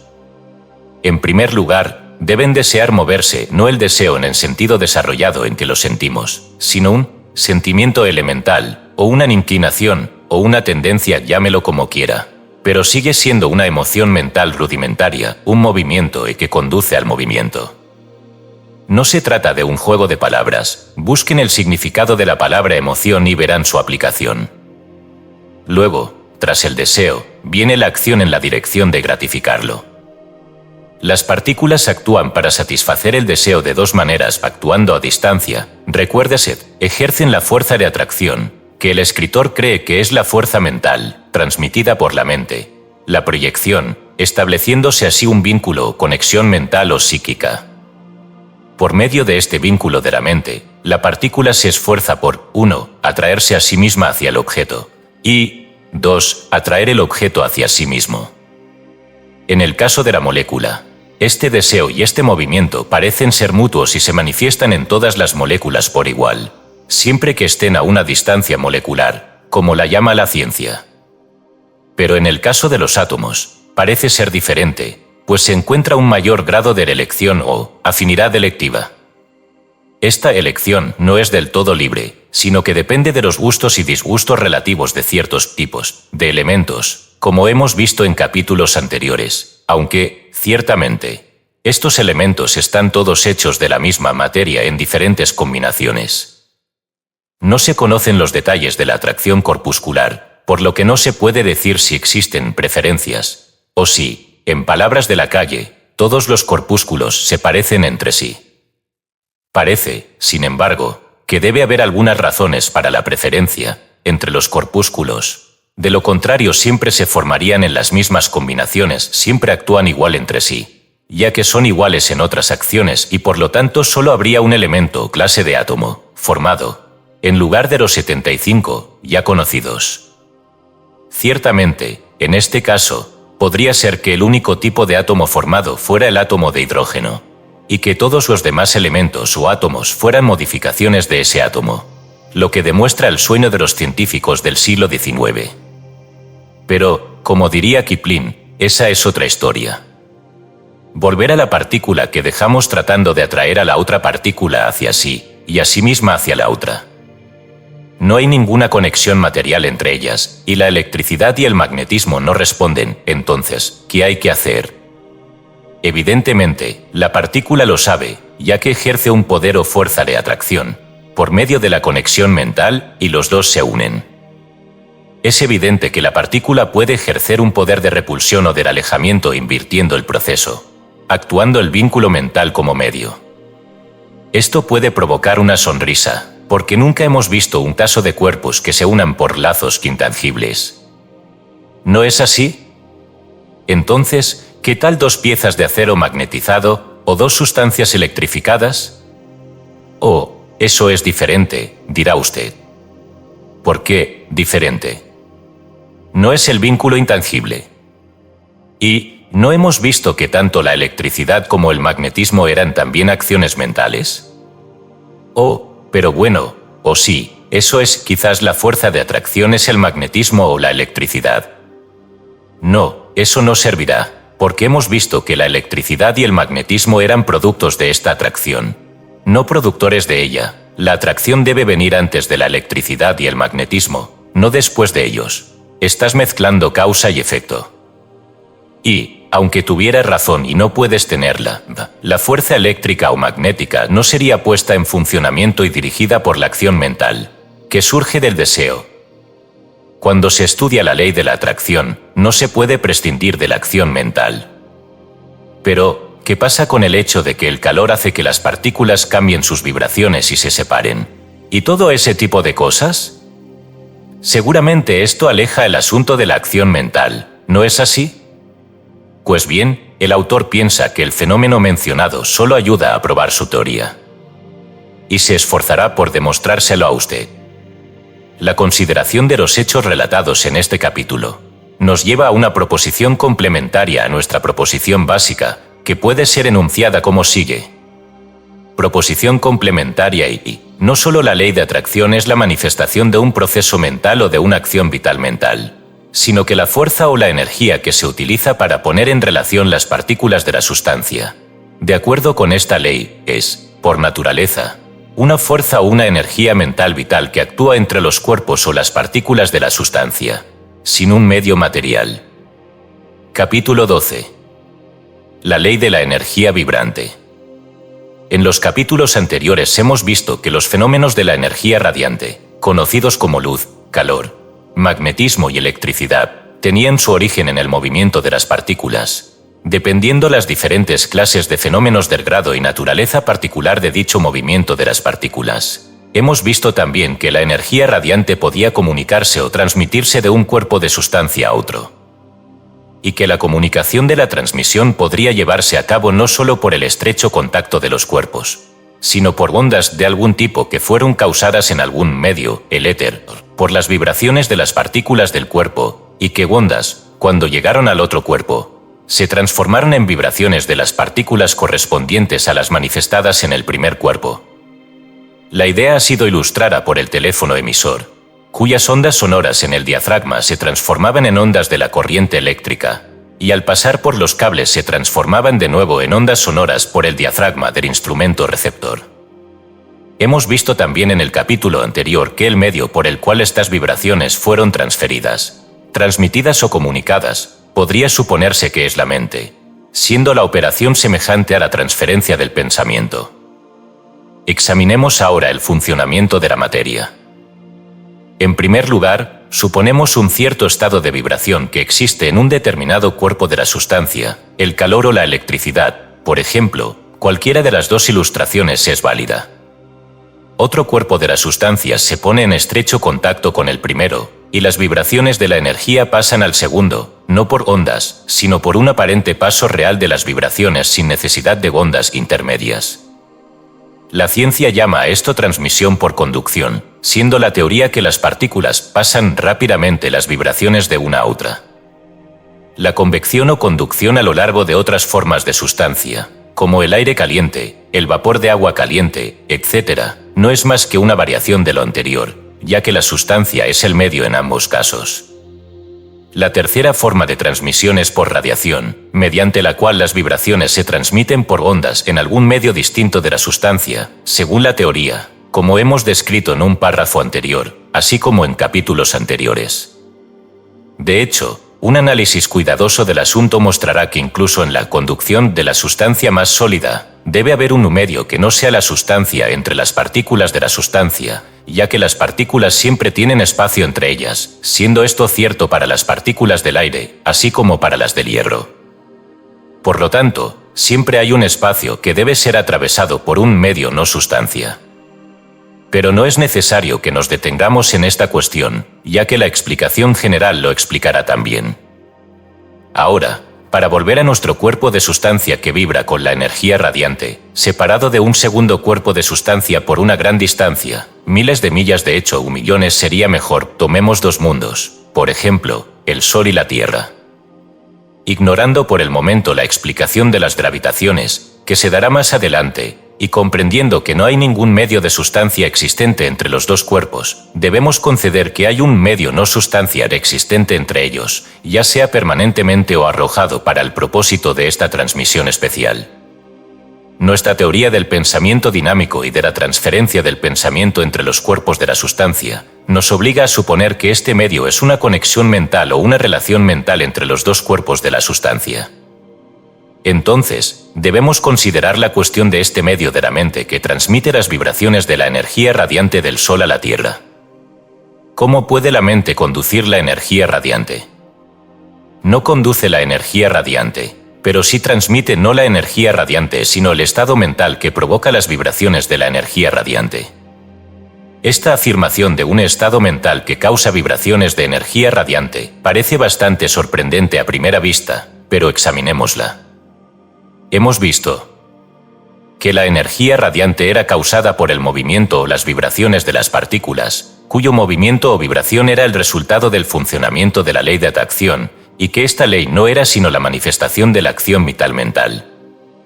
Y, por último, las vibraciones de la energía radiante son el resultado de estados peculiares o particulares de la vida y la mente de la partícula. La palabra estado se deriva de la palabra latina status, que significa posición, y se utiliza generalmente en el sentido de condición. Este estado mental de la partícula puede describirse como un estado de excitación emocional. Detengámonos un momento para considerar el significado de estas palabras. A menudo nos ayuda a entender un tema, si examinamos el verdadero significado de las palabras que lo definen. Emoción se deriva de la palabra latina emotum, que significa sacudir, agitar. La palabra latina se compone de otras dos palabras, es decir, que significa fuera, y motum, mover. Emoción se define como un movimiento o excitación de la mente. Excitación se deriva de la palabra latina excitare, que significa moverse hacia afuera. La palabra inglesa se define como una llamada a la actividad, estado de sentimiento activo, actividad despertada. Por lo tanto, se ve que la idea de movimiento activo y actividad excitada de la mente impregna el término excitación emocional, que es utilizado por el escritor en relación con el estado mental que causa la vibración de las partículas de la sustancia. En lo sucesivo, el autor utilizará la palabra excitación para evitar términos complejos. Para aquellos que todavía se oponen al uso de un término mental en referencia al movimiento de la sustancia, se puede observar que la ciencia hace uso del término excitar y excitación en referencia a los fenómenos eléctricos, por lo que no está totalmente sin apoyo en el uso de la palabra. Volvamos ahora a nuestro cuerpo de sustancia, el Sol, cuyas partículas manifiestan un gran grado de excitación, que se manifiesta en vibraciones que producen el fenómeno de la energía radiante. La excitación es compartida por igual por sus partículas, habiéndose extendido el contagio entre ellas. Incluso las partículas de su atmósfera están vibrando con excitación y evidenciando energía radiante.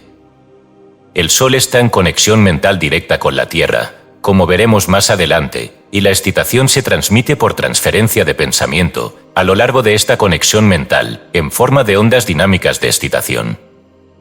Estas ondas tienen una velocidad de 184.000 millas por segundo. No se sabe por qué esta velocidad particular, o cualquier velocidad, pero es muy evidente que este tipo particular de acción mental de excitación o pensamiento no se transmite instantáneamente, como la cualidad mental conocida como deseo, que da lugar a la atracción o gravitación, que parece ser más bien una cualidad básica que una perturbación temporal o excitación emocional. Pero el escritor no debe adelantarse a su historia. La excitación de las partículas de sustancia que componen el Sol es contagiosa, y las ondas de pensamiento viajan a lo largo de la conexión mental, o medio, a una velocidad maravillosa. Pronto entran en contacto con la atmósfera mental de la Tierra y la excitación se manifiesta en acción, siendo la excitación emocional reproducida por las partículas de la sustancia de la Tierra más cercanas a la superficie que vibran y manifiestan la energía radiante a pesar de ellas mismas, pues la tendencia entre las partículas es la de asentarse y permanecer tranquilas, en lugar de participar en la excitación emocional. Han adquirido una tasa normal y fija de vibración, o estado mental, después de muchos años, cambiando gradualmente de un alto estado de excitación a un estado comparativamente tranquilo. Y su tendencia e inclinación es conservadora, y están dispuestos a resentir y repeler estados radicales de excitación o perturbación, provenientes de otros cuerpos menos conservadores. El hecho anterior explica parcialmente por qué la excitación comunicada se manifiesta con más fuerza en la superficie del cuerpo expuesto al contagio de la excitación. La influencia conservadora está siempre en acción y logra absorber y distribuir equitativamente la energía que está golpeando hacia abajo, sin permitir que penetre muy lejos. La energía es consumida o absorbida y neutralizada por las vibraciones inferiores de la masa. El esfuerzo de la energía proveniente del cuerpo emisor es el de elevar las vibraciones del cuerpo receptor al ritmo del emisor, mientras que el esfuerzo del cuerpo receptor es el de resistir este esfuerzo y reducir y bajar el ritmo de vibración aumentado transmitido de las partículas inmediatamente expuestas al contagio. En ambos casos, el esfuerzo se dirige a igualar el ritmo de las vibraciones. Este funcionamiento de la ley puede observarse claramente en el caso de las vibraciones térmicas. La energía parece querer elevar las vibraciones o la temperatura del segundo cuerpo, mientras que éste se resiste a este esfuerzo y se esfuerza por hacer descender las vibraciones o la temperatura de las partículas de él mismo que han captado el movimiento. La energía es como un agitador radical que desea provocar una excitación que conduzca a un cambio, mientras que el cuerpo es como el elemento conservador que prefiere dejar las cosas en paz y se resiste al proceso de agitación, y se esfuerza por restaurar la calma y mantener las condiciones acostumbradas. La explicación del fenómeno que se da en cualquier obra de física o filosofía natural responderá bastante bien a la consideración de esta teoría del pensamiento dinámico, siendo el único cambio importante que se requiere la sustitución de las ondas del pensamiento por las ondas del éter de la ciencia. La ciencia ha descrito las operaciones de trabajo, como podría esperarse de sus años de cuidadoso estudio y examen. Solo se ha equivocado en la teoría o hipótesis presentada para explicar los hechos. Su éter, transmitido por Aristóteles, es admitido por ella como paradójico e impensable, pero no ha tenido ningún otro que lo sustituya. Probablemente se mofará de la teoría del pensamiento dinámico y de la transferencia de pensamiento que se expone en este libro, si es que se toma la molestia de examinarla. Pero en algún momento, de sus propias filas entre sus miembros más avanzados, surgirá un hombre que afirmará que toda fuerza es fuerza mental y que la transferencia de energía es transferencia de pensamiento. Y el mundo científico aceptará la doctrina después de que se vea incapaz de combatirla, y dará nuevos nombres y términos a su funcionamiento. Y proclamará en voz alta la nueva verdad. Y este pequeño libro, y su escritor, serán ignorados, pero su trabajo continuará. El escritor, aunque probablemente esté condenado a que las masas se rían de él y de su teoría, cuyos hijos aceptarán las enseñanzas de este libro, no se siente desanimado por la perspectiva. No le importa el mérito personal, lo importante es la verdad. Al igual que Galvini, cuyas palabras aparecen en la página del título de este libro, puede gritar: me atacan dos sectas muy opuestas, los científicos y los ignorantes. Ambos se ríen de mí, llamándome el maestro bailarín de la rana, pero yo sé que he descubierto una de las mayores fuerzas de la naturaleza. La ilustración dada anteriormente de la transmisión de la excitación de las partículas del Sol a las partículas de la Tierra responderá igualmente bien en el caso de la luz, el calor, el magnetismo y la electricidad. Y responderá en el caso de la transmisión de estas fuerzas entre átomos, moléculas y masas, así como entre mundos y sistemas solares. Todos los cuerpos sometidos a la ley de atracción pueden transmitir, y de hecho lo hacen, vibraciones. En nuestro examen del enigma de la Esfinge, que constituye el tema del próximo capítulo, obtendremos más detalles sobre el funcionamiento de la ley. La consideración de los hechos y principios expuestos en este capítulo nos lleva a una segunda proposición complementaria, que puede ser enunciada como sigue. Proposición complementaria 2. Los índices de vibración de las partículas de la sustancia pueden compararse a los de estados mentales, y un alto grado de los mismos puede llamarse excitación. Esta excitación puede ser, y es, comunicada desde las partículas del cuerpo que la manifiesta a las partículas de otros cuerpos, siendo el medio de tal comunicación una conexión mental o relación mental existente entre los dos cuerpos de la sustancia, sin el empleo de ningún medio material y cuya excitación, así comunicada, reproducen en segundo cuerpo las vibraciones manifestadas en el primer cuerpo, sujeto, siempre, a los esfuerzos contrarrestantes del segundo cuerpo para mantener su acostumbrado y anterior índice de vibración y estado mental. Capítulo 13. El enigma de la Esfinge. El escritor no aborda esta parte de su tema con una emoción ligera ni con un aire alegre. Por el contrario, siente algo parecido al asombro cuando contempla la naturaleza de ese gran algo que está llamado a intentar explicar en unas pocas páginas. Siente, solo en un grado más ligero, la emoción que uno experimenta cuando, en momentos ocasionales, su mente le lleva a contemplar el infinito. Siente que lo que los hombres quieren decir cuando hablan de gravitación y el éter no son más que símbolos y conceptos débiles de algo que está tan por encima de la experiencia humana que la mente del hombre solo puede captar sus matices más bajos, estando la parte mayor y más elevada de la misma, como los rayos más altos del espectro, ocultos a la experiencia del hombre. En su esfuerzo por transmitirte sus ideas sobre el algo que explica tanto la gravitación como el éter, debe pedirte que te esfuerces en formar una imagen mental de un algo. Este algo debe llenar todo el espacio dentro de los límites del universo, o cosmos si es que tiene límites. Debe ser una expresión del primero de los atributos del infinito, el llamado omnipresencia, o presencia en todas partes sin embargo, no debe ser la presencia infinita. También debe ser una expresión del segundo de los atributos del infinito, el llamado omnipotencia, o todopoderoso sin embargo, no debe ser el poder infinito.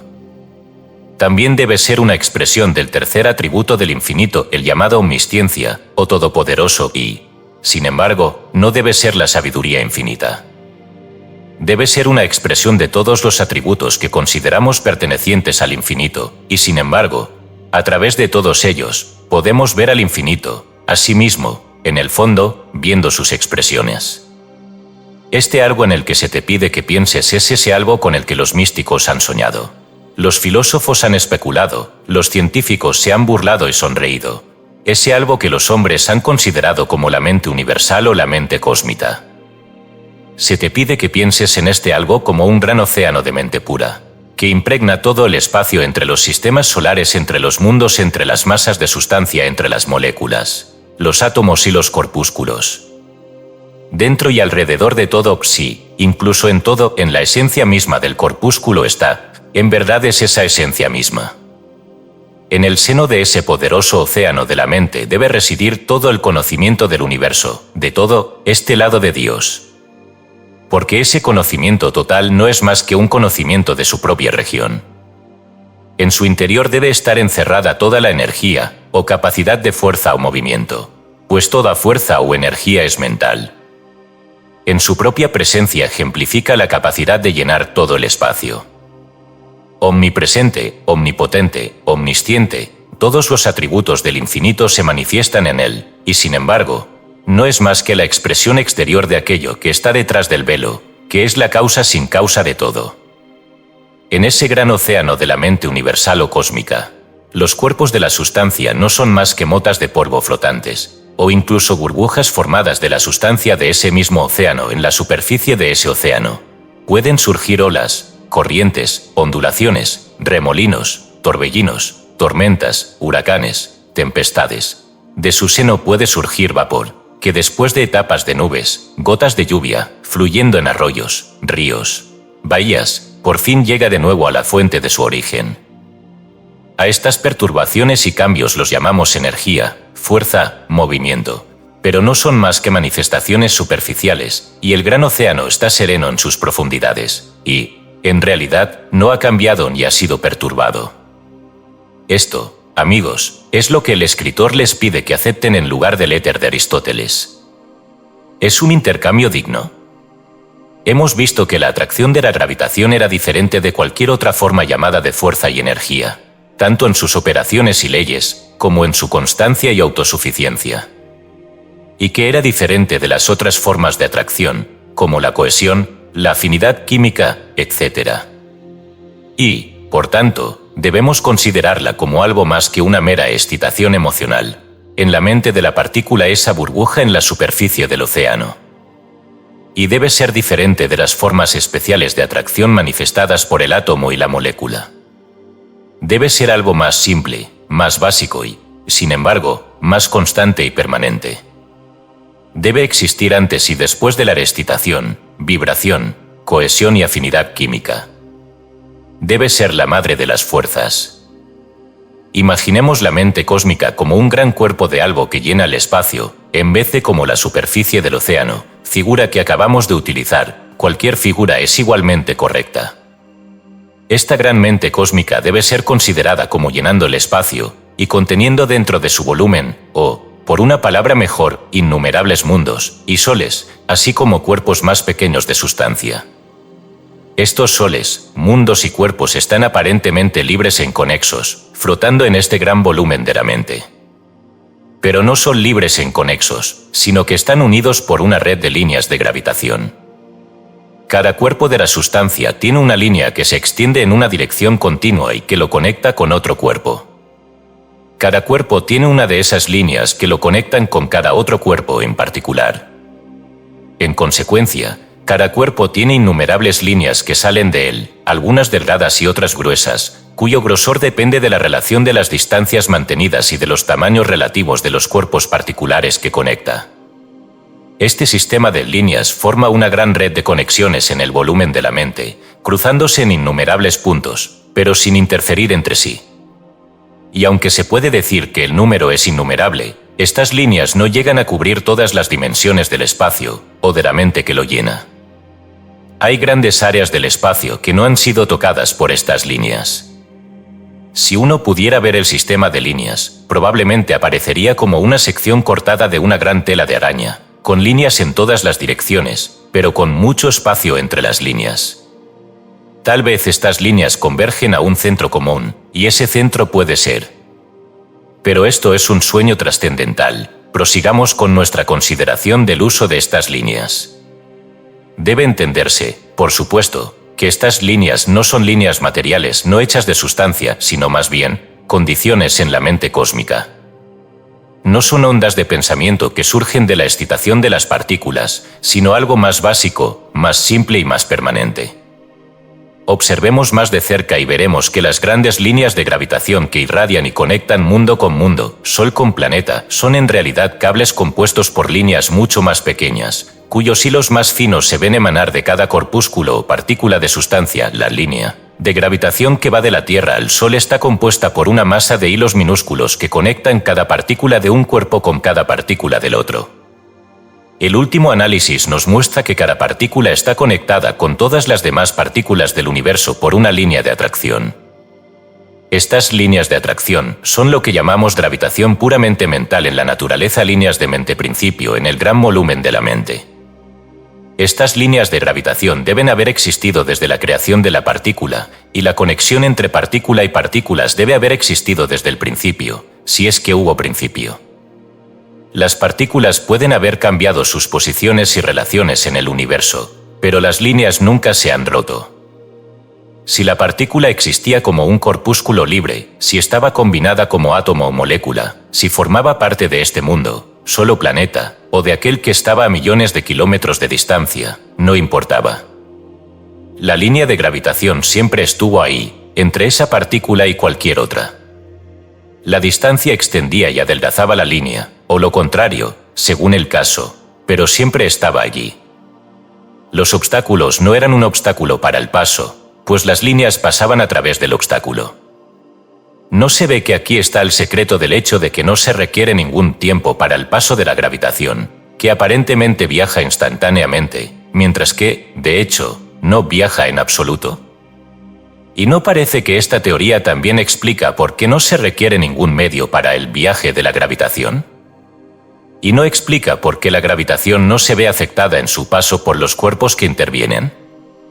La gravitación no viaja ni pasa, sino que permanece constante y siempre presente entre los objetos, variando su grado a medida que aumenta la distancia entre las partículas, y viceversa, y aumentando y disminuyendo su efecto, según el número de partículas que combinan sus líneas de atracción, como en el caso del átomo, la molécula, la masa, el mundo. La gravitación es una conexión o vínculo mental que une la mente en las diversas partículas, más que su sustancia o materia. A lo largo de estas líneas de gravitación pasan las ondas del pensamiento, resultantes de la excitación de las partículas de estas ondas fugaces, cambiantes e inconstantes de la emoción, cuán diferentes son de la exposición inmutable y constante de la gravitación. Y a lo largo de estas mismas líneas, cuando se acortan por el contacto cercano, viajan los impulsos de cohesión y afinidad química. La gravitación no solo realiza su propio trabajo, sino que también actúa como un portador común para las ondas de la fuerza del deseo y las ondas del pensamiento de la excitación de las partículas, que se manifiestan como energía atractiva y energía radiante, respectivamente. El escritor les pide que recuerden, en particular, que mientras las ondas de deseo de las partículas y sus ondas de pensamiento de excitación son cambiantes, desconectadas en constantes, la línea de gravitación nunca se rompe, y no podría romperse a menos que la partícula de la sustancia fuera barrida de la existencia, en cuyo caso el equilibrio del universo se anularía y se produciría el caos. El plan divino es perfecto hasta el más mínimo detalle, cada partícula es necesaria, se conoce, se cuenta y se utiliza en el plan. Y la gravitación es la prueba más clara de la realidad del infinito que se nos ofrece. En ella vemos la maquinaria real del infinito. No es de extrañar que los grandes pensadores hayan inclinado sus cabezas con reverencia ante su poder y su maldad, cuando sus mentes han comprendido finalmente su importancia. En verdad, la caída del gorrión es notoria y conocida, como ha registrado el escritor bíblico, pues la caída obedece a esa gran ley que mantiene a las partículas en su lugar, que hace posible el torbellino de los mundos y la existencia de los sistemas solares, que, de hecho, hace posible las formas de vida tal como las conocemos. Ese algo que por siempre y para siempre ha cumplido y cumplirá, silenciosa, incesante, incansable y sin emoción, su obra y su destino, la gravedad. La teoría del pensamiento dinámico también sostiene que, además de la existencia de la mente cósmica, u océano de mente, principio y de las líneas de atracción que la atraviesan, cada partícula tiene su atmósfera mental, o aura. El aura es una atmósfera de mente que rodea a la partícula y también a los cuerpos más grandes y también a las formas vivientes más elevadas en la escala. Esta aura no es más que una extensión de la parte de la mente que está segregada o aparentemente separada de la mente cósmica para ser utilizada por la partícula, masa o criatura individual. A través de esta aura, y por medio de ella, la partícula toma conocimiento de la aproximación y naturaleza de las otras partículas en su vecindad. La misma regla es válida en el caso de las criaturas, incluido el hombre, como veremos en un capítulo posterior. El hecho se menciona aquí, simplemente con el fin de conectar las diversas manifestaciones de los fenómenos mentales mencionados en las diversas partes de este libro. Algunos pueden objetar a la teoría de que las líneas de gravitación son las únicas portadoras de la energía del Sol, por ser contraria a la concepción de la ciencia de que el Sol irradia energía en todas las direcciones por igual, al igual que un trozo de hierro caliente o una lámpara. Respondiendo a esta objeción, el escritor diría que hay una diferencia decisiva en los dos casos.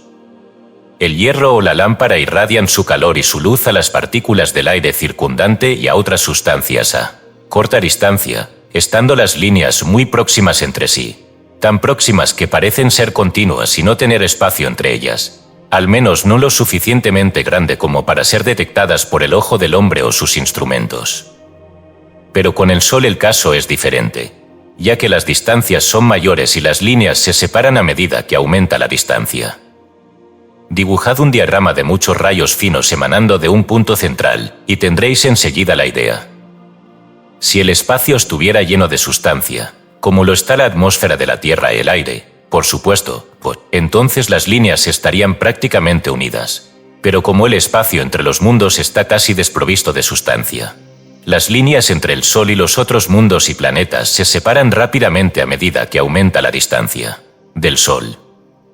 Para mostrar que esta objeción es realmente una prueba adicional de la teoría, el escritor pide que se llame la atención sobre el hecho de que, según los cálculos de los físicos de la ciencia, la energía del Sol se habría agotado en 20 millones de años, suponiendo que se dispersara por igual en todas las direcciones durante ese tiempo.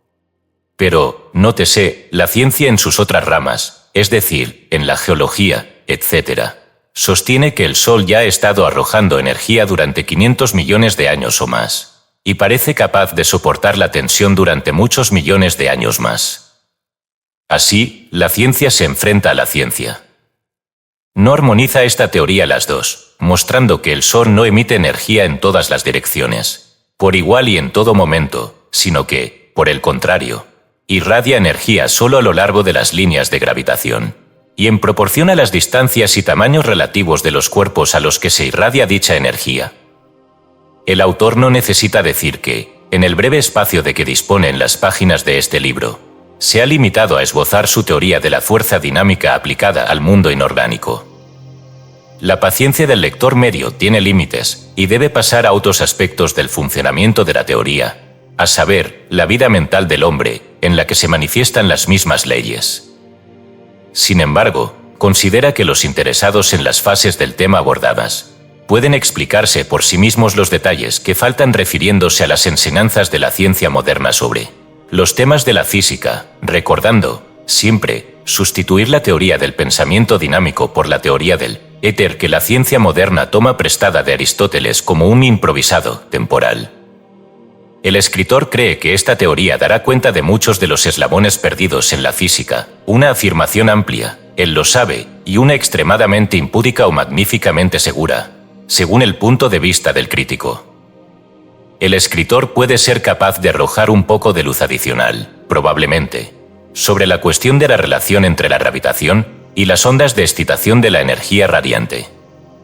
Sin intentar entrar en detalles, desea sugerir que, en vista del hecho de que las partículas están conectadas por las líneas de gravitación, cualquier perturbación grande, extendida y rápida de un número de partículas causaría una serie de movimientos ondulantes u ondulatorios en las líneas, de los que podría hablarse como ondas de agitación o inquietud en las líneas de gravitación. Esta agitación o malestar se comunicaría, naturalmente, a todas las demás partículas hacia las que se extienden las líneas, y la intensidad o el efecto de esta agitación o malestar dependería de las distancias relativas y del número de partículas implicadas.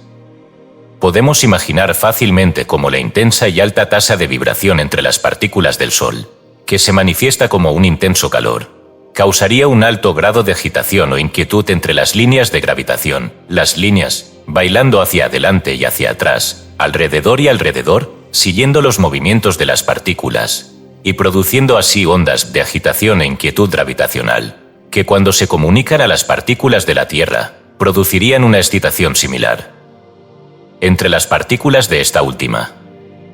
De la misma manera pueden explicarse las manchas solares y las consiguientes perturbaciones eléctricas terrestres.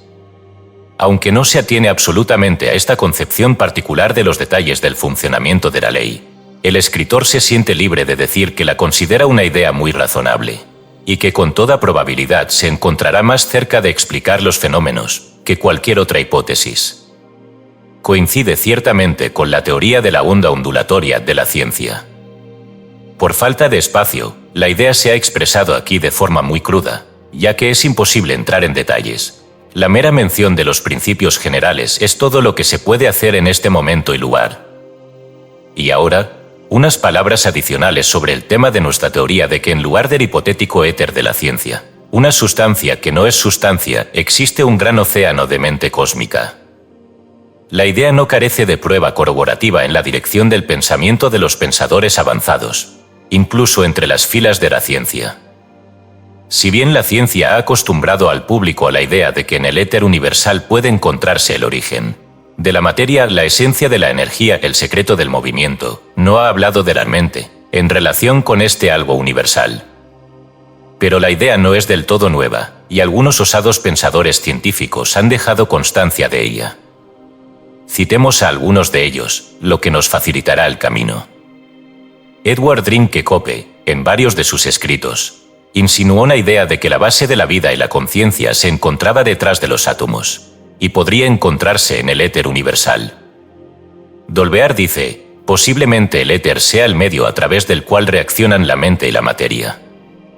Hemstreet dice, la mente en el éter no es más antinatural que la mente en la carne y la sangre. Stockwell dice, el éter está llegando a ser aprehendido como una sustancia inmaterial, superfísica, que llena todo el espacio, llevando en su seno infinitamente palpitante las motas de fuerza dinámica agregada llamadas mundos. Encarna el principio espiritual último, y representa la unidad de esas fuerzas y energías de las que surgen, como fuente, todos los fenómenos, físicos, mentales y espirituales, tal como los conoce el hombre. Dolbear habla del éter como una sustancia que, además de la función de energía y movimiento, tiene otras propiedades inherentes a partir de las cuales podrían surgir, en las circunstancias adecuadas, otros fenómenos, como la vida, o la mente o lo que pueda haber en el sustrato. Newton hablaba de él como un espíritu sutil o sustancia inmaterial. Dolbear dice, el éter, cuyas propiedades nos esforzamos vanamente en interpretar en los términos de la materia, cuyas propiedades aún no descubiertas deberían advertir a todo el mundo contra el peligro de afirmar con fuerza lo que es posible y lo que es imposible en la naturaleza de las cosas. Stockwell dice que el éter no es la materia en ninguna de sus formas. Prácticamente todos los científicos están de acuerdo. Dolbear, de nuevo, dice, si el éter que llena todo el espacio no tiene estructura atómica, no presenta fricción a los cuerpos que se mueven a través de él, y no está sujeto a la ley de la gravitación, no parece apropiado llamarlo materia. Se podría hablar de ella como una sustancia si se quiere dar otro nombre. En cuanto a mí, hago una clara distinción entre el éter y la materia, y me siento algo confundido al oír hablar del éter como materia. Y sin embargo, a pesar de las expresiones anteriores, ningún científico se ha atrevido a decir con palabras claras que el éter, o lo que sea que ocupe el lugar del éter, debe ser la mente, aunque varios parecen estar al borde de la declaración, pero aparentemente temen expresar su pensamiento. A la vista de lo que hemos visto en nuestro examen de los hechos y principios avanzados en este capítulo, se nos invita a considerar las siguientes dos proposiciones complementarias. Proposición complementaria 3. Conectando cada partícula de sustancia con todas y cada una de las demás partículas de sustancia, existen líneas de conexión mental, cuyo grosor depende de la distancia entre las dos partículas, disminuyendo en proporción a medida que aumenta la distancia. Estas líneas pueden ser consideradas como condiciones del gran océano de mente cósmica que impregna y llena todo el espacio, incluyendo la esencia o ser interior de las partículas de sustancia, así como el espacio entre dichas partículas. Estas líneas son las líneas de gravitación, por y sobre las cuales se manifiesta el fenómeno de la gravitación. Estas líneas de gravitación han existido siempre entre cada partícula y todas las demás, y han persistido continua y constantemente a lo largo de todos los cambios de condición, posición y relación que han sufrido las partículas. No hay paso o transmisión de la energía o fuerza de gravitación a través de estas líneas, ni de ningún otro canal, sino que, por el contrario, la energía o fuerza de gravitación es una conexión o vínculo mental constante y continuo que existe entre la mente de las partículas, más que entre su sustancia o materia. Proposición complementaria 4. Las líneas de gravitación, mencionadas en la proposición anterior, son el medio por el que viajan o se transmiten las ondas de pensamiento, resultantes de la excitación de las partículas, y por medio de las cuales se comunican o transmiten los estados mentales.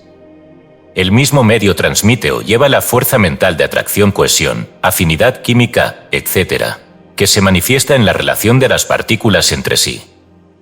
Así pues, la gravitación no solo realiza su propio trabajo, sino que también actúa como portador común de las ondas de excitación, que se manifiestan como energía radiante, y de las ondas de fuerza de deseo, que se manifiestan como energía de atracción. Y aquí, el escritor apoya su caso en la acción en el Foro del Pensamiento Avanzado, titulada La teoría del pensamiento dinámico vs. La teoría del éter de Aristóteles, en la que comparece por el demandante. Les ruega a ustedes, los miembros del jurado, que presten la debida atención a las pruebas y a los argumentos, para que puedan emitir un veredicto justo. Capítulo 14. El misterio de la mente. En este libro, el autor ha tratado las dos manifestaciones de la vida, es decir, la mente y la sustancia, como si fueran cosas separadas, aunque ha insinuado su creencia de que la sustancia, en última instancia, podría emanar de la mente y ser solo una forma más cruda de su expresión. La mejor manera de expresar el pensamiento sería decir que cree que tanto la sustancia como la mente, tal como la conocemos, no son más que expresiones de una forma de la mente tan superior a la que conocemos como mente, como esta última es superior a la sustancia. Pero no tiene la intención de seguir esta creencia en este libro, ya que el campo de trabajo se encuentra en otras líneas. La idea se menciona aquí, simplemente con el propósito de dar una pista a aquellos que podrían estar interesados en las conclusiones del escritor, con respecto a estas regiones más remotas del tema general. El escritor está de acuerdo con las antiguas enseñanzas ocultas en cuanto a la existencia de la mente cósmica, como lo ha declarado en el último capítulo. Esta mente cósmica, cree él, es independiente de la sustancia, de hecho es la madre de la sustancia, y su hermano gemelo, la mente como la conocemos. La mente, tal como la conocemos, y la sustancia se encuentran siempre en conexión con la otra. Es cierto que la forma de la sustancia, utilizada por la mente como su cuerpo, puede ser mucho más fina que el vapor más raro que conocemos, pero es, sin embargo, sustancia. El funcionamiento del gran plan del universo parece requerir que la mente tenga siempre un cuerpo con el que trabajar, y esta regla se aplica no solo en el caso de la forma más densa de la sustancia y del principio mente que se manifiesta a través de ella, sino también en el caso de la más alta manifestación de la mente, tal como la conocemos, que requiere un cuerpo a través del cual manifestarse. Esta combinación constante de mente y sustancia, el hecho de que no se haya encontrado ninguna sustancia sin al menos un rastro de mente, y ninguna mente excepto en relación y combinación con la sustancia, ha llevado a muchos pensadores científicos a aceptar la idea materialista de que la mente no era más que una propiedad de la sustancia o una cualidad de la misma.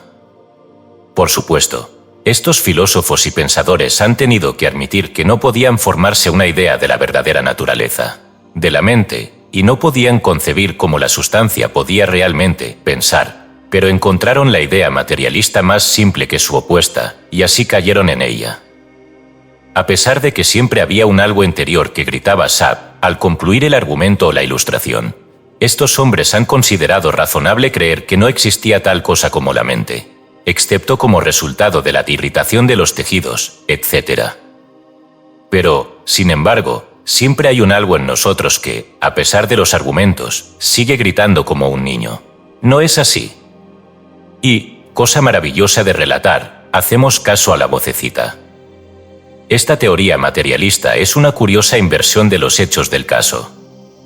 Incluso las propias conclusiones y razonamientos de estos pensadores solo son posibles por la existencia de esa mente que ellos niegan. La razón humana es incapaz de explicar el funcionamiento interno de la mente, sobre una base estricta y puramente física. Tyndall, el gran científico inglés, dijo con verdad que el paso de la física del cerebro a los hechos correspondientes de la conciencia es impensable. Concedido que un pensamiento definido y una acción molecular definida del cerebro ocurren simultáneamente, no poseemos el órgano intelectual, ni aparentemente ningún rudimento del órgano, que nos permita pasar por un proceso de razonamiento de un fenómeno al otro. El materialista es propenso a intentar derrotar a los defensores de la mente con la exigencia de una respuesta a la pregunta ¿qué es la mente?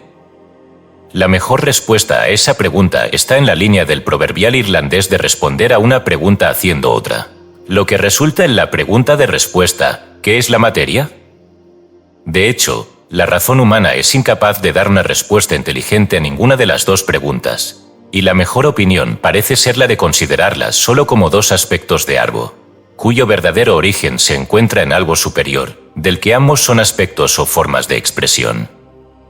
La enseñanza oculta, con la que el escritor está de acuerdo, es que la mente, inherente a cualquier porción de sustancia, desde el corpúsculo hasta el cerebro del hombre, no es más que una porción segregada, o aparentemente separada, del principio mente universal, o mente cósmica. Este fragmento de la mente está siempre conectado con la sustancia, y de hecho, se cree que está separado de la mente universal y de las otras mentes separadas por una película, de la sustancia más rara, tan fina que apenas se distingue de la mente. Sin embargo, esta separación no es total, pues el fragmento de mente está en conexión con todos los demás fragmentos de mente, por medio de filamentos mentales, y además nunca está fuera de contacto con la mente cósmica. Pero, comparativamente, el fragmento de la mente está separado del resto, y debemos considerarlo de esta manera, al menos con fines de estudio, consideración e ilustración. Es como una gota en el océano de la mente, aunque conectada, en cierto modo, con todas las demás gotas, y con el océano mismo. La mente individual no está estrechamente confinada dentro de la sustancia en la que habita, sino que se extiende más allá de los límites físicos de la sustancia, a veces a una distancia bastante considerable. El aura, o proyección o emanación de la mente en forma de huevo, que rodea a cada partícula y a cada individuo, es un ejemplo de ello. Además del aura, existe posiblemente una extensión de la mente a una distancia considerable más allá de la vecindad inmediata, de los límites físicos. La conexión, sin embargo, nunca se rompe durante el término vida. La influencia mental a distancia, sin embargo, no siempre requiere la mencionada proyección de la mente. Las ondas de pensamiento a menudo responden al propósito, y, además, existe algo así como la impartición de vibraciones mentales a las pequeñas partículas de sustancias con las que se llena la atmósfera, cuyas vibraciones continúan durante bastante tiempo, a menudo durante un largo periodo después de la presencia del individuo que las produce. Estas cuestiones serán tratadas en capítulos posteriores de este libro. La mente del hombre es algo mucho más complejo de lo que generalmente imagina el hombre medio. No solo en su variada manifestación de la conciencia, sino en su gran región de conciencia inferior o infraconciencia, como se le llama. La continuación de este libro, en preparación, que se titulará Las maravillas de la mente, tendrá por objeto describir este funcionamiento interno y señalar los métodos para utilizarlo. Nuestro próximo capítulo, titulado Las fuerzas más finas de la mente, nos llevará a este campo. Capítulo 15. Las fuerzas más finas de la mente. La intención original del autor era cerrar el libro con el capítulo en el que se concluía su argumentación y presentación del caso del pensamiento dinámico. El libro fue escrito con el propósito de demostrar esa teoría, y naturalmente debería haber concluido allí. El autor está preparando simultáneamente un libro complementario, titulado Las maravillas de la mente, en el que, además de la información y la instrucción sobre los poderes latentes y las regiones ocultas de la mente, incluyendo una investigación de las regiones infra y ultraconscientes, el pensamiento automático, los sistemas ocultos de mentalidad, el desarrollo y el desenvolvimiento mental, etc., se propone abordar el tema del pensamiento dinámico desde el plano mental del hombre. Y pensó que era mejor mantener las dos ramas del tema separadas y aparte. Pero, a pesar de los hechos mencionados, considera que no puede cerrar el presente libro, el examen de la fase actual del tema, sin referirse al menos de pasada al hecho de que el pensamiento dinámico es plenamente operativo en el plano de la mentación humana, como en el plano de la mentación atómica. De hecho, el hombre tiene el mismo poder, potencialmente, que posee el átomo, solo que refinado en un grado correspondiente al desarrollo del hombre en comparación con el del átomo. El poder se eleva a un plano de mentación superior, pero es plenamente operativo. Así como el cuerpo del hombre contiene la vida física correspondiente a las diferentes etapas de la vida física inferior, mineral, vegetal y animal, por ejemplo, los huesos de tipo mineral y las sales minerales en el sistema, la vida y el trabajo de las células de tipo vegetal, y la carne y la vida física de tipo animal, además de la maravillosa estructura cerebral y el fino desarrollo del cerebro, peculiares del hombre. También el hombre tiene las cualidades mentales inferiores de la vida inferior, además de su gloriosa conciencia humana que está reservada para la forma más elevada de vida en el globo.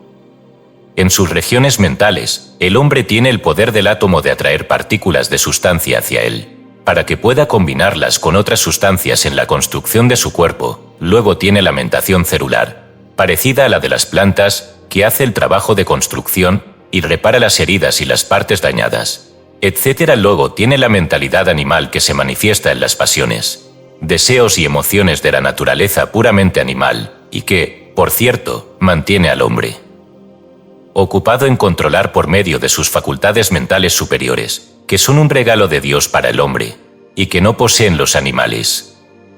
Pero todo esto formará parte de la secuela, Las maravillas de la mente, y solo se menciona aquí de pasada. Y, al igual que el hombre está capacitado para utilizar las cualidades físicas elementales que encuentra en su cuerpo, y convertirlas en algo bueno para vivir su vida humana, así el hombre, consciente o inconscientemente, hace uso de estos poderes mentales elementales en su vida mental cotidiana. Y si se da cuenta de lo que hará un uso consciente de estas facultades, guiado por la voluntad humana, el hombre puede convertirse en un orden diferente de ser. Esta es la base de las enseñanzas ocultas y de los misterios de los antiguos, así como de las enseñanzas de los modernos cuerpos y sociedades esotéricas secretas, tales como los Rosacruces y la Hermandad Hermética, y varias otras sociedades cuyos nombres no se conocen. Se refiere a las verdaderas sociedades, y no a las descaradas imitaciones que hombres sin escrúpulos presentan al público como las órdenes originales, ofreciéndose e instando a la afiliación a cambio de unos pocos dólares. Es innecesario decir que la membresía en las verdaderas órdenes ocultas nunca se insta y no puede ser comprada. Pero volviendo al tema, la mente individual del hombre está en contacto directo, no solo con la gran mente cósmica, sino también con la mente individual de todos los demás hombres. Así como las partículas están unidas por líneas de atracción, las mentes de los hombres están unidas por líneas mentales o filamentos mentales. Y así como existen formas especiales de atracción entre las partículas, también existen formas especiales de atracción entre los hombres. Y así como las partículas son influenciadas a distancia por otras partículas, también los hombres son influenciados a distancia por otros hombres. Y así como la partícula atrae hacia sí lo que desea, los hombres atraen hacia sí lo que desean. Y así como los estados mentales y la excitación se transmiten o comunican de partícula a partícula, los estados mentales o la excitación se transmiten o comunican de hombre a hombre. Como es arriba es abajo, como es abajo es arriba, dice la vieja máxima ocultista, y puede encontrarse que opera en todos los planos. Los fenómenos de la transferencia del pensamiento, telepatía, telestesia, proyección mental, sugestión, hipnotismo, mesmerismo, etc., pueden ser explicados y comprendidos si se conoce la teoría del pensamiento dinámico, tal como se explica en este libro. La comprensión de una de ellas nos da la clave de la otra, pues la ley opera exactamente igual en cada plano particular. Si el lector reflexiona sobre esta afirmación y la aplica a sus investigaciones y experimentos, descubrirá que tiene la clave de muchos misterios, el cabo suelto de un poderoso ovillo que puede desenrollar a su antojo. Comencemos por considerar el proceso de producción del pensamiento en la mente humana. De esta manera podremos llegar a una idea más clara de los fenómenos mentales conocidos como fuerza del pensamiento, poder mental, ondas del pensamiento, vibraciones del pensamiento, transferencia de la mente, influencia mental, etc. Para comprender estas cosas debemos empezar por entender el proceso de producción del pensamiento. Aquí se encuentra el secreto de los fenómenos mencionados, y mucho más. En primer lugar, aunque el cerebro es el órgano de la mente, el instrumento que la mente utiliza para producir el pensamiento, el cerebro no es el que piensa, ni la materia cerebral visible al ojo es el instrumento material del pensamiento. El cerebro y otras partes del sistema nervioso, incluyendo los pequeños cerebros o ganglios, que se encuentran en varias partes del cuerpo, está compuesto de una cierta sustancia, una forma fina de plasma, que, sin embargo, no es más que la base de las formas más finas de la sustancia utilizada en la producción del pensamiento. La ciencia no ha descubierto esta sustancia más fina, porque no es visible para el ojo o para los instrumentos más finos, pero los oculistas entrenados saben que existe. Esta fina sustancia escapa al bisturí y al microscopio de los biólogos y anatomistas, y, en consecuencia, su búsqueda de la mente en el cerebro es inútil. Hay algo más que tejido que se irrita en el cerebro. Pero recuerda que ese algo más sigue siendo la sustancia, y no la mente misma. El pensamiento es una forma de excitación en esta fina sustancia cerebral, que también podemos llamar psicoplasma, de las dos palabras griegas que significan la mente y un molde o matriz. Respectivamente, la palabra combinada significa el molde o matriz de la mente, en otras palabras, la sustancia material utilizada por la mente en la que fundir o moldear los pensamientos. Esta excitación en el psicoplasma se manifiesta en las vibraciones de sus partículas, ya que, como toda sustancia, tiene partículas. Todos los científicos están de acuerdo en que en el proceso del pensamiento hay un gasto de energía y un uso de la sustancia material. No saben cómo se efectúa esto, pero sus experimentos han demostrado que hay energía manifestada y utilizada, y también sustancia consumida. El secreto de la producción del pensamiento no reside en el cerebro o en el sistema nervioso, que no son más que el sustrato material sobre el que trabaja la mente, y que utiliza como molde o matriz para la producción del pensamiento. El pensamiento es el producto de la mente que dirige la fuerza sobre la sustancia en forma de psicoplasma. Y la energía se manifiesta en la producción del pensamiento tanto como en la operación de la ley de atracción, o de la acción química. ¿Se puede preguntar qué fuerza y qué energía? La respuesta es fuerza mental. Pero a pesar de que la respuesta les mira fijamente a la cara, los científicos niegan que la mente contenga fuerza o energía dentro de sí misma, y persisten en pensar en la fuerza como una cosa mecánica, o como necesariamente derivada de las formas comunes de energía, tales como el calor, la luz o la electricidad. Ignoran el hecho de que la mente tiene una fuerza más fina que utiliza para realizar su trabajo. ¿Cómo se atraen los átomos entre sí y se mueven juntos? Aquí hay una evidencia de fuerza y energía que no es calor, luz o electricidad, ¿qué es? Cuando un hombre desea cerrar su mano, desea que se cierre, y envía una corriente de esta fuerza más fina de la mente a lo largo del nervio al músculo, y éste se contrae y la mano se cierra. Un proceso similar se utiliza en cada acción muscular. ¿Cuál es la fuerza utilizada? La ciencia admite la existencia de esta fuerza y la llama energía nerviosa o fuerza nerviosa. Sostiene que debe ser algo parecido a la electricidad, y algunos llegan a decir que es la electricidad. Basan sus ideas en el hecho de que cuando se aplica la electricidad a los músculos de animales vivos o muertos, estos se contraen igual que cuando se aplica esta fuerza nerviosa, y todo movimiento de los músculos puede ser producido por la electricidad, que se convierte en una falsa fuerza nerviosa. Pero, aquí está el punto, esta fuerza no puede ser idéntica a la electricidad, porque ninguno de los aparatos para registrar las corrientes eléctricas la registrará. No es electricidad, sino una fuerza más fina de la mente, generada en el sustrato material que la mente utiliza como base de operación. Esta fina fuerza de la mente se genera de alguna manera en el cerebro y en el sistema nervioso, por acción sobre el psicoplasma. El cerebro, o los cerebros, ya que el hombre tiene varios centros dignos de este término, son como grandes dínamos y almacenes de esta fuerza, y los nervios son los cables que la llevan a todas las partes del sistema. Más que esto, se ha descubierto que los nervios son generadores de fuerza, también, así como el cerebro. Los experimentos han demostrado que el suministro de fuerza en un nervio se desvanece cuando el nervio se utiliza, en cuyo caso se recurre a los almacenes para un suministro adicional. Esta fuerza fina de la mente es realmente la fuente de toda la energía, pues como hemos mostrado en capítulos anteriores, todo movimiento surge de la acción mental, y esta forma de fuerza o energía es la fuerza o energía primordial producida por la mente.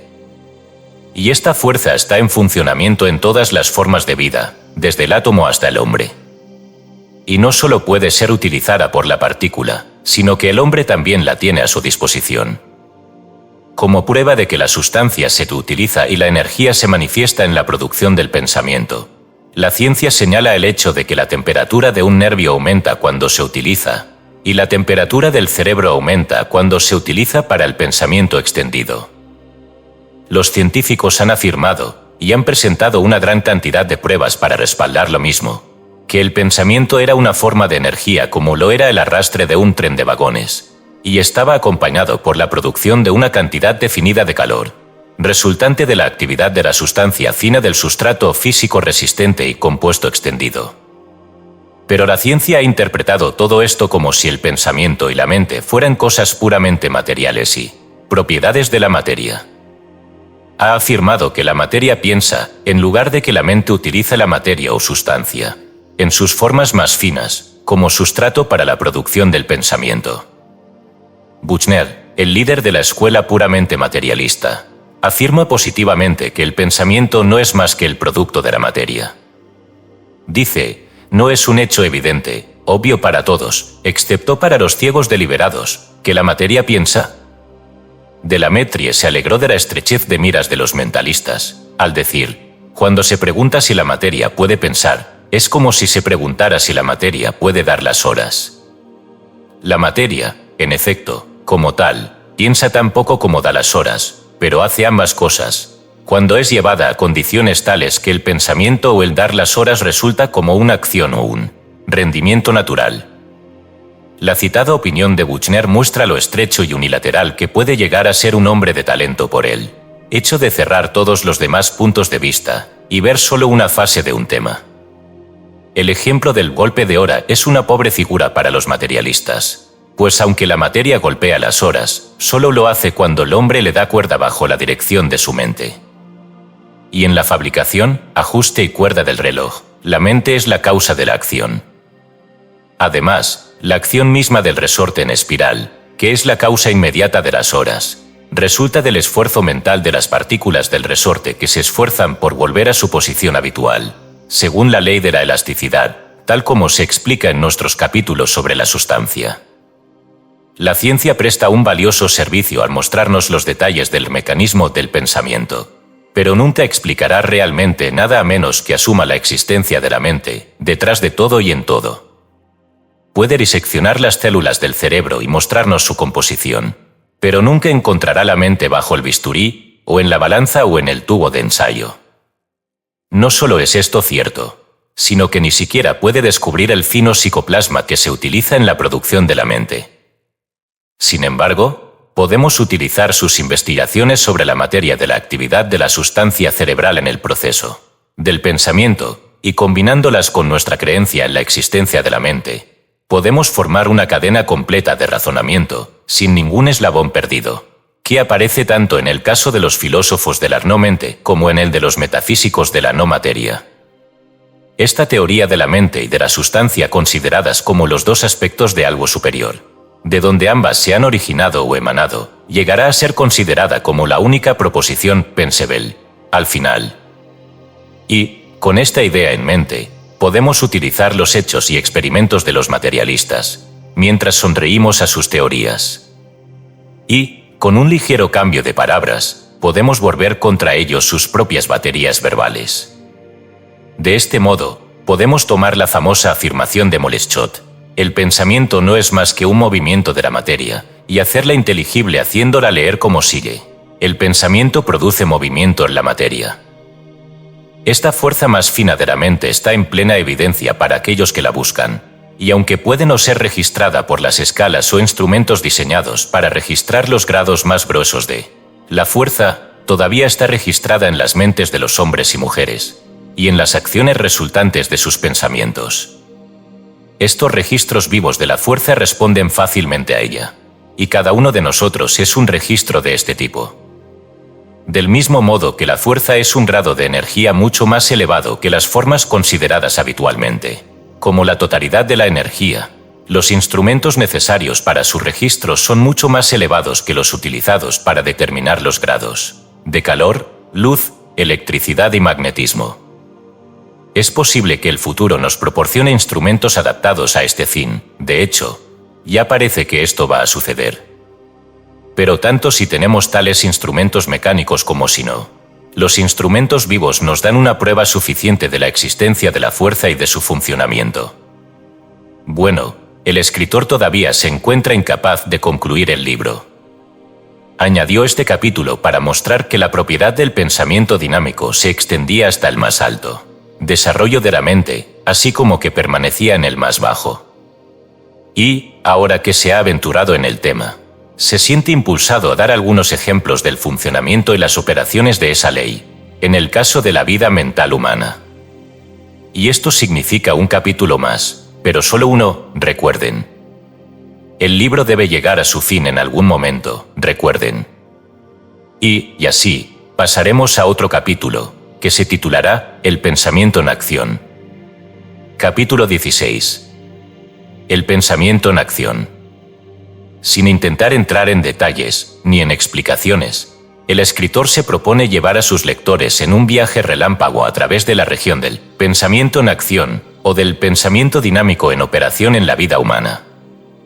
Los detalles de esta fascinante región deben dejarse para otra visita más extensa, en nuestro próximo libro, antes mencionado, que se llamará Las maravillas de la mente. Pero piensa que incluso este viaje relámpago resultará interesante e instructivo. comencemos con una rápida mirada al hombre mismo. Sin hablar de sus 7 planos de la mente, lo cual pertenece a la próxima visita, nos parece un objeto muy interesante.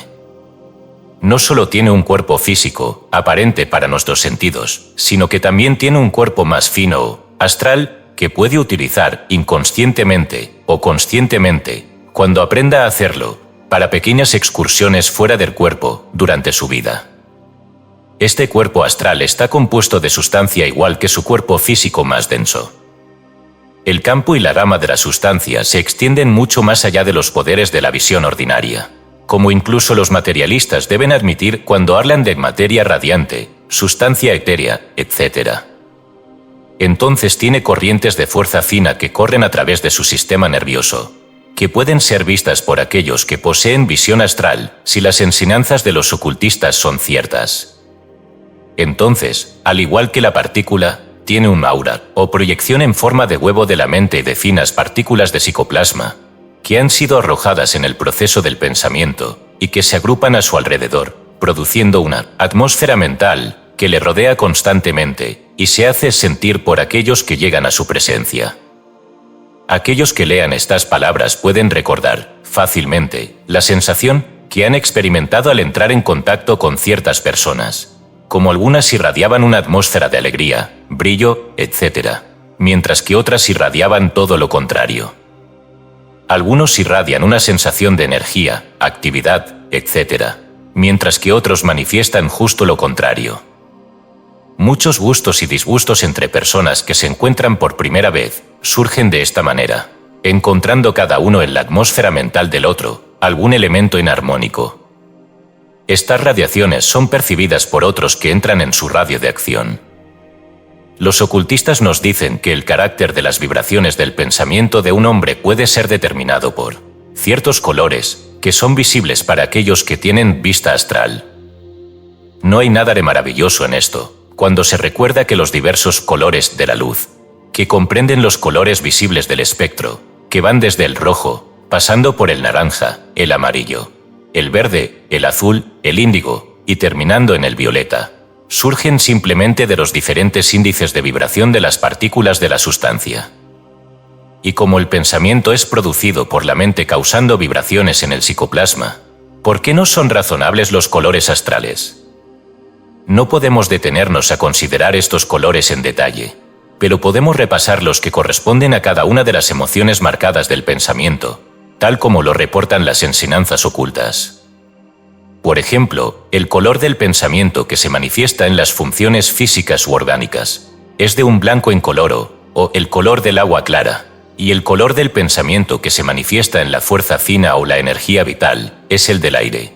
El aire caliente que surge de un horno o de la tierra calentada cuando emerge del cuerpo, aunque de un rosa tenue cuando está en el propio cuerpo. El negro representa el odio, la malicia, etc. El gris, tono brillante, representa el egoísmo, mientras que el gris de un tono oscuro y aparado representa el miedo. El verde representa los celos, el engaño, la traición y otras emociones similares, que van desde los tonos aparados que caracterizan las formas más bajas y burdas, hasta los tonos brillantes que caracterizan las formas más finas o delicadas de tacto, cortesía, diplomacia, etc. El rojo, tono apagado, representa la sensualidad y la pasión animal, mientras que el rojo, brillante y vivo, representa la ira. El carmesí, en distintas tonalidades, representa las fases del amor. El marrón representa la avaricia o la codicia. El naranja representa el orgullo y la ambición, y el amarillo, en diversas tonalidades, representa los grados de poder intelectual. El azul es el color de los pensamientos religiosos, pasando, sin embargo, por una gran variedad de etapas, desde el tono aparado de la creencia religiosa supersticiosa, hasta el bello violeta de la más elevada emoción o pensamiento religioso.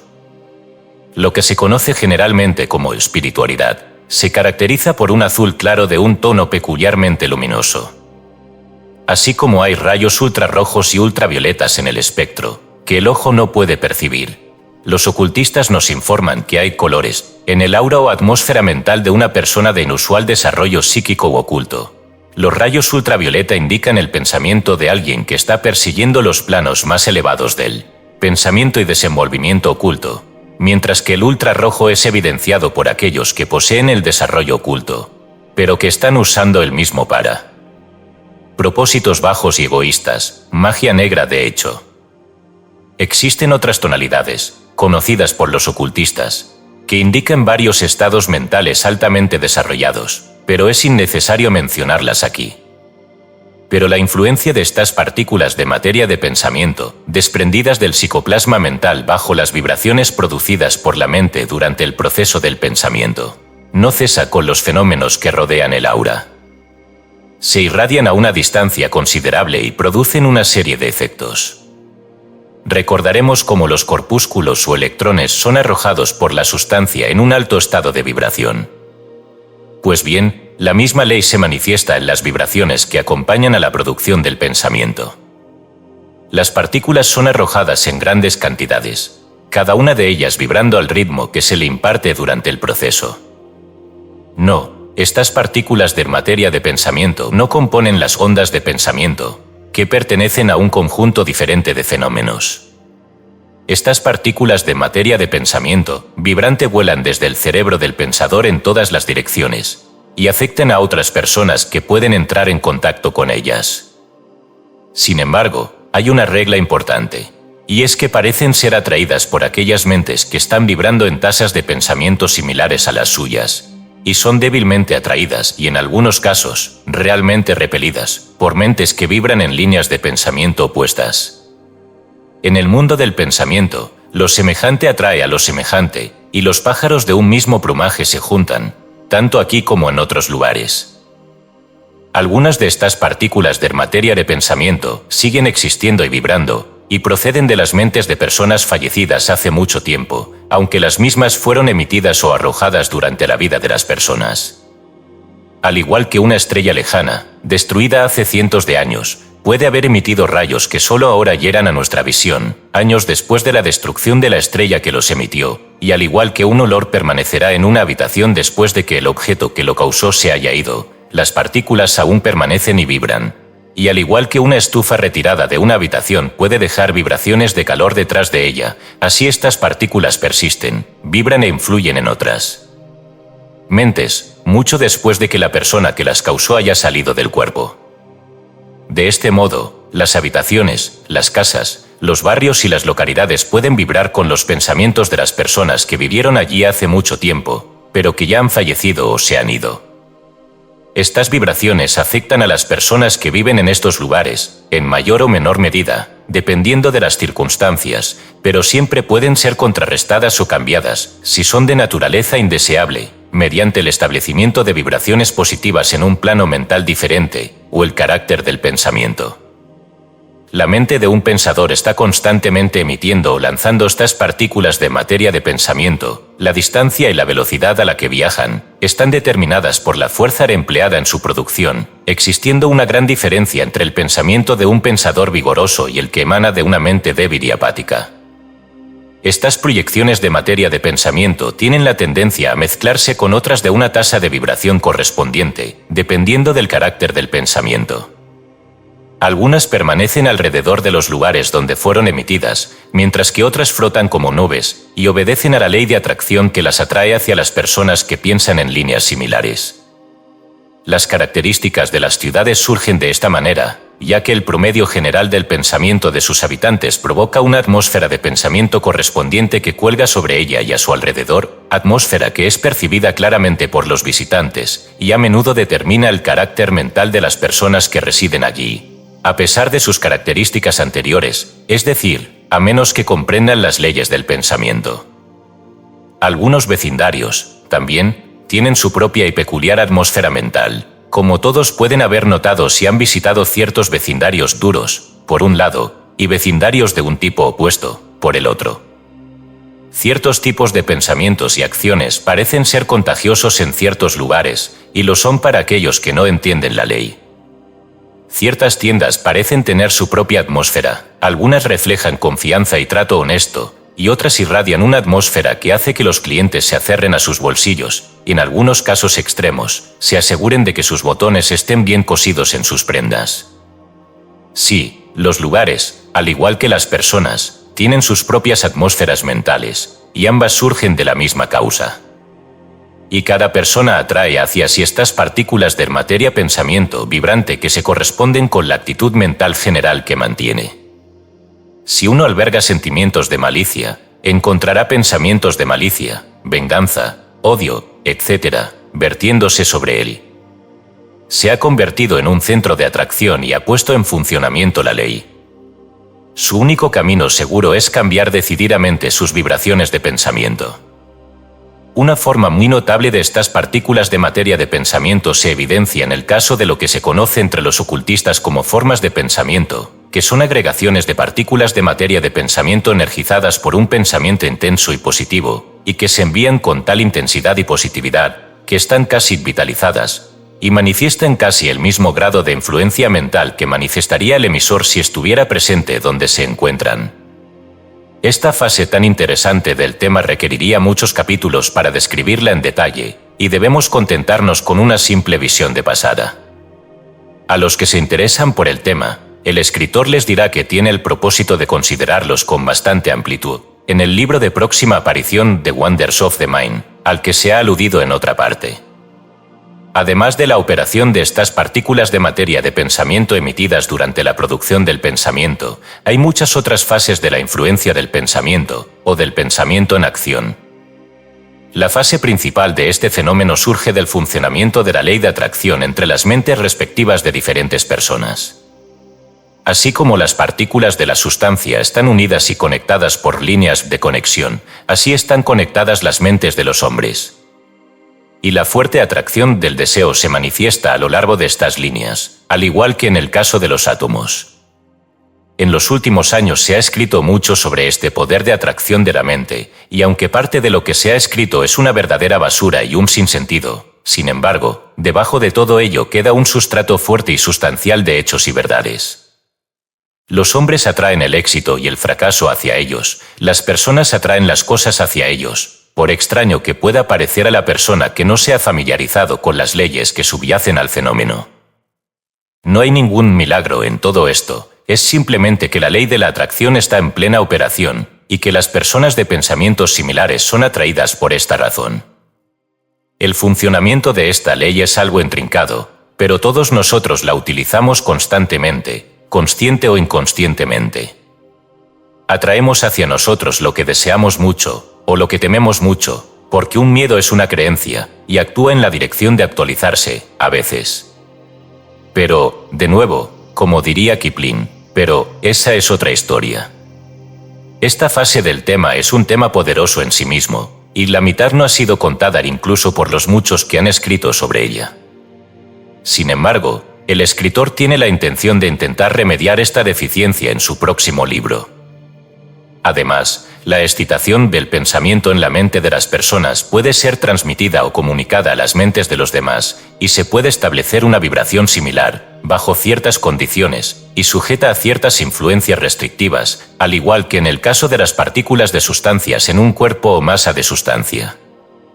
Y, de muchas maneras que se sugerirán al lector que haya dominado el contenido de los capítulos anteriores de este libro, los fenómenos del pensamiento dinámico en el caso de los átomos, y las partículas, pueden ser, y son duplicados en el caso de las mentes individuales de los hombres.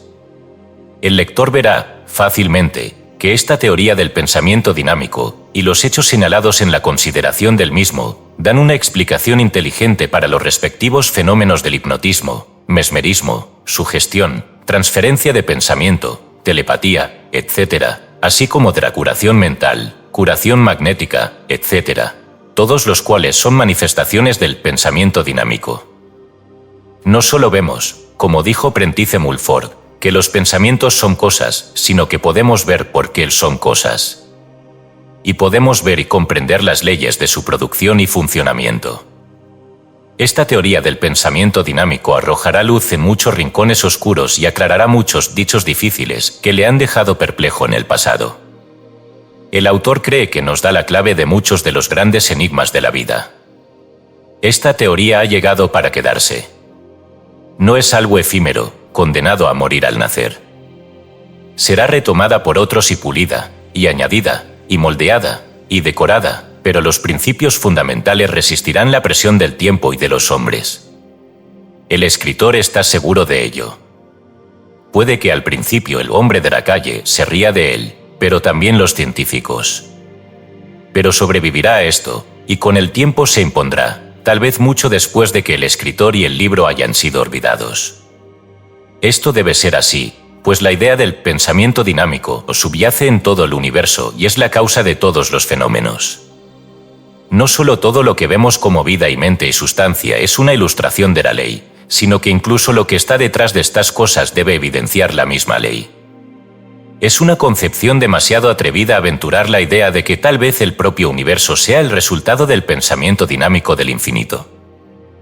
Oh, pensamiento dinámico, vemos en ti el instrumento mediante el cual se crean, se cambian y se destruyen todas las formas, vemos en ti la fuente de toda energía, fuerza y movimiento. Te vemos siempre presente y en todas partes, y siempre en acción. En verdad, tú eres la vida en acción. Tú eres la encarnación de la acción y el movimiento, de los que Zitter ha dicho, donde quiera que nuestros ojos se detengan en el universo, donde quiera que seamos llevados en el vuelo del pensamiento, en todas partes encontramos movimiento. Los soles, los planetas, los mundos, los cuerpos, los átomos y las partículas, se mueven y actúan a tus órdenes. En medio de todo el cambio de la sustancia, entre el juego de las fuerzas, y en medio de todo lo que resulta de ellas, estás tú, inmutable y constante. Como si estuvieras recién salido de la mano del infinito, has mantenido tu vigor, tu fuerza y tu poder a lo largo de los eones del tiempo. Y, del mismo modo, el espacio no tiene terrores para ti, ya que lo has dominado. Tú eres un símbolo del poder del infinito, tú eres su mensaje para el hombre que duda.